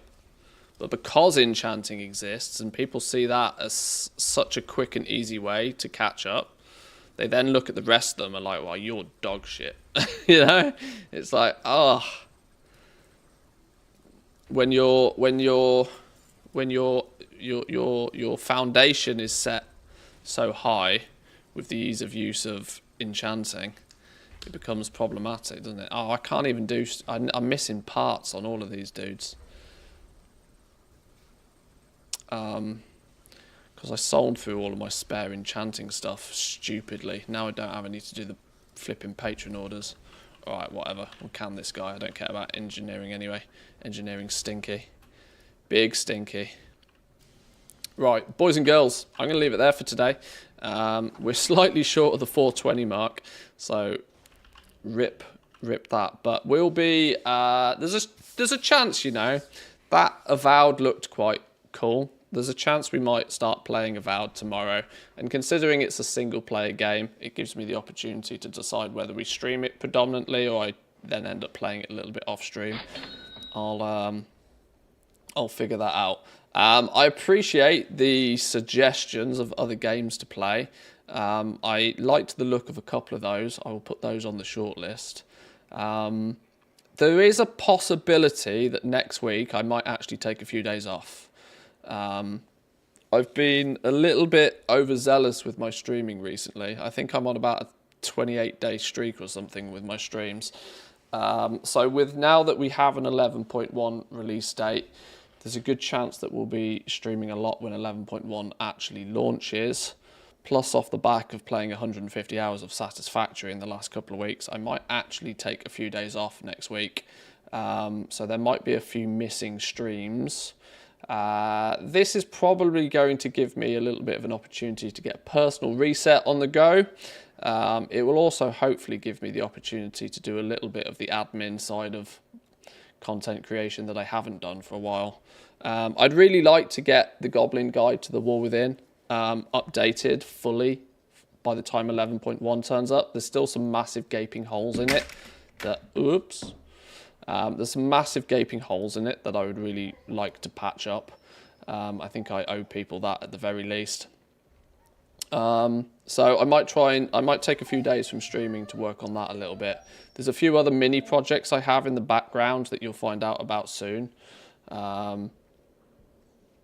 That I also need to spend some time on as well. So be aware that the stream schedule over next week, I haven't quite figured out when I want to do this, but next week it might be a little bit broken up a bit more. The factory must grow, as Stanley has pointed out a few times. He has pointed out a few times, yeah. I do still want to finish a few things in Satisfactory, so it's going to be a bit, I'm going to be honest, it's going to be a little bit messy, a little bit all over the place in the next week or two, I think, in the run up till 11.1. But then some more structure will happen once 11.1 launches, is my plan at least. So thank you for sticking with, thank you for bearing with. For those of you that, you know, pay attention to World of Warcraft more so, there will be a little bit more focus on World of Warcraft for the next few, well, for the foreseeable future. I thank all of you that have stuck around and are willing to stick around and, you know, provide entertainment during us playing other games as well. But yes, boys and girls, enjoy the rest of your day. I'm going to go get me some food. Doggo has decided to start telling me it's time for a walk, so I'm going to go do that. Shall we find... Is there anybody online? I always struggle for people to be online at this point. I really struggle to find people who are online. Oh, Divine Kate's online. Let's go raid Divine Kate. She makes a wonderful little add-on. I haven't showcased it much on stream, but some of you will know Divine Kate. She makes a cool little weekly checklist add-on. Why haven't I got it switched on right now? Why haven't I got it switched on? Where's it gone? Where's it gone? Where's it gone? I should have it switched on.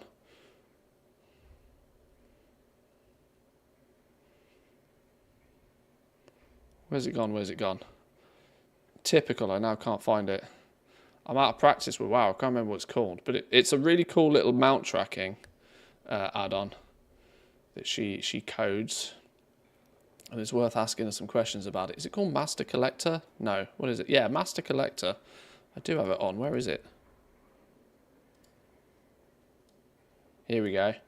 This little add-on's really cool. You got weekly lockouts, daily lockouts, rep grinds. You can customize this with what you want it to track and what you don't. Done by Divine Kate. So have a little bit of a look at this if you do like farming your mounts. But we'll send you over that way. She's probably doing some collecting as well. Let's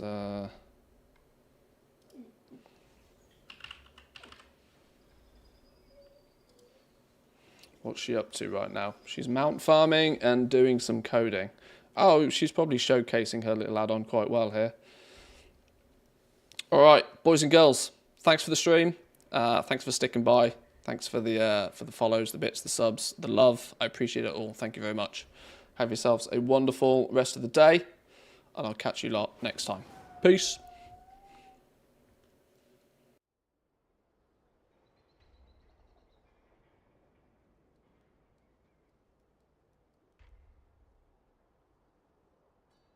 Character when it comes to sarcasm, aren't you? Obviously.